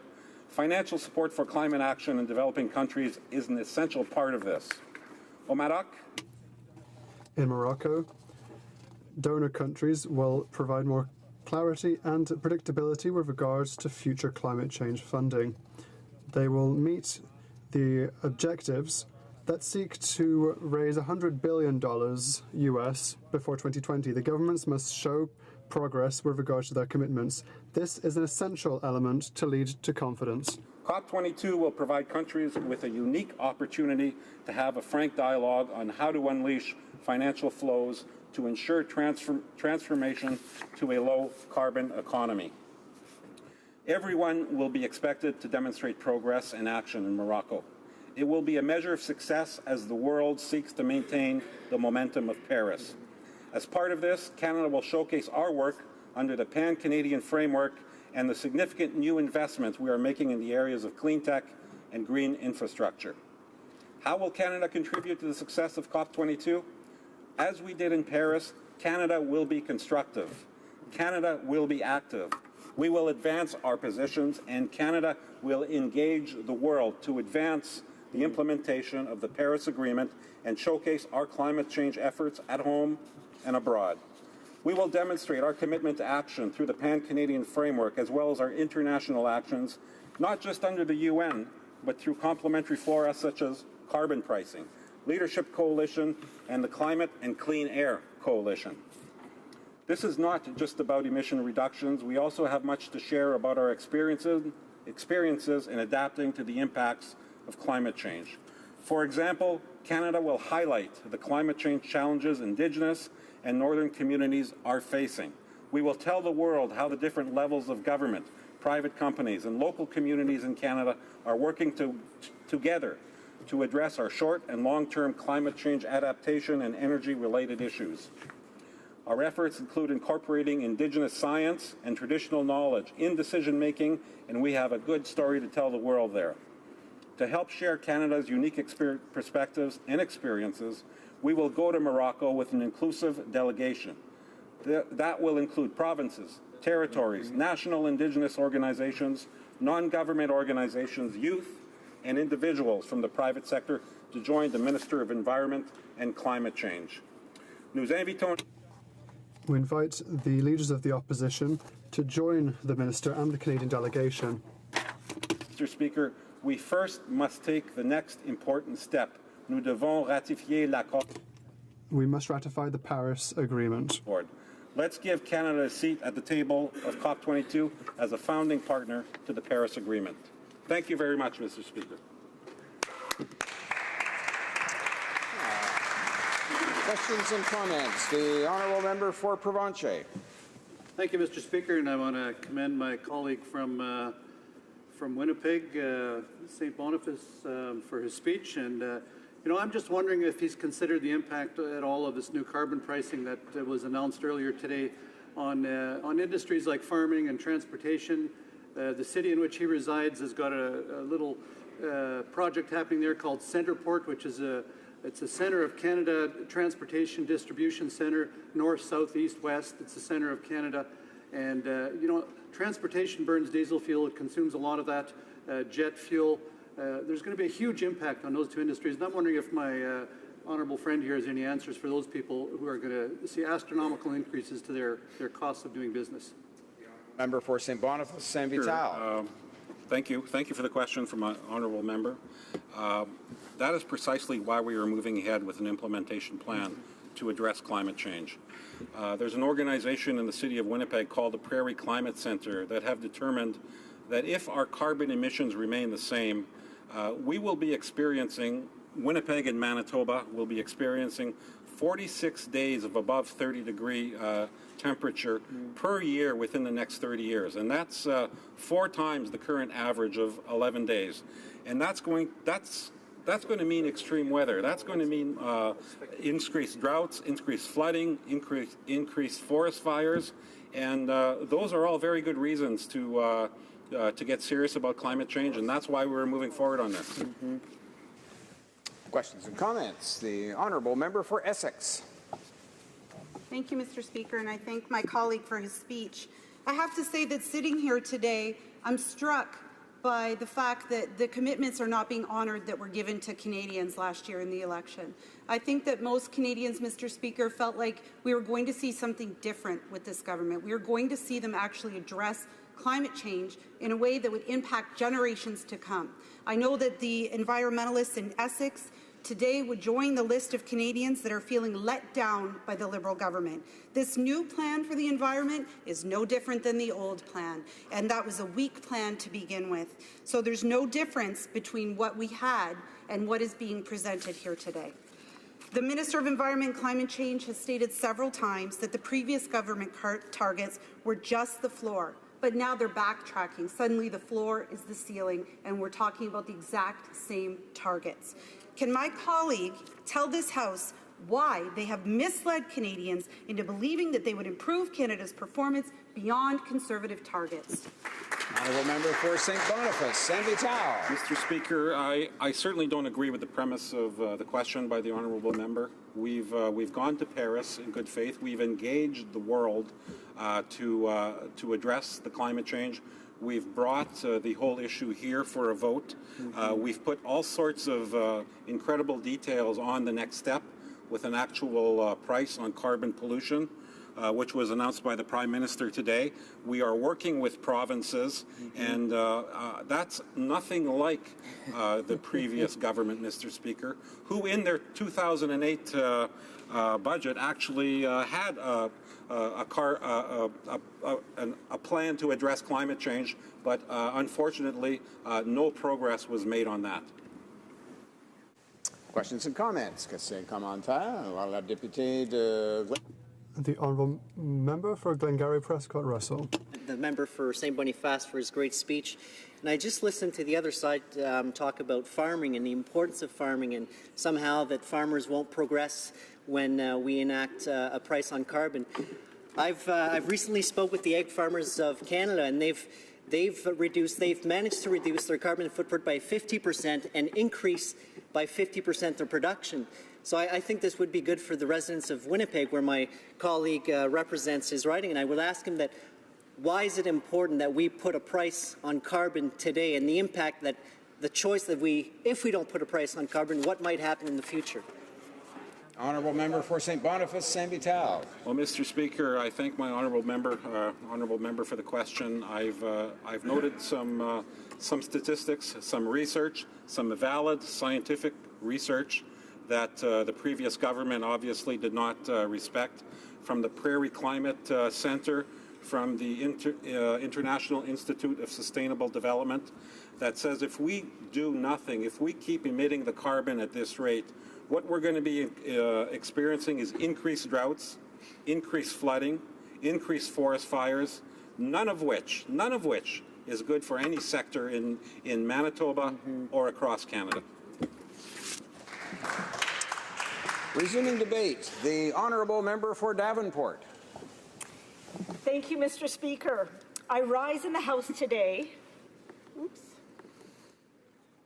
I rise in the House today as the proud member of Parliament, honoured to be speaking on behalf of the residents of Davenport. I will be speaking in strong support of 1, Canada ratifying the Paris Accord, and 2, supporting the March 3, 2016 Vancouver Declaration, agreed to by all premiers and territorial leaders. Mr. Speaker, Davenport is ready. We look forward to Canada ratifying the Paris Accord, if it is the will of this House, and achieving our COP21 targets. We look forward to the finalization of the details of the Pan-Canadian framework that was established as part of the Vancouver Declaration, and that the Minister of Environment and Climate Change is currently negotiating in Montreal with no doubt great zeal and urgency. And Mr. Speaker, Davenport is ready to step up to the plate to do its part. Let's start with a short recap. As we all know too well, climate change is an urgent global priority. International action to address climate change has gained momentum over the last few years, culminating in the successful adoption of the Paris Agreement late last year at the 21st Conference of the United Nations Framework Convention on Climate Change. The Paris Agreement aims to limit the global average temperature increase to below 2 degrees Celsius, with efforts being made to keep it below 1.5 degrees. It also has provisions to improve our resilience and adaptation to the effects of climate change. Meeting these goals will require action by all countries, particularly when it comes to reducing greenhouse gas emissions. Canada formally signed the agreement in New York City this past April at a ceremony held by the United Nations Secretary General. Mr. Speaker, it was a momentous day. 175 parties signed the Paris Agreement on International Mother Earth Day, which was April 22nd. UN Secretary General Ban Ki-moon declared, "We are in a race against time. Together, let us turn the aspirations of Paris into action so that the spirit and solidarity of Paris lives again." He then urged all countries to move quickly so that the agreement can enter into force as early as possible. And now, just over 5 months later, I'm hoping that Canada will be moving as quickly as possible forward to ratify the agreement and joining a number of other leading countries in bringing the agreement into force in time for this year's 22nd United Nations Climate Change Conference to be held in Marrakesh, Morocco in November. Mr. Speaker, it's important to note that for the Paris Accord to enter into force, the agreement must be ratified by 55 parties representing at least 55% of global greenhouse gas emissions. As of today, 62 parties have ratified, representing 52% of global emissions. So we're still not there yet, and Canada, by ratifying the Paris Accord, will move the world closer to the Paris Accord coming into force. Now, ratification is but one key step. We all know that we need to take urgent, big action right here in Canada. Earlier this year, in early March, the Prime Minister met with the First Ministers and Indigenous leaders in how we can collectively and collaboratively work together to meet the COP21 targets, and agreed to establish a pan-Canadian framework to address climate change. This is now called the Vancouver Declaration. Upon reflection, Mr. Speaker, this was a historic moment. After 10 years of almost no action by the previous Conservative government, the Prime Minister met with all the provincial territorial leaders and Indigenous leaders, and they unanimously agreed to work together for the benefit of all Canadians. I want to pause to recognize what I think is a minor miracle that this meeting and the subsequent outcome took place. There was the vision of our Prime Minister and the great desire by all First Ministers to assemble and to sit at the same table to discuss how to move forward together. This is leadership. It was a historic moment, to be sure. Here's what the Prime Minister press release said after the First Minister's meeting was over. Building on the commitments and actions already taken by the provinces and territories and the momentum from COP21 in Paris, we are moving forward toward a pan-Canadian framework for clean growth and climate change that will meet or exceed Canada's international emissions targets and will transition our country to a stronger, more resilient, low-carbon economy while also improving our quality of life. The Vancouver Declaration laid out a process for federal, provincial, and territorial collaboration to create a pan-Canadian framework for clean growth and climate change. It established 4 key working groups. The first was clean technology, innovation, and jobs. The second was carbon pricing mechanism. The third was specific mitigation opportunities. And the fourth was adaptation and climate resilience. Mr. Speaker, I'm pleased to let you know that the working groups have completed their final reports, which will be soon made public. And today, as I mentioned earlier, our Minister of Environment and Climate Change is in Montreal, and together with the Canadian Council of Ministers of the Environment is reviewing the reports, which will be ultimately provided to the First Ministers for their deliberation. All of these recommendations will be discussed at the next First Ministers' meeting to be held in early December, where I hope the final details of the pan-Canadian framework for clean growth and climate change will be finalized.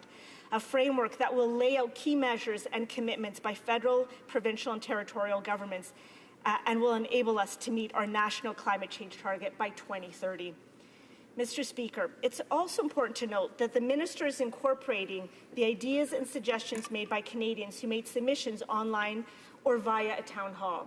I'm pleased to let you know that I hosted a town hall in Davenport. In fact, I actually held 2 environment and climate change town halls. They were both packed.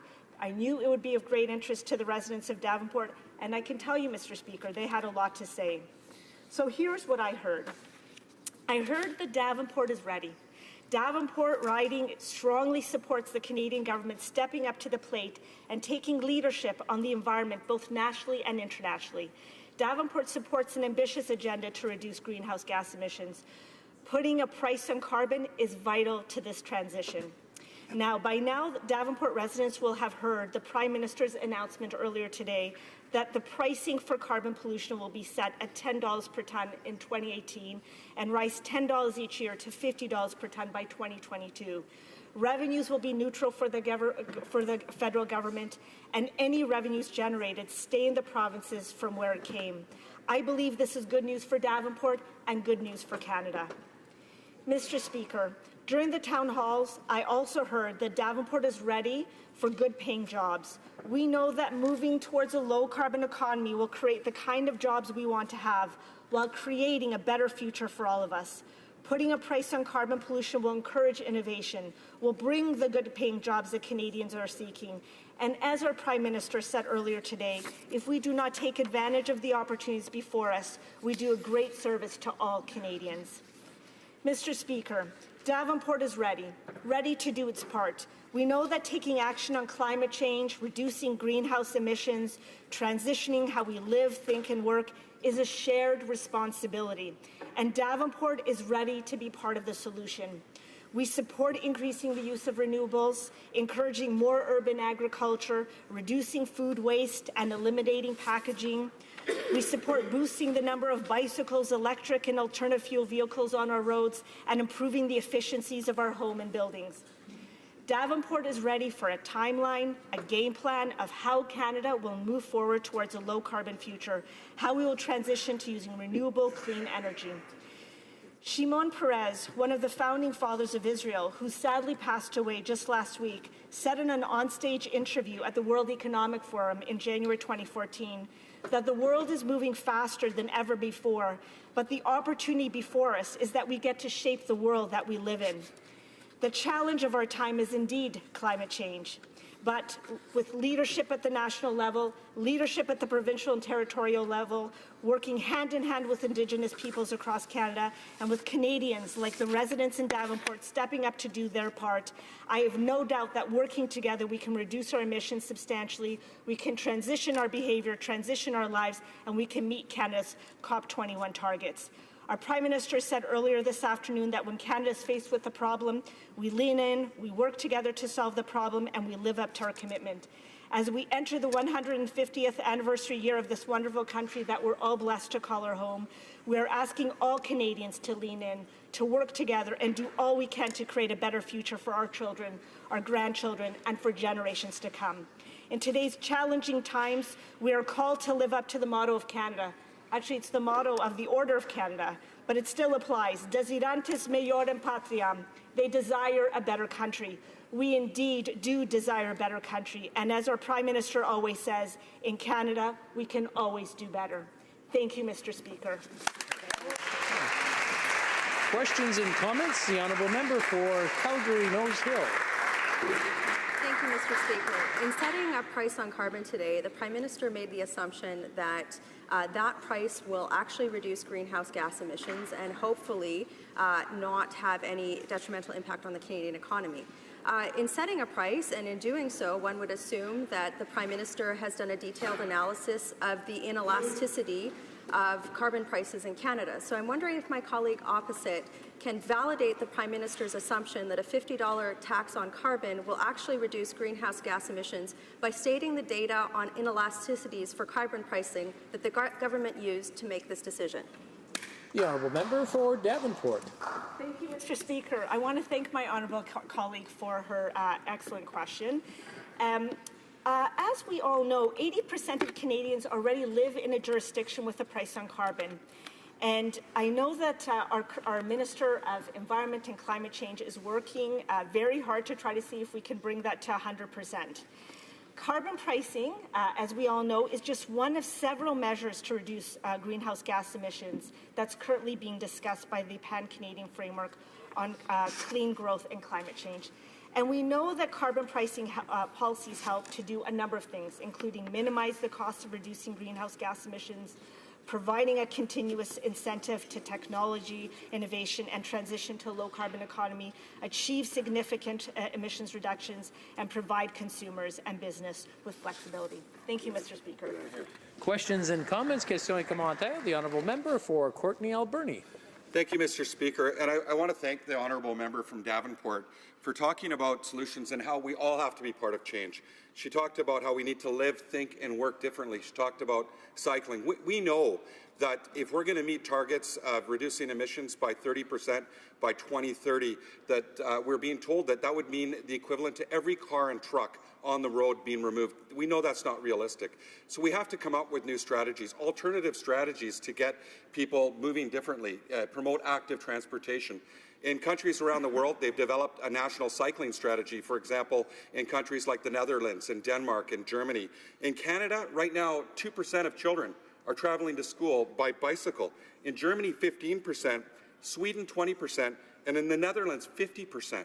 We need a national cycling strategy to be a cycling nation, to get people using different modes of transportation. But this isn't the only solution. We know we need to take a heavy approach to making sure that polluters pay. But I want to hear from the member from Davenport if she supports creating a national strategy with measurable targets to get people cycling that brings industry together, promotes education, safety, and infrastructure to have a national cycling strategy here in Canada. Tomorrow, I'll be tabling a bill for the call for a national cycling strategy, and I hope the honourable member will be joining me in showing up in support of this bill.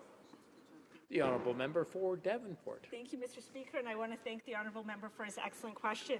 As many know, within caucus and in this House, I'm a huge champion of cycling and of active transportation, and I've been a very active member talking to our Minister of Infrastructure about the importance of it, particularly in a downtown riding like Davenport, where you have so much traffic, literally the only way you actually can move is on paths, and so cycling becomes very, very important. So I will let you know, my understanding is that our Parliamentary Committee on Transport is currently looking at the national cycling strategy. I know that's something I would be very, very supportive of. I do know, though, in my riding, after 2 nights of very, very big debate with a lot of members of my riding, there was a very clear understanding that we have to always remember that we have to both grow and build a strong economy while we're protecting the environment. And we know that there's always that balance and that tension that we always have to keep in mind as we're moving forward and to aggressively achieve our COP21 targets. But know that I'm a very, very big supporter of cycling and very big supporter of a national cycling strategy. Thank you. Resuming debate, the honourable member for Calgary-Nose Hill. Thank you, Mr. Speaker. I will be splitting my time with my very honourable colleague from Yellowhead. Mr. Speaker, I'm an Albertan MP who represents families who are standing on the brink in the middle of a jobs crisis, and I will not stand in this place and vote to support a significant tax increase that will burden Canadian families for which this government has provided no details. And mark my words, Mr. Speaker, the devil is in the details that the Prime Minister conveniently left out of his speech today. First, there's virtually no data on any region in Canada proving the Prime Minister's tax would actually reduce greenhouse gas emissions. Here's the question that the Prime Minister and my colleague from Davenport couldn't answer. At what price does the demand for gasoline, heating fuel, and other carbon products actually decrease in Canada? By how much and over what time period? If demand is mostly inelastic, then the Prime Minister's tax will increase government revenue without any reduction in greenhouse gas emissions to show for it. Simply put, if gas is 90 cents a litre or $2.50 a litre, Canadians are still likely to fill up their cars. And if natural gas goes up significantly, and it's minus 30 in Winnipeg, furnaces are still going to be turned on. It's just going to cost them more, either in money or opportunity. Along this line of thought, Mark Lee, a senior economist for the Canadian Centre for Policy Alternatives, wrote of BC's carbon tax. The reality is that since 2010, BC's greenhouse gas emissions have increased every year, and as of 2013, they are up 4.3% above 2010 levels. If the Prime Minister wants to take more of our money, he should be able to tell us where it's going to go. Will revenue from this tax be dumped into the offsetting of the Liberal deficit? Would it fund the development of new technology? And how much would it cost to implement the administration of this new tax? Without any of this information, the Prime Minister can't tell Canadians what the impact of his tax on Canadian workers and lower-income Canadians will be. Without this information, there's no way he can pretend to say that this tax is revenue neutral. Because carbon products are highly inelastic and pervasive, the reality is the tax the Prime Minister announced today is likely to look and act a lot like an increase to the GST. Further, the Prime Minister isn't talking about the development or adoption horizon of alternative technology that could alter these assumptions over time, or what the effect of his tax are on different income brackets and industries will be. If he can't answer if one region of the country will be affected more than others, he can't provide Canadians with assurances that this will work. And he also can't answer if rural and urban Canadians will be affected differently. We also need to look globally. In order to see the reduction of greenhouse gas emissions across the world, major emitting countries need to take actions. Nations such as China, which emits over 20% of total global emissions, and the United States, with nearly 18% of global emissions, have ratified the Paris Agreement. Compared to initiatives like the Kyoto Protocol, this is a marked improvement, as previous agreements did not see all major emitters commit to targets. This is important in the context of Canada's overall greenhouse gas emissions profile, which is 1.95% of all global emissions, and Canada has a relatively low greenhouse gas emissions profile. A question the PM can't ignore is that even if Canada imposes one of the most restrictive greenhouse gas emission frameworks in the world, what can we do to make major emitters like Brazil, India, China, and the United States reduce their greenhouse gas profiles? What happens if we implement a framework that makes our industries less competitive than those located in countries that aren't taking action? Have the billions of dollars that Canada has spent on global mitigation and adaptation efforts made any impact? It's completely irrational for the Prime Minister to impose new taxation measures on Canadians and let them pay the cost, while the biggest offenders take advantage of our potential economic inferiority as a result. The Prime Minister needs to address this dichotomy to have credibility with Canadians before he raids their pocketbooks with his new tax. At the very least, which he did not do today, he needs to explain how our domestic policy will align in the North American context. And contrary to the Prime Minister's assertion, Canada's greenhouse gas emissions profile is in a much better place than when the last Liberal government was in power. Recent Canadian emissions trends report shows that regulations on specific high-emission sectors, such as vehicles and the coal-fired electricity sector, have reduced our overall greenhouse gas emissions growth. More importantly, this has happened while the Canadian economy has grown. The decoupling of economic growth in Canada's natural resource-intensive economy from greenhouse gas emissions growth is significant positive progress. Any national greenhouse gas emissions framework should set achievable targets. It should be fully costed and measured via arm's-length data collection programs. It should simultaneously reduce greenhouse gas emissions and protect the job security of Canadian workers, the jurisdiction of provinces, and lower-income Canadians. And this all means that presenting a price on carbon as a painless, stand-all cure-all, as this government and this Prime Minister is doing, is a costly fallacy in the cold, regionalized, natural resource-intensive Canadian economy. And that's not to say that we shouldn't take action. It's saying that the Prime Minister's dogma on a new tax without any proof that it will actually work, coupled with his intrusion into provincial jurisdiction, will inhibit the development of a multifaceted approach which recognizes Canada's uniqueness. Among many instruments, Canada could include phased-in sector-specific regulations. You'll note the current government isn't talking about repealing regulations put in place by the previous government. Clean technology development and adoption. It must leverage energy efficiency standards and incentives and involve working with conservation groups who understand the importance of the sustainable management of Canada's forests and wetlands. It also must involve First Nations communities whose traditional knowledge has long helped sustain our country's environmental health. If it's going to include a tax, then it has to address the concerns that I've raised here today, and I highly doubt the Prime Minister is going to be able to do that. The Prime Minister also needs to acknowledge that we are not a European country when we compare international greenhouse gas reduction policy to ourselves. The practical reality is that it's cold here. We live far apart. We're a young country with a developing public transit infrastructure. And as such, the plan needs to involve smart long-term urban planning, public transit investments, and investment in disaster mitigation infrastructure. The Prime Minister's tax will require the financial sacrifice of Canadians, and Canadians should have a say in whether or not they want to make it.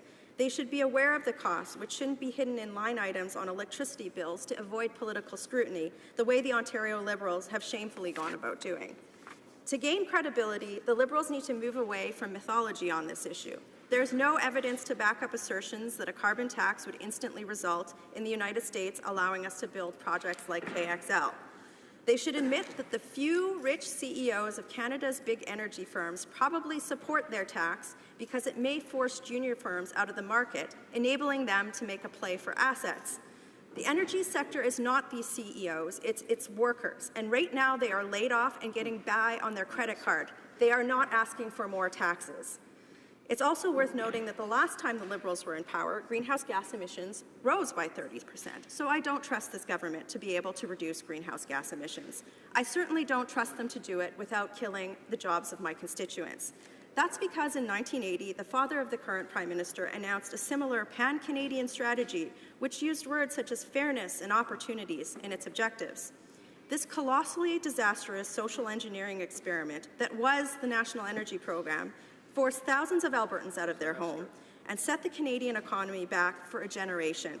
Today, the Liberal Prime Minister is embarking down the same path his father did, imposing a significant tax on the provinces without detail and encroaching on their jurisdiction, coupled with other policy that is decimating investment prospects of the development of our energy sector during a time of economic stagnation, frankly, is history repeating itself. Notably absent from the Prime Minister's tax announcement today is the corresponding research showing what effect this will have on the energy sector in Canada and on the millions of jobs dependent on our continued economic success derived from Canada's abundance of natural resources. Last week, the Liberals stood here and said the main reason why energy infrastructure projects aren't proceeding is because, quote, right now the issue is low commodity prices. Isn't that convenient? This shows a complete ignorance of the criteria that job-creating companies use to make investment decisions in the energy sector. Certainty is needed to make multi-billion-dollar energy sector investment commitments. Quasi-changing interim principally environmental assessment processes in a closed, unpredictable, and non-transparent way, unpredictable increases in taxation, such as the CPP increase and today's new tax, create uncertainty that puts a chill on job creators. And they refuse to admit that market access is a critical factor in seeing the value of Canada's energy resources translate into things like jobs and social programs, made evident in their silence regarding support for pipelines. While the Liberal government was busy initiating new taxes on a region that is already struggling to stay on its feet, today we started the Alberta Jobs Task Force. The inconvenient truth that we're dealing with here today, Mr. Speaker, is that these questions need to be answered. There's a lot at stake. With the government failing to do so, once again, all that the Liberals will have left Canadians is debt, uncertainty, job losses, increases in greenhouse gas emissions, and a dog named Kyoto. Questions and comments? The honourable member for Kingston and the Islands. Thank you very much, Mr. Speaker, and I thank my colleague for that trip down memory lane, the nostalgic trip down memory lane of my university days, talking about the elasticity and demand of certain products in the market. But what I think she neglects to realize is that it is the tax, the government intervention, which is specifically going to change the elasticity of the demand of fossil fuels in this particular case. By government intervening and by government making it easier for companies to be more efficient, to change the way they do business, to become more environmentally friendly and reduce the emissions will directly result in the demand becoming more elastic, and consumers can then have a choice, preferably a choice towards making the responsible decision of being environmentally friendly and not polluting. The honourable member for Calgary Nose Hill. Well, for the soccer mom who has 5 kids and a Dodge Caravan to fill up, if the price of gas goes from 90 cents a litre to $2.50 a litre, she still has to get her kids to school, she still has to get to work, she still has to run errands, she still has to do a lot of things. She still has to fill up her demand. She still has to fill up her van. The price that you put on the whole point of price elasticity is there's a price at which demand changes. The government is intervening there, which will actually. This is the most ridiculous thing that I've ever heard. I really hope that my colleague goes back to Economics 101. And I certainly hope that the Prime Minister can stand in this House and answer the most basic of questions. If the government cannot show data that in a cold, sparsely populated country where we have to drive to go places and we have to heat our homes, that demand is not going to change because of their tax, it is not going to affect the reduction of greenhouse gas emissions. All it's going to do is increase the cost of everything. That is why this is the #1 fallacy. This is why economists raise this as an issue over and over again, and this government wants Canadians to forget this because they want more tax dollars for their ridiculous spending.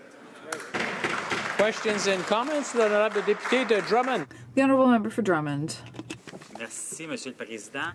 Thank you, Mr. Speaker. I'd like to thank my colleague for her speech.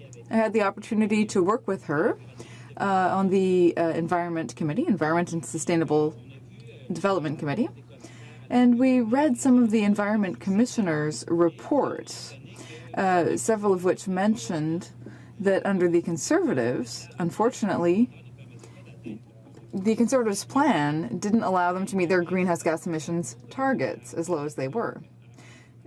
I would, however, admit that the Liberals actually readopted that same target that they had been criticizing you for. So I think it's a little bit ridiculous that the Liberals are taking up this target that they had criticized. I actually think we should have a conversation in here about targets. Across party lines, the discussion on greenhouse gas emissions target in Canada has been my arbitrary target is bigger than yours. In order for Canada to be able to have any, or the government to have any credibility in going to Canadians and raiding their pocketbooks with a new tax, they should be able to say why the target that they've put in place is achievable and what impacts it will have on each sector and each section of the Canadian economy. This is a discussion that we've not had in Canada.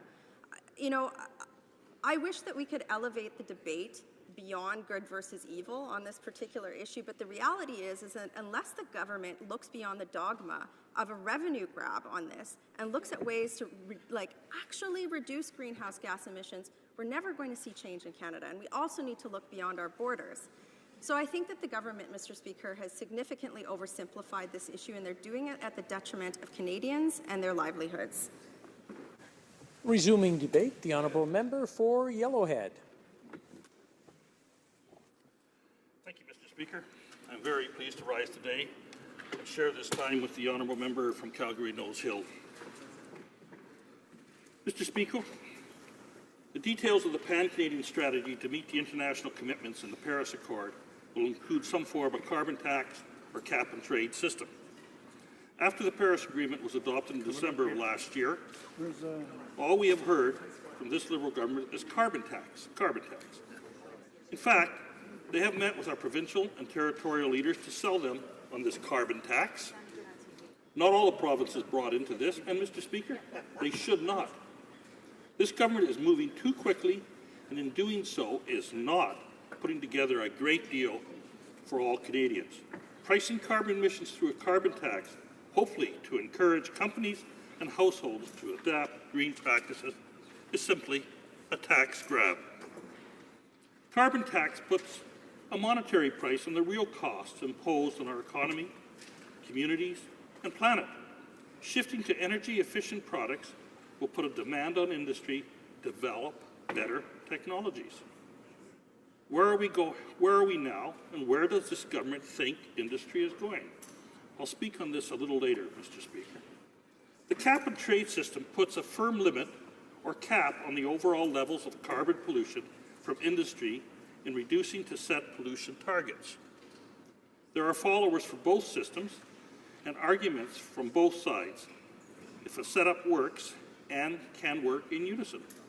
Personally, I'm not in favor of another tax with longer-term effects. I believe Canadians want action now and want to participate in helping reduce gas emissions. From companies to homeowners, you only have to look and you will find some reducing greenhouse gas emissions. Mr. Speaker, in my riding of Yellowhead, you can see results. People are reducing greenhouse gas emissions, and they don't have to be taxed to do it.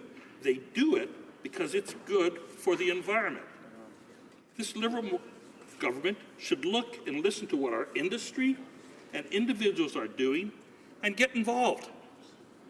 Not by taxing them, Mr. Speaker, but by investing with Canada's industry and the people to develop technologies that do reduce our greenhouse gases. And industries are presently doing this at the present time. Some examples, Mr. Speaker, can be found in my Yellowhead riding. Our federal government must work with its provincial counterparts to develop new building codes to enable developers and home builders to design and build energy-efficient homes and buildings.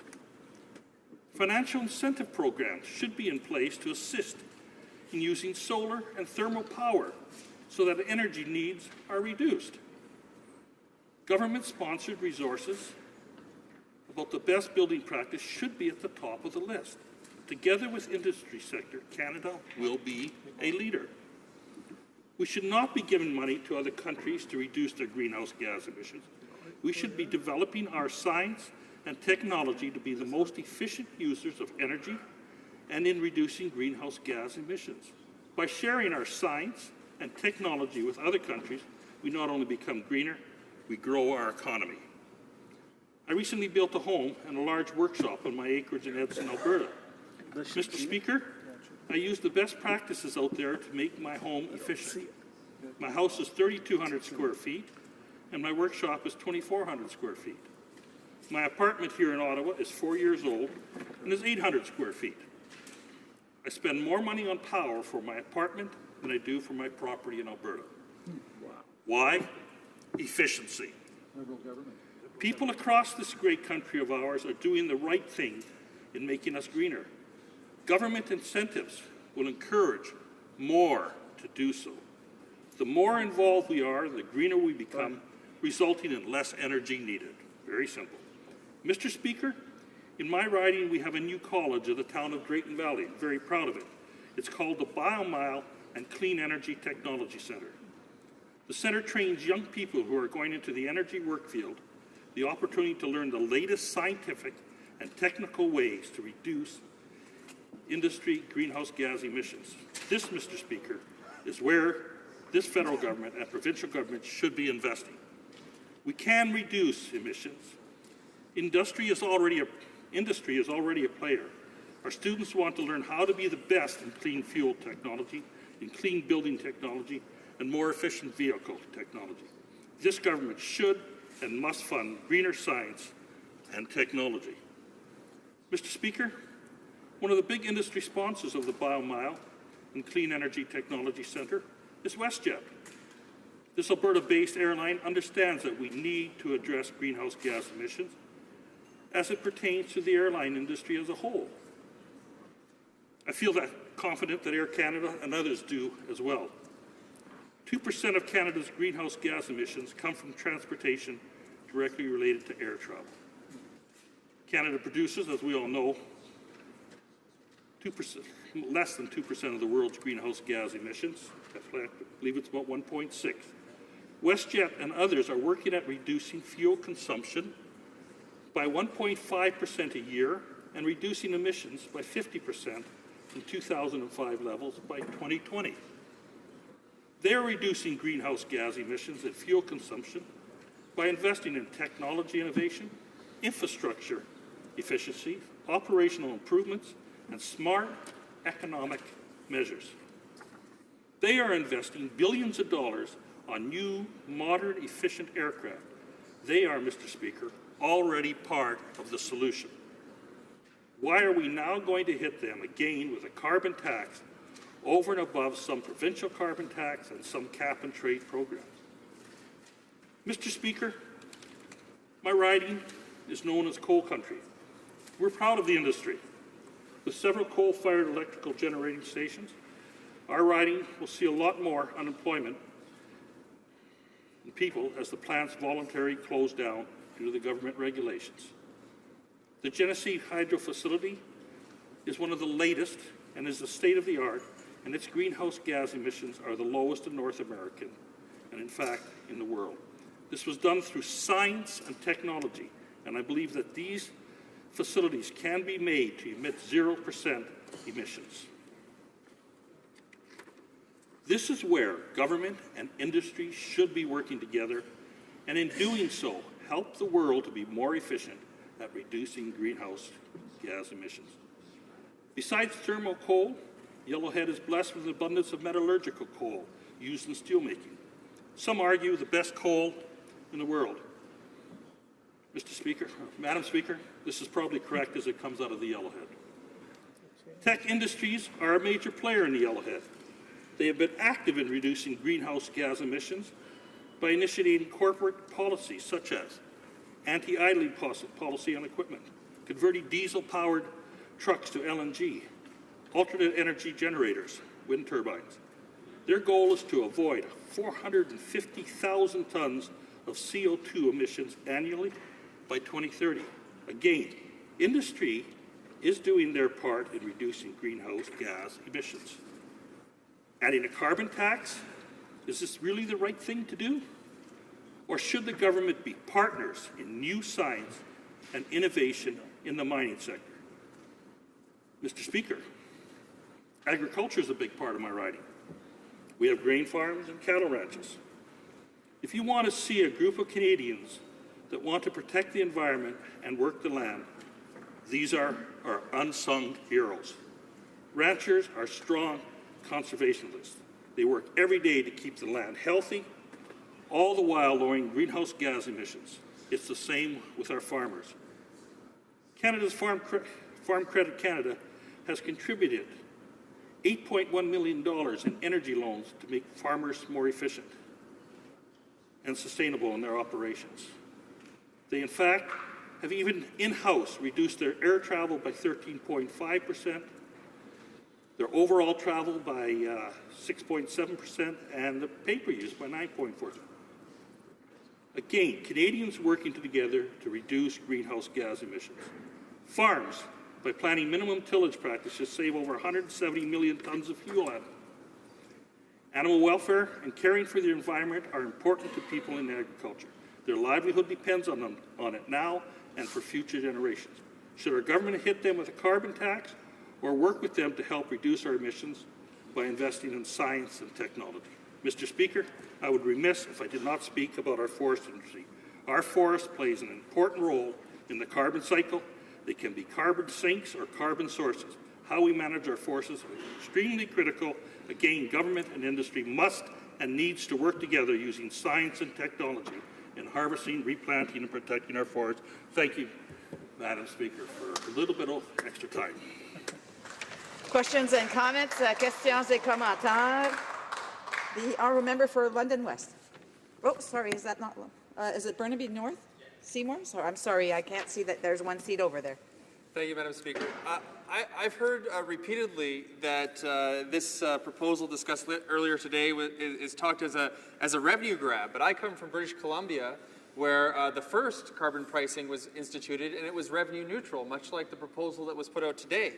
In fact, there was an article in The Economist in July 2014 that detailed the plan when the first $10 a ton amount was put into place in 2008, and that rise by $5 a ton until for the first 6 years. In those first 6 years, per person consumption of fuels dropped by 16% in British Columbia, while the rest of Canada per person consumption raised by 3%. It's also interesting to note that the province, with a revenue-neutral carbon pricing already in place, is one of the fastest-growing economies in the country, Madam Speaker. Is this not a demonstration that carbon pricing works? Go ahead. I'd like to thank the member for that question. It is an indicator, but you have to take a lot of other factors. I believe in the early stages, British Columbia was going through an economy slump. And part of the reason the transportation and stuff went down because there wasn't as much movement in the province of British Columbia, as I was a resident there for 40-some years. Thank you. Questions and comments, questions et commentaires. The honourable member for Foothills. We've heard from our colleagues across the floor, and I heard it during my colleagues from Calgary Nose Hill's presentation as well, that simply drive an electric car. We've heard that in Alberta. Certainly the response from the Alberta provincial government when it came to imposing their carbon tax was, well, you can just start using public transit, or you can start using an electric car, just trade in your car. Well, I live in rural Alberta. My riding takes me more than 5 hours to drive from one end to the other. In the middle of the winter, it can be a challenge for certain, but the vast majority of my constituents are ranchers. They will not be using a Toyota Prius to haul their Cataliner down the highway. They won't be using an electric car to haul their bales from one field to the next. And I would just like to ask my colleague, what does he feel the impact of a carbon tax will have on the agricultural sector? This isn't that simple of just simply changing your lifestyle. We have a lifestyle that has ensured that we're successful. What would a carbon tax and the implications of that have on the agriculture sector? The honourable member for Yellowhead. I'd like to thank the honourable member for that question. It's going to have a great impact. We've heard today, I believe it's 11 cents, 11 point some cents for gasoline, and it's around 14 cents for diesel. A farmer that is farming 10,000 acres is really going to feel the impact, adding 14 cents a litre to the amount of fuel that he uses as equipment. It's going to be a large impact. It's going to hurt industry. I know, like in the airline industry, as a former commercial pilot, in my past, that an outfit like WestJet is probably going to be looking at $2 million or better just in the carbon tax on fuel alone. Thank you. Questions and comments, questions et commentaires. L'honorable député. The honourable member for Drummond. The honourable member for Drummond. Thank you, Madam Speaker. Of course, I'd like to come back on the fact that we often talk about economic issues linked to climate change. We often say that we're fighting climate change. It's terrible because people will suffer economically because of climate change. However, let us not forget that there are also currently issues. The climate change currently has an effect on our society and our economy, be it through droughts with regards to agriculture, be it with floods. Drummondville suffered from great floods this year once again, and a number of people were flooded. Insurance companies had a lot of work to do, and the city has an extra pressure to try and meet these obligations. This has not fighting against climate change has terrible consequences. The roundtable mentioned that if we did not fight against climate change, this could cost billions of dollars, which will be more onerous than if we act now. A stitch in time saves 9, as the saying goes. Very brief answer, please. Thank you, Madam Chair. I'm not exactly sure what he was asking, but I think if you look overall at Canadians, and I don't care what province it is, most Canadians believe in reducing greenhouse gases. And yes, we should act now, but we should not act without consulting with our provinces, our municipalities, our industries, and people, because they have been doing exactly what we're talking about for a number of years. Lots of companies, lots of municipalities, lots of individuals have been very innovative in greenhouse gas savings. And I think that we have to all work together. Thank you. Resuming debate, reprise de débat, the Honourable Parliamentary Secretary to the Prime Minister. Thank you, Madam Speaker, and I will say from the beginning that I'll be splitting my time with the member from Honoré Mercier. I'm very proud to stand here today to add my voice to those supporting the ratification of the Paris Agreement. Madam Speaker, we know that our climate is changing. We also know the dramatic changes of our climate have disproportionately affected those most vulnerable in the world, including, most notably, children. Canada has a responsibility to be a leader when it comes to tackling this very real and pressing issue. In ratifying this agreement, Canada has made a public commitment to set and achieve the climate target the world needs. Our government knows that transitioning to a sustainable, low-carbon economy is the only way we can achieve greater economic prosperity in a responsible way. The ratification of this agreement is a historic step to ensuring we leave the world cleaner and more prosperous for our children and generations to come. I am very proud of the collaborative approach that our government has taken as we negotiated this agreement and work that has been done since. At every step of the way, we have engaged with partners at the provincial and territorial level, Indigenous groups, with industry and environmental groups. This kind of inclusive decision-making is the only way to achieve meaningful results that will work for Canadians from coast to coast to coast. I know that we will continue in that spirit as we move forward in meeting these obligations. Madam Speaker, we go into this agreement with eyes wide open. Signing and ratifying is the easy part. Then the real work begins. Setting targets is important, but those targets mean very little if there is no plan to achieve them. I specifically want to thank and commend my colleague, the Minister of Environment and Climate Change, for her hard work and leadership on this file. Our team has been clear that reaching these targets and helping Canada transition to a low-carbon economy will require a whole-of-government approach. From the construction of green infrastructure to responsible management of our natural resources, to ensuring that we have a workforce ready to thrive in a new global marketplace. We need all voices at the table working together to ensure that we are successful. Earlier today, Madam Speaker, the Prime Minister stood in this House and announced the implementation of a national price on pollution. This is critically important to meeting the Paris Agreement targets. Our provincial and territorial governments recognize this. In fact, in the absence of past federal leadership, some have already moved ahead. 85% of Canadians now live in a province that has put a price on carbon pollution. While encouraging and impressive, this piecemeal effort is not enough. For Canada to be successful in reducing our emissions overall, we need coordination, support, and leadership at the federal level.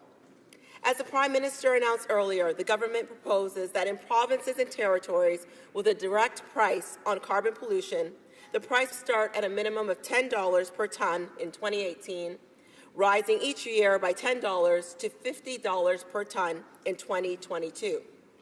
Provinces and territories with cap-and-trade system will also need a 2030 emissions reduction target equal to or greater than Canada's 30% reduction target. By doing so in a responsible way and increasing the price on pollution over the next 5 years, territorial and provincial governments will have the time they need to design a system of carbon pollution pricing that works best for them. The federal government will work in partnership with them on implementation, and I have every confidence in our collective success. Speaking of partnership, Madam Speaker, I would be remiss if I did not mention the great work being done at a local level. Recognizing the need for action, the region of Durham, which includes my riding of Whitby, developed the Community Climate Change Local Action Plan in 2012. This comprehensive strategy lays out detailed actions that can be undertaken across the region to address climate change. It also established an advisory board that is responsible for positioning Durham Region as a leader addressing climate change issues by developing a strategy which includes mitigation, adaptation, and resiliency. It is the kind of proactive leadership we need to embrace and support at all levels if we are going to make progress. The action taken today will augment the good work being done by communities across Canada to strengthen our response to climate change. While important, putting a price on carbon is just one of several important steps our government is taking to reduce our emissions. Earlier this year, I was honored to accompany the Prime Minister on a state visit to Washington. Out of that visit came a comprehensive agreement to work closely together to address climate change. By coordinating with our closest ally and trading partner on issues like reducing methane emissions, advancing climate action at the global level, and cooperation on clean energy technology, we multiply and strengthen our own efforts. Madam Speaker, I'd like to talk briefly about some of our steps our government has already taken to reach the targets in the Paris Agreement. Specifically, in Budget 2016, we made significant investments that will help us transition to a low-carbon economy.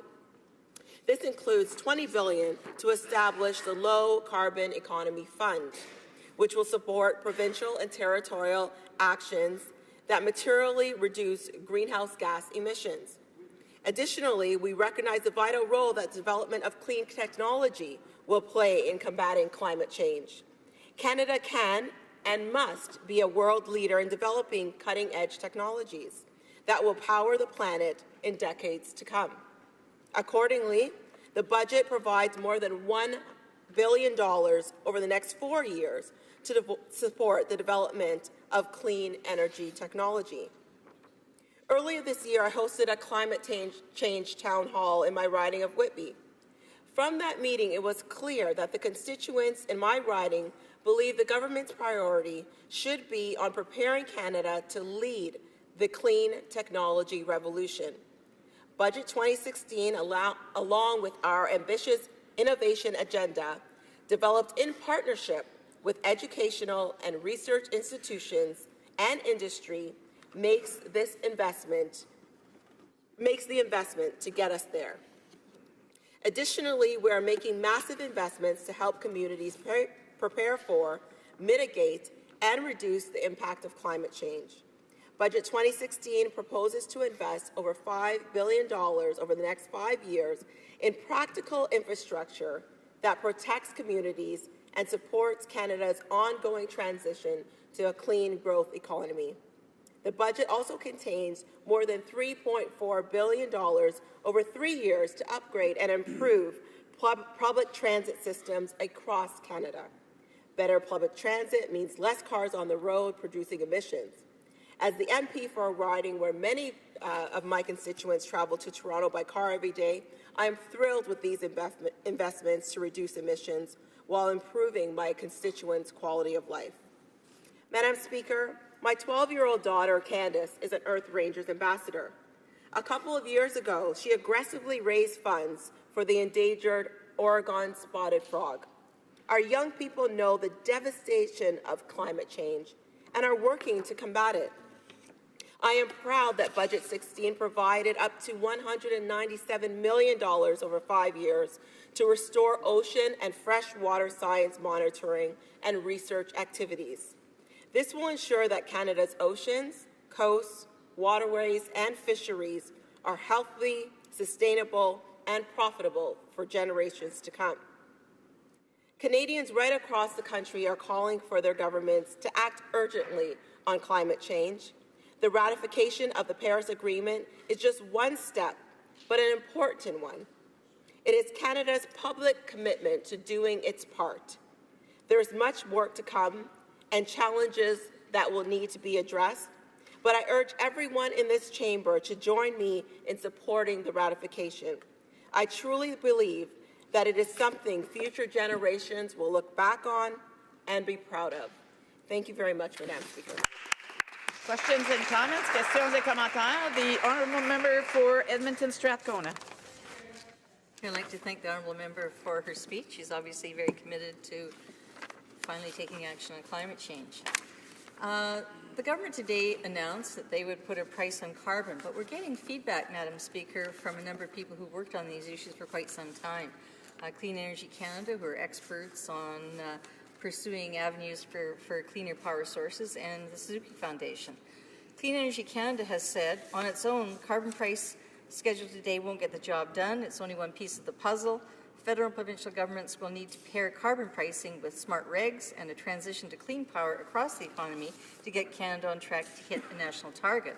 Suzuki Foundation said the federal government will need to rely on additional policies to reduce emissions to meet the 2030 targets, given the modest carbon price compared to existing provincial policies. These additional emission reduction approaches should include quicker phase-out of coal-fired electricity, a national energy public transportation infrastructure, and take away the subsidies to fossil fuel industry. Could the member say the government is saying they've done enough and now they can ratify? Does she agree, or does she agree with these people that more needs to be done? The Honourable Parliamentary Secretary to the Prime Minister. Madam Speaker, I was very clear in my speech that the announcement today was one step in which we took to reduce our carbon emissions in this country. As I mentioned in my speech, and I'm pretty sure was clear, the government has also included in Budget 2016, long before today, $2 billion to establish a low carbon economy fund, $1 billion over the next 4 years to support and develop a clean energy technology, $5 billion over the next 5 years in practical infrastructure that supports and protects communities, $3.4 billion over the next 3 years to upgrade and improve public transit. Madam Speaker, we know that this is not the only solution, that we need to have a whole of government collaborative approach when we're dealing with climate change, and we are committed to doing so both on the ground with research and with communities and our provincial partners. Thank you. Comments, questions et commentaires. The honourable member for Selkirk Interlake Eastman. Thank you, Madam Speaker, and I want to thank my friend from across the way for her speech. And as the member of Parliament for Whitby, she has a lot of people that are live in urban settings and probably won't see a big a cost associated with this tax grab that's going to come out with this $50 a ton carbon tax, compared to what rural Canadians are going to face, northern communities are going to have to deal with, and how it's going to impact on agriculture.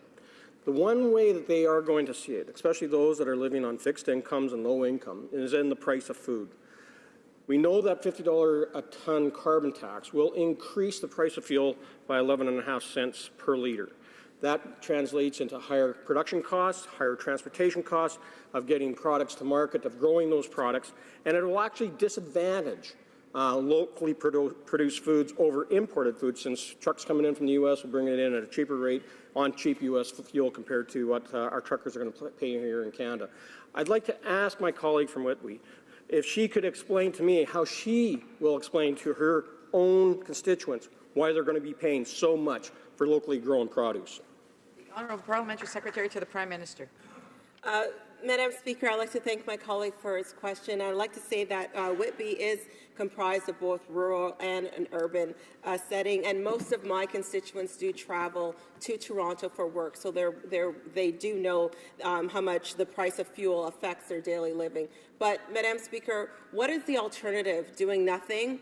When we know that climate change affects agricultural industries, which will ultimately cause an increase in our food, increase in the amount of insurance that members in Whitby or my constituents in Whitby pay, increases in fuel charges that will come from devastating impacts of climate change on our economy. Madam Speaker, we cannot sit back and continue to do nothing as we've done for the past 10 years. We really need to step up our game, and we have done so in our budget. We have done so with this announcement today. We are working in partnership with our communities, our provinces and territories, and we have a leadership at the government level, which was announced today by our Prime Minister, that allows us to move forward in a very progressive way to be able to tackle climate change across our country. Thank you, Madam Speaker. Questions? Resuming debate. Reprise de débat. The Honourable Parliamentary Secretary.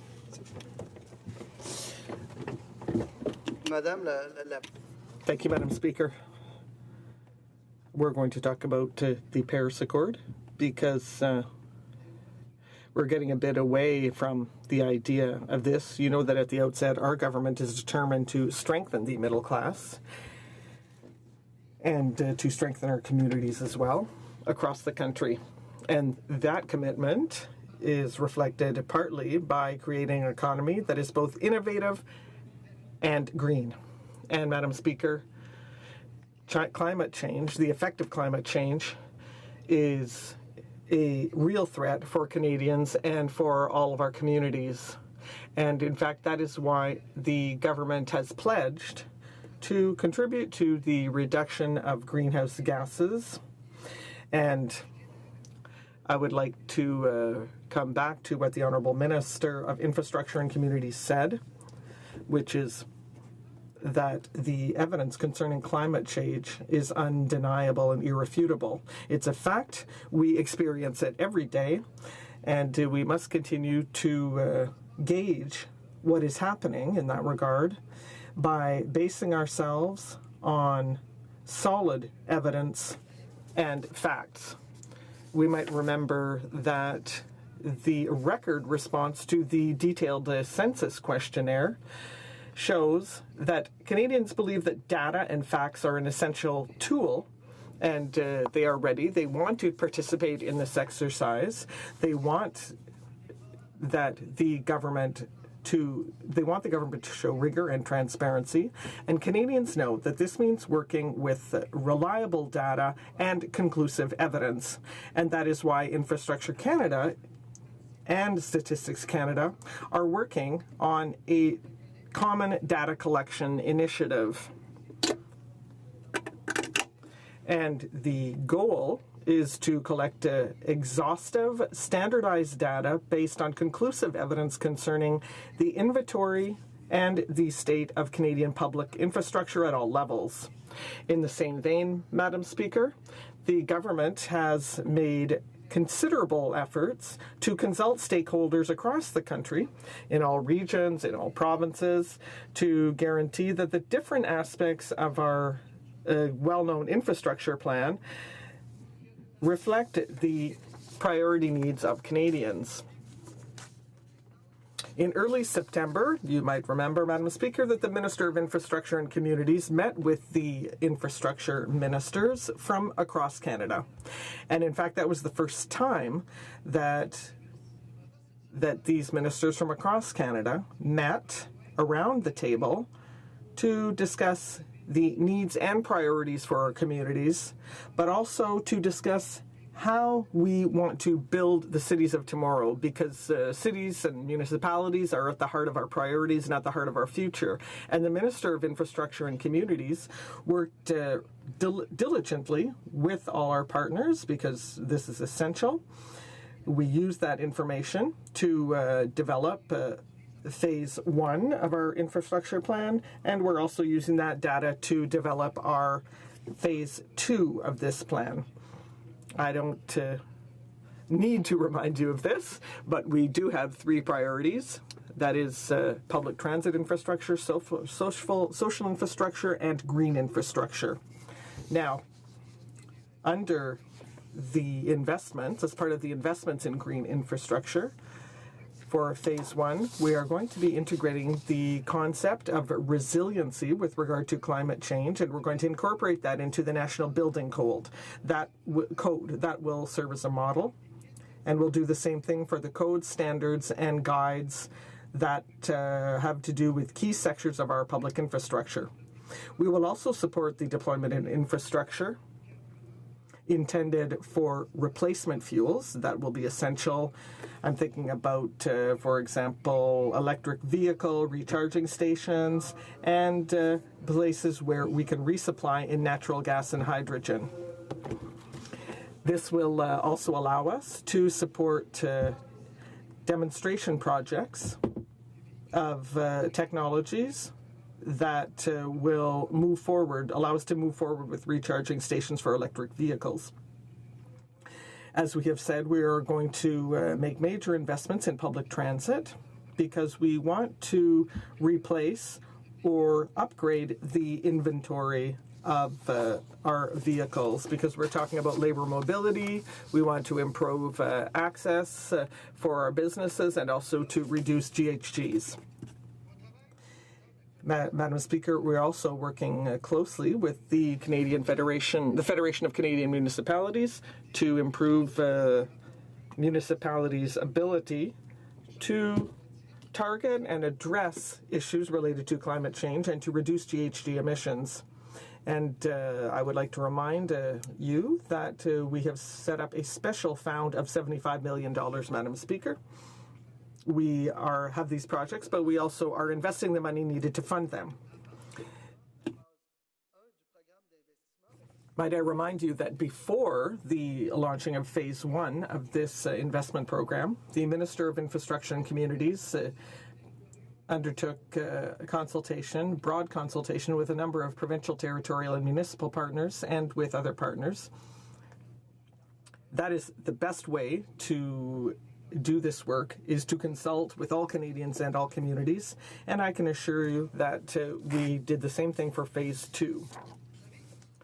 Madam Speaker, you know that there is a recurring theme that cuts across all of our consultations, and that is the importance of building sustainable green communities. Communities with effective and efficient public transit networks that take advantage of investments to become more effective, and communities that are resilient to the impacts of climate change. So we collected all this information, and we have been analyzing the data with regard to this consultation process to prepare Phase 2 of our plan. And this phase will allow us to rebuild our infrastructure, keeping in mind the priority of Canadians' keeping in mind the Canadians' priorities and the reduction of greenhouse gas emissions.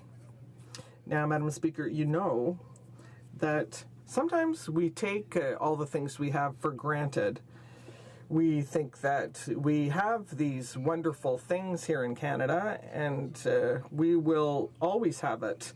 So often we think we use our infrastructure. We don't even think about it. We use it every day until such time as it breaks down, or until such time as it becomes inaccessible. And we have to remember that infrastructure is a very valuable element, and that is why we are working, as I said, with the Federation of Canadian Municipalities to develop a fund for the management of assets. We're talking about $50 million to foster the adoption of best practices in asset management across Canada. And we know that asset management plans guide how we build, renew, operate, maintain, and replace core public infrastructure. And this plan will contribute to optimizing the use of public funds, which is very important. Now, the information that we obtain, thanks to this project, will help decision makers and owners of the assets in managing, planning, and operating their infrastructure, and it will provide data on the main results which will help us to move forward with our investment plan in green infrastructure and public transit, which correspond to our goals in terms of fighting climate change. Madam Speaker, for many generations, our country has been investing in strategic infrastructure, for example, public rail. We do it for the prosperity of future generations, and we must continue to do so. And over the coming decade, we know that our communities will be greener and more resilient to the impacts of climate change. And regardless of where they are in Canada, we must build communities where we have dwindling GHG emissions, and we must do this for future generations, for our children, and for our grandchildren. Thank you very much. Questions et commentaires, questions and comments. L'honorable député de Trois-Rivières. The Honourable Member for Trois-Rivières. Thank you, Madam Speaker. I listened closely to my colleague's speech, my colleague from Honoré-Mercier, and perhaps I misunderstood because he said that he wanted to bring us back to the Paris Accord, although he did talk a great deal about infrastructure. So one question on infrastructure. How does he explain the considerable difference, that's the least we can say, between the Liberal promise during the election campaign in terms of public transit and the sum that is allocated to that in the budget, which is about half what was promised? It seems to me that once again, the Liberals are speaking out of both sides of their mouth. They say that they're going to invest, but they invest not nearly to the extent needed, whereas the needs are dire. The Honourable Parliamentary Secretary. Thank you, Madam Speaker. My colleague perhaps missed an important piece of information that is whereby we're rolling out our infrastructure plan gradually. The first phase is to renovate and repair infrastructure and the public transit plan, and Quebec has received $100 million for that. And there's a second phase that will see more structured investment over the long term. But what was promised and what is going to be delivered, we have we keep our word, and on this side of the House, we don't speak out of both sides of our mouth. Parliamentary Secretary to the Government House Leader. Thank you, Madam Speaker. My seatmate is a great man, one that ultimately I believe has done a fantastic job for all Canadians with his efforts in regards to the infrastructure program.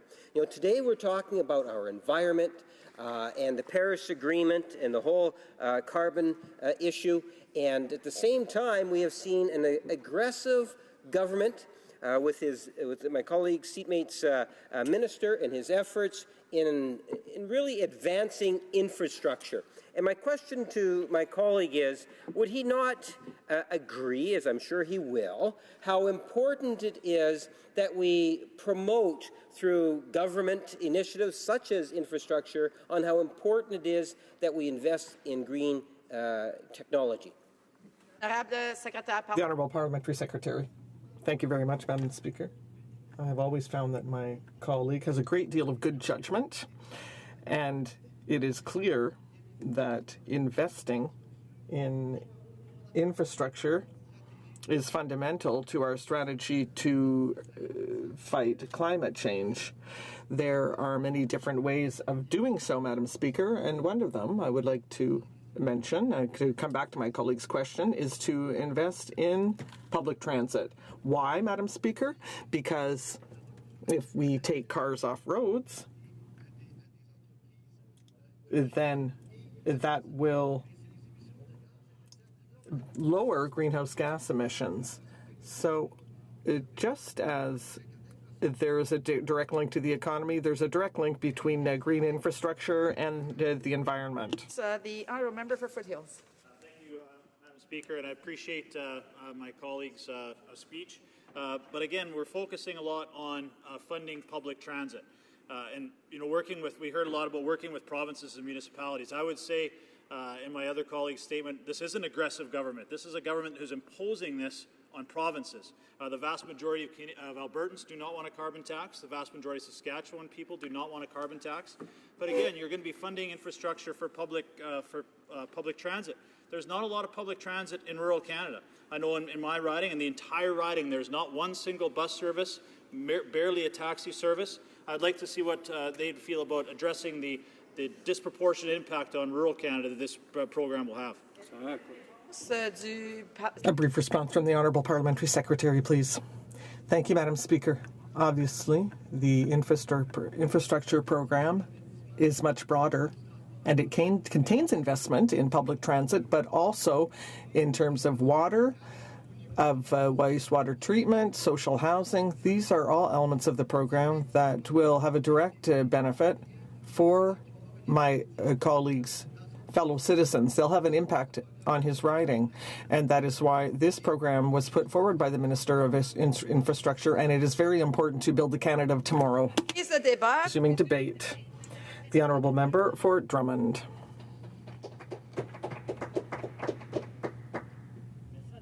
Thank you, Madam Speaker. I would like to tell you at the outset that I'll be splitting my time with with a member from my party who is going to speak to this motion tomorrow, because this debate is going to be held for 3 days. It is not just any old debate. It's a crucial debate, not only for the future of our country, but also for the future of our society, the future of our youth, our children, our grandchildren. And I'm very pleased, thus, to speak to this motion, which we are going to support to ratify the Paris Accord under the COP21 meeting, which was signed by Canada in New York on April 22nd, 2016. And of course, there was the Vancouver Declaration on March 3rd before that, a declaration made by the Liberal government, which went with all its provincial counterparts. Unfortunately, though, Madam Speaker, as you know, it is quite unbelievable that today, while our provincial counterparts the provincial counterparts of the Minister of the Environment are meeting in Montreal, there was an announcement made that was made even before these counterparts were met with by the Federal Minister of the Environment. And I think that they are quite shocked, because if the Liberal government, as it had promised, said that it would do politics differently, well, that's really not the way to go about it. It is a curious way, how can I put this? It's a curious way of doing politics. If you were supposed to be sitting down with our provincial counterparts to go ahead with such an announcement. Now, the Paris Accord is crucial. The fight against climate change is crucial as well. There have been a number of reports, including one that the Conservatives shelved, and the Conservatives slashed that institution. It's the National Roundtable on the Environment and the Economy. That was the only roundtable that brought together the environmental sector and the economic sector for years. Now, it was a table that was abolished by the Conservative government, because this report mentioned that inaction on climate change could cost up to $50 billion over coming years. And we know full well, we've seen this with drought, forest fires, we've seen flooding in the municipality of Drummond. We had flooding in our region, as I say, this summer, and that has tremendous costs for our municipalities and for all of Canada, because municipalities need to be able to adapt to climate change. And that is why we really have to take the bull by the horns. And as I tell my daughters, we've really got to say, sometimes I say, you know, strong medicine tastes bad, but it works. So you have to take it. That's what I tell them. And so the NDP would be proud to see concrete gestures taken with regard to climate change, because we are the pioneers in terms of fighting climate change. As you know, there is a very honorable colleague who worked here, our late leader, Jack Layton. Mr. Layton tabled a bill to fight climate change on 3 different occasions, or rather on 2 different occasions, and both times the bill was adopted by this House of Commons in the 2000s. And the Liberals voted in favor of that bill, which was called the Climate Change Accountability Act. And Jack brought that forward twice, and the Liberals totally agreed with it. They voted for it. It was moved on to the Senate. The first time it died on the order paper, but the second time, and this is shameful, and Jack would have been outraged, it is that the unelected Senate, appointed by the Conservatives, who killed that bill. And that was something that was never before seen. We never want to see anything like that again in the history of our democracy. Unfortunately, that's what happened. And Mr. Dubé, who did bring this forward,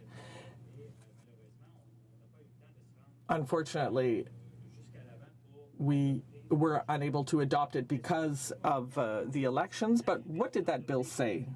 Because the Liberals supported that bill, might I remind you, on both occasions, Madam Speaker. And that bill, what it said is that the commitments that we had to take to seriously tackle climate change were as follows. We had to reduce GHG emissions by at least 80% below 1990 targets, or by 34% below a 2020 level. So now we're going way back to old targets, obsolete targets from Copenhagen, and I'll come back to that. But, Madam Speaker, allow me to imagine something. Imagine that in 2015, if an NDP government had been elected, our leader would have gone to Paris with the opposition leaders. We would have gone there. We would have said, yes, we want 1.5%. Absolutely. We're very happy to maintain the increase of global warming to under 1.5%. And we would have come back here to the House of Commons and we would have ratified that Paris Accord. And then we would have retabled the Climate Change Accountability Act that was brought forward originally by Jack Layton, and we would have done it happily because we would have had serious targets. We would have been at the forefront of countries tackling climate change. And, well, I mean, you know, the public spoke. It chose a Liberal government. And we thought, well, the Liberal government said it was going to do politics differently. And we will have much more binding targets. And now when we look at those targets... Well, the date of 2005 has been maintained rather than 1990. And the objective that the Conservatives had in 2005 was also maintained. So this is the target of 30% for 2030. It doesn't make any sense. What happened? Were the Liberals elected or was it the Conservatives elected? When it comes to these targets, you can hardly tell. There's almost no difference. So this is very disappointing. Now, recently, Madam Speaker, we got some bad news concerning climate change. What happened was the Liberal government promised that large-scale projects would now be subject to environmental assessments, Now, you know, I sat on the Environment Committee in 2012 and subsequent years at a time when there were drastic changes to environmental laws. And there was the Environmental Assessment Act that was completely eviscerated. All of its force was completely gutted. All of its ability and all of its credibility was completely removed. Now, the Liberals said they would fix the situation, but today, large-scale projects are still assessed under the Conservatives' criteria. So, greenhouse gas emissions are still not taken into account.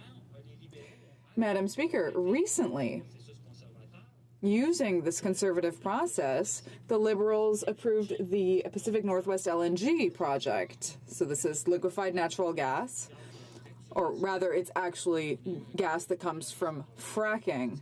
There was a big debate over this in Quebec, and our leader has long been calling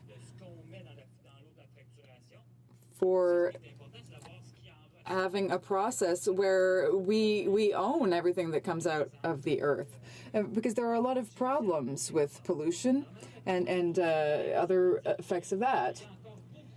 So, in conclusion, Madam Speaker, there's still a lot of work to be done. We support the ratification of the Paris Agreement, but we believe that there's a lot more work to be done.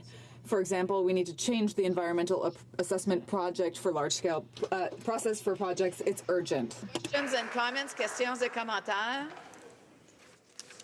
The Honourable Secretary to the Government House Leader. Yes, Madam Speaker, you know, listening today to my friends in the NDP and my friends in the Conservatives, one gets the impression that the government of the day has actually got it right, in the sense that when we hear the Conservatives speak, they're saying that we've gone too far and that we're going to be damaging the economy.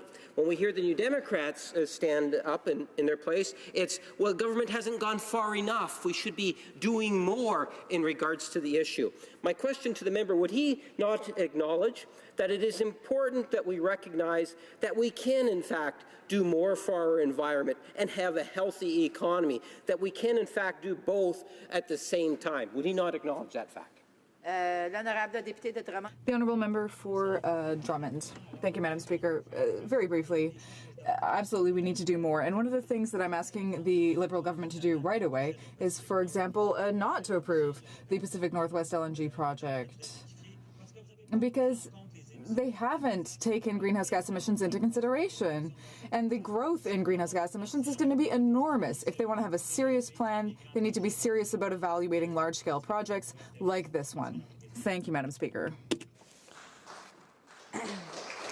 The député de Drummond aura 3 minutes et demie de... The member for Drummond will have 3.5 minutes remaining at the next sitting of the House or the next sitting when the subject is dealt with.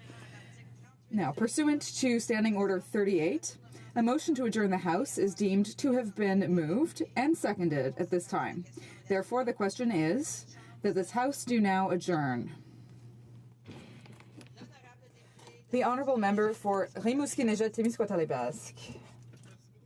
Thank you very much, Madam Speaker. The question I'd like to debate tonight goes back to a question I asked on September 26th to the Minister of National Revenue, and it has to do with the Panama Papers. I'm sure you're aware of this situation. The question of the Panama Papers has to do with tax havens and tax evasion. It's a question that should concern the Canadian government.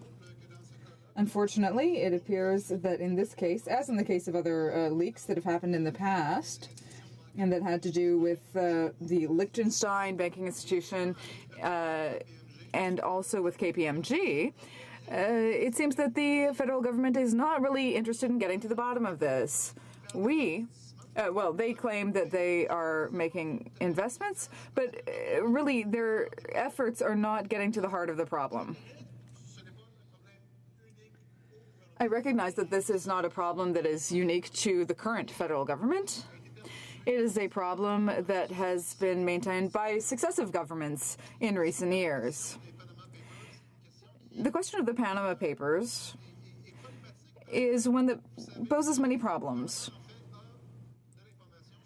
As you know, the government has information about taxpayers who used a company called Fonseca, and they used some of these companies, no, in many cases, not in all cases, but in many, to be able to avoid paying taxes here in Canada. The government doesn't seem very motivated to really conduct an investigation and to get to the bottom of this. I can tell you, Madam Speaker, that this reminds me of the situation of KPMG, which was even more problematic in my opinion.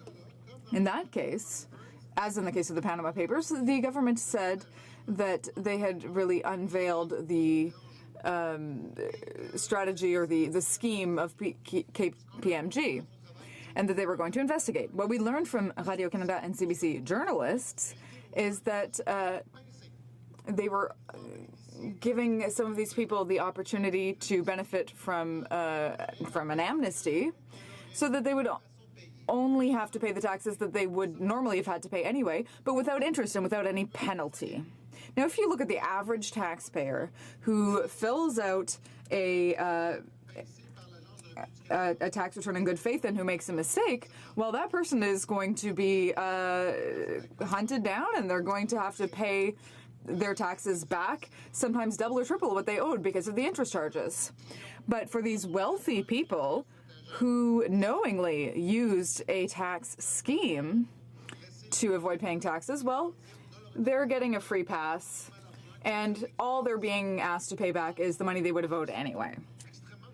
I find this extremely harmful. I find it disappointing that the government is not taking the situation seriously, despite the fact that they say they're making efforts. We can't see any results from these efforts, and we don't know what those efforts are, because this is a problem of transparency and accountability within Revenue Canada. We can't obtain any information from this department because the department is hiding behind privacy rules, which may be justifiable in some cases, and which are just excuses in other cases. So they're using all of these excuses to avoid being accountable to Parliament. I have seen this happen many times at the Finance Committee, Madam Speaker. So I would like the government to tell us more about the situation, to give a better answer this time, and to tell us what the government is doing about the Panama Papers. The Honourable Parliamentary Secretary to the Minister of National Revenue. Thank you, Madam Speaker. Well, on many occasions, I have discussed this file of the Panama Papers with my colleague, and I've had discussions about international tax evasion with him. So tonight, I'm very pleased to repeat some of the actions that the Liberal government is taking to fight against international tax avoidance and tax evasion. First of all, we made a significant investment of $445 million to allow the department to fight against improper tax evasion. These are the measures that we are taking to help the situation. Madam Speaker, Canada has the possibility to identify and prosecute cases of tax evasion within Canada and abroad. Our government is continuing to fight against this situation to maintain a strong and fair tax system for Canadians. As concerns my honourable colleagues' comments about Liechtenstein, allow me to repeat some of the facts. After looking at the list, the Auditor General's office recognized that Revenue Canada had correctly used the information from that list. The Auditor General also confirmed in his spring 2014 report that the agency had the necessary tools to identify, correct, and discourage tax avoidance among taxpayers who use these tax schemes, and they were taking the necessary steps. Our government has taken measures in the case of the Panama Papers, and we have made this a priority. The Canada Revenue Agency is currently reviewing more than 2,600 files related to the Panama Papers. This has allowed it to identify 85 taxpayers who represent high risk to date. In addition to this work, the agency is currently conducting 750 audits and 20 criminal investigations about individuals who possess goods abroad, or assets abroad, rather. The agency also has many tools to be able to collect information, including those concerning international transfers of funds, and the program to call out cases of tax evasion abroad. Madam Speaker, additional investigations, which have been undertaken since April, have allowed us to reveal 20,000 operations that took place between Canadian taxpayers and 3 international administrations, totaling $7 billion. The agency has begun to communicate with taxpayers, and audits are underway. To conclude, Madam Speaker, I can say that the agency will be targeting 4 other financial institutions starting now, and they will be contacting them without any warning to ensure that our tax system remains fair. Thank you, Madam Speaker. The Honourable Member for Rimouski-Neigette-Témiscouata-Lévesque. Madam Speaker, all of this doesn't really answer my original question about transparency and accountability within Revenue Canada. As an example, let me tell you a conversation that happened at the committee between the Minister of Revenue and a senior official. This conversation had to do with a letter signed by another senior official in Revenue Canada, which actually was a letter offering amnesty to some of the taxpayers who had been involved in this scheme with KPMG. Now, they were asked if the letter was authentic, and we were told that the authenticity of the letter could not be confirmed. Then they were asked if they could try to find out, and we were again told the authenticity could not be confirmed. Then I asked whether it was true that 21 taxpayers had already signed this letter, and I was told again they could not tell me if the letter was authentic or not. I asked the question to Mr. Galvin as to whether 16 people had signed the letter, and all we know is that 16 people had signed the letter, but we couldn't confirm if it was authentic or not. The Honourable Parliamentary Secretary. Madam Speaker, my colleague knows very well that according to the Tax Act, the Income Tax Act, Section 241 deals with the confidentiality of taxpayers' information. So we cannot disclose information concerning a particular taxpayer. And that is why he received these kinds of answers in committee where they were talking about 16 taxpayers without naming them. This is an absolute priority for our government, and privacy is also a priority for our government. We need to protect that information. Madam Speaker, we are committed to fighting against fraudsters and tax evaders, and anyone who wants to participate in a tax scheme that will unfairly burden middle-class Canadians. Funding given to Revenue Canada will help with this and will particularly target those taxpayers who imperil the integrity of our tax system. Thank you, Madam Speaker. Madam Speaker, I'm following up on my earlier question this year about the Liberal government's decision to appeal the federal court decision to ban fish farms in BC from using diseased Atlantic salmon in open net pens. I could simply not understand why the Liberals would continue with this conservative approach and put wild BC salmon at risk. The minister responded that he would discuss the matter with the Minister of Justice. Following my question and mounting public pressure, the government announced they would be postponing the appeal hearing until October. Well, Madam Speaker, it is now October, and I would like to know if the government will be continuing with their appeal or if they will do the right thing and protect wild salmon. Stopping the transfer of diseased fish is very important because heart and skeletal muscle inflammation, or HSMI as it's known, is a serious disease that devastates farm salmon populations.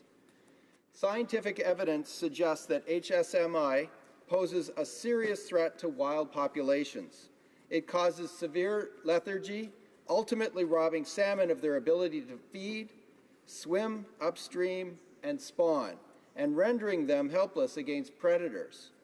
Open net farms are located on critical wild salmon migration routes, including in the Discovery Islands. If this disease was to spread to wild salmon, which are already under threat, the results could be catastrophic.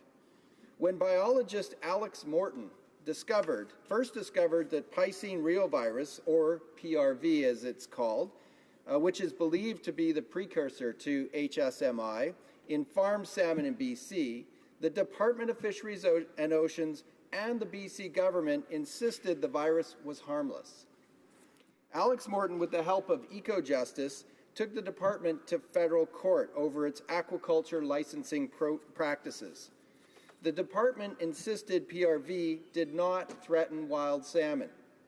The court ruled in favor of Alex Morton and ordered the Department of Fisheries and Oceans to stop granting licenses that allowed companies to transfer disease-carrying fish into open net salmon farms in the ocean. The government appealed this decision and was set to return to court on May 26, 2016. That's when the government claimed that they needed more time to review the case and announced that they would be delaying their decision until October. Days later, DFO scientist Dr. Christy Miller confirmed the presence of HSMI by testing Atlantic salmon samples collected at a BC fish farm. This finding confirmed action must be taken to prevent the spread of this deadly disease, salmon disease. Even if they drop their appeal, I hope the parliamentary secretary can clarify a few things for me with respect to the dangers posed by diseased farmed Atlantic salmon. This government claims to embrace recommendations of the Cohen Commission of Inquiry. Recommendations 18 and 19 state that if salmon farms in the Discovery Islands pose more than a minimum risk of serious harm, those farms should cease operations, and no new farms should be created. Will the department respect the precautionary principle and prohibit salmon farming in the Discovery Islands? And if not, why does HSMI not qualify as more than a minimal risk? The Honourable Parliamentary Secretary for Minister of Fisheries. Support Moody Quickleham for his interest on this file and also for his great work that he is doing on the Fisheries and Ocean and the Canadian Coast Guard Committee. So let me start by saying, Madam Speaker, that I can assure you that the Government of Canada is committed to protecting the health of Canada wild and farm fish from aquatic animal diseases. Madam Speaker, the Department of Fisheries is working with the CFIA to conduct all the aspects of the program in order to try and prevent illnesses in fish. The CFIA is an expert in the field and pursuant to our statutes and regulations is charged with the administration of this program. Our department, whilst conducting research and diagnostics, provides data. Use a risk-based disease management approach. It tests for diseases that are known to seriously impact wild fish. These diseases are listed by the World Organization for Animal Health. We also focus on species deemed susceptible to the listed disease. Our department has also implemented the Pacific Aquaculture Regulation. These regulations are a key component of the strong regulatory system in place for aquaculture in BC, one of the most rigorous in the world, to ensure that the aquaculture industry is safe, healthy, and ensure the sustainable use of our marine resources. En Colombie-Britannique, Madame la Présidente, le ministre surveille. In British Columbia, the minister is examining the industry in order to make sure it is compliant to aquaculture regulations. They make sure it's applied. For example, the check and oversight program for the Department of Fisheries and Oceans program samples fish in the area in order to detect known and emergent illnesses. Veterinarians and DFO experts conduct over 100 such checks. every year. Same aquaculture permits state that case files need to be held up to date in order to reduce the propagation or the potential propagation of pathological illnesses. If there are any infectious diseases that are detected, the DFO continues to implement the best scientific data in order to improve its oversight program for fish health. For example, in our strategic initiative for the health of salmon, with the Pacific Salmon Association in British Columbia, we conducted research in order to better understand the microbes present in salmon in British Columbia. Initiative have revealed new information relating to matters raised on the appeal in the case referred to by the member. Our department needs more time to analyze and determine if this information affects the Crown position in this case. This is why an adjournment has been sought with the consent of all parties, Madam Speaker. Les produits de la mer canadienne sont Canada fisheries products and ocean products are of a very high quality, and that is based on raised and wild species that are protected. We take our responsibilities very seriously, and that is why we will invest an extra $187.1 million in science in oceans and in freshwater for the next 5 years. And partnership to ensure we have the scientific evidence to answer questions that are relevant to Canadians today and in the future. These investments will bring real benefits to Canadians by helping us make more informed decisions about our ocean, waterway, and fisheries, including aquaculture. Thank you. The honourable member for Port Coquitlam, Port Moody. The honourable member for Port Moody, Coquitlam. It'll come. Thank you, Madam Speaker. Madam Speaker, the government should immediately drop the appeal. HSMI has been confirmed on the coast of British Columbia, and we need to remove the threat posed by diseased fish on wild salmon. This government claims to respect science. They claim to embrace the Cohen Commission recommendations and the precautionary principle. If science can demonstrate the existence of more than a minimal risk, then this government has an obligation to protect wild salmon. The science is clear. Wild salmon are under threat from diseases like HSMI. Madam Speaker, in closing, wouldn't it make more sense for the minister to remove the threat of disease altogether, to do the right thing, and to transition open net salmon farms on the West Coast to closed containment? The Honourable Parliamentary Secretary to the Minister of Fisheries and Oceans and the Canadian Coast Guard. Madam Speaker, thank you very much. And let me be clear again, and I think the member opposite knows this. The Canadian aquaculture industry operates under some of the strictest regulation in the world to minimize the risk to the environment.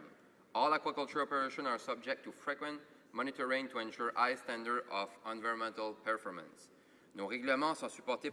Our regulations are underpinned with the latest scientific research, Madam Speaker, which gives us the assurance that the environmental effects of aquaculture can be managed. Speaker, as a result of new information, our department needs a little bit more time to analyze and determine implication for the Crown's position in the case raised by the member opposite. And again, this is why an adjournment has been sought with the consent of all parties. As this member is before the court, I think it will be inappropriate for me to comment further this time. Thank you, Madam Speaker. The honourable member for Essex. Madam Speaker, in my question to the Minister from May, I highlighted concerns raised by Canada's tech sector over the impacts of the TPP. Earlier this year, Toby Luke from Shopify said the deal will undermine Canada's autonomy to adopt its own software patent rules. Open Media is mobilizing its members to stop the TPP because of its infringements on digital rights. Jim Balsillie, former CEO of Research in Motion, a great Canadian tech success story, perhaps the largest we've experienced, is also very concerned about the TPP. In his presentation to the International Trade Committee, he warned that TPP will lock Canadian innovators into a perpetual second place in the IT sector and the knowledge economy. He said, I quote, "I guarantee there will never be another large Canadian tech company under the TPP. The best thing for a Canadian innovator to do under the TPP is to move to the United States," end quote. On the West Coast, we have a burgeoning tech industry that is losing young people in the sector to the U.S. on a constant basis. The thought that the TPP will cause us to lose talented Canadians and potential innovation to the U.S. or abroad is not positive growth for the sector here in Canada. This is a sector we should be focusing on and growing, not signing trade agreements that threaten its viability and future. Indeed, it has been brought before our committee that Canada is lacking a cohesive plan. What is desperately needed, as with other sectors, is an innovation strategy. Jim Balsillie raised a lot of good points in his presentation to the committee. He highlighted how TPP is not a traditional free trade agreement, and that being opposed to the TPP does not mean that one is opposed to the concept of trade. It is simply a bad deal that runs counter to Canadian interests. I'd like to point out some of the issues around the TPP modelling that's been done. Most models show the TPP will have a negligible effect on growth. We see a lot of flaws with models and assume full employment or fail to account for intellectual property and ISDS provisions. I was shocked to see the government's own long-awaited economic impact study was full of holes. Most of the headlines around the study suggest that although Canada would not gain much from joining the TPP, it stands to lose if we don't join. However, as I said, the study is full of holes. It makes unreasonable assumptions such as full employment, and it doesn't look at the billions in promised compensation to supply-managed sectors. It ignores the cost of ISDS and intellectual property changes. It glosses over the potential loss of tens of thousands of good jobs, good-paying auto jobs across Canada, and how deeply this would be felt in communities across my region. Madam Speaker, it's been exactly 1 year since the TPP was concluded. The Liberal Party talks the same as the Conservatives on trade. They criticize myself and my party for stating the obvious, that the TPP is a bad deal for Canada. But I challenge the Liberal Party for its lack of leadership on this file. They say they want to study the deal and consult on it. That work is nearly done. After unloading the task on the Trade Committee, we spent over $300,000 studying the TPP, and over 260 witnesses have appeared before us. It's been a year, the conversations have happened, the money has been spent, but the Liberals still can't make up their mind about this deal. Both presidential candidates in the U.S. think it's a bad deal. It's about the only issue that you'll agree with them on. I challenge my colleague, the Parliamentary Secretary, to push his government to finally show leadership on this file and be upfront with Canadians on where they stand about the Trans-Pacific Partnership. L'honorable secrétaire parlementaire. The Honourable Parliamentary Secretary to the Minister of International Trade. Speaker, and thank you for the opportunity to address this issue. So I thank the Honourable Member from Essex for her question. Madam Speaker, the government has delivered on its promise to share with Canadians the independent economic impact assessment completed by the Office of the Chief Economist at Global Affairs Canada. On September 9th, the report on the economic impact of Canada's potential participation in the Trans-Pacific Partnership Agreement was shared with the Committee for International Trade and made available on the website of the Office of the Chief Economist. Madam Speaker, there are many reports by leading think tanks and academics seeking to analyze the potential impact of the TPP, which the government will continue to review. The study by the Office of the Chief Economist of Global Affairs Canada contributes to an existing body of research and literature and will help inform our ongoing dialogue with Canadians as we assess Canada's potential participation in the TPP. As regards innovation, Madam Speaker, I agree with the honourable member from Essex, as well as Mr. Jim Balsillie, that Canada needs an innovation policy, and that's precisely what my colleagues have introduced and begun to introduce in this House over the past year. En matière d'innovation, with regards to innovation, we recognise that the world economy has challenges and opportunities for Canadian creators and innovators that lead to the world market on different matters, including the protection and the implementation of their intellectual property rights. Canada's approach with regards to intellectual property states that Canada's general interest is served when our IP system creates a just balance between the interests of innovators and creators and those of the user. That is what the Supreme Court had to say a number of times. We have heard different points of view to know whether or not the IP provisions in the Trans-Pacific Partnership strikes or not a good balance. We will continue, Madam Speaker, to continue working on a dialogue with a number of stakeholders with their various interests. Our government has an innovative program that, under the work of our minister, seeks to help entrepreneurs and innovators. Since November, the government itself has received over 30,000 letters and emails through the consultation process. We have also had over 250 interactions with over 500 different stakeholders. The Minister of International Trade and I have been to more than a dozen cities across Canada to hear directly from Canadians on the TPP. Consultations have taken place in Edmonton, Vancouver, Montreal, Halifax, Oakville, Windsor, Regina, Winnipeg, Quebec City, St. John's, Fredericton, Charlottetown, Toronto, and Guelph. These visits have included meetings, roundtables, site visits, and public town halls. A broad cross-section of Canadians have been involved in these consultations. This includes provincial representatives, female entrepreneurs, innovation firms, farmers, think tanks, the forestry and wood product sector, fish and food, Indigenous groups, environmental groups, small and medium-sized enterprises, labor unions, auto workers, auto parts manufacturers, port authorities, civil society organizations, academics, students, business leaders, and citizens. On September 9th, the Ministers of International Trade and Indigenous and Northern Affairs initiated a dialogue with Indigenous groups on international trade and investment initiatives, including the TPP. Madam Speaker, we're still learning, we're still consulting, we'll make a decision when we have to. Thank you. The honourable member for Essex. Madam Speaker, I thank my colleague across the Parliamentary Secretary for his comments, but we cannot afford to continue to have no position in Canada.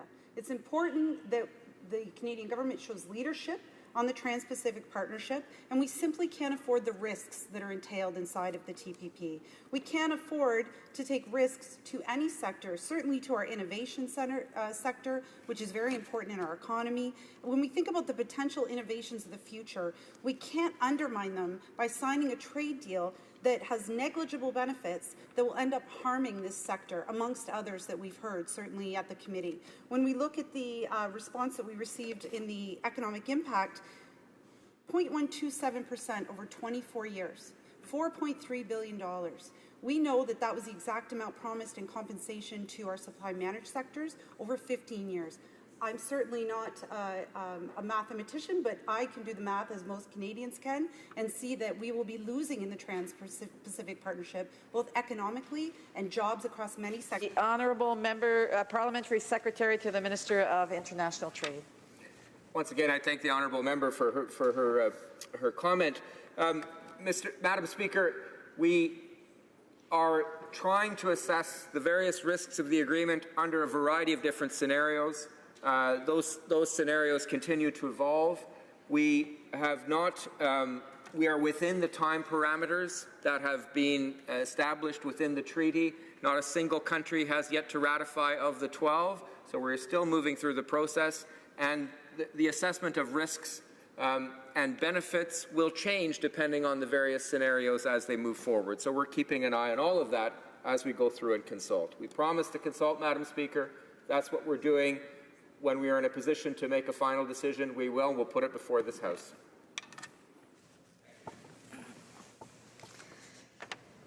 The motion to adjourn the House is now deemed to have been adopted. Accordingly, this House stands adjourned until tomorrow at 10 a.m.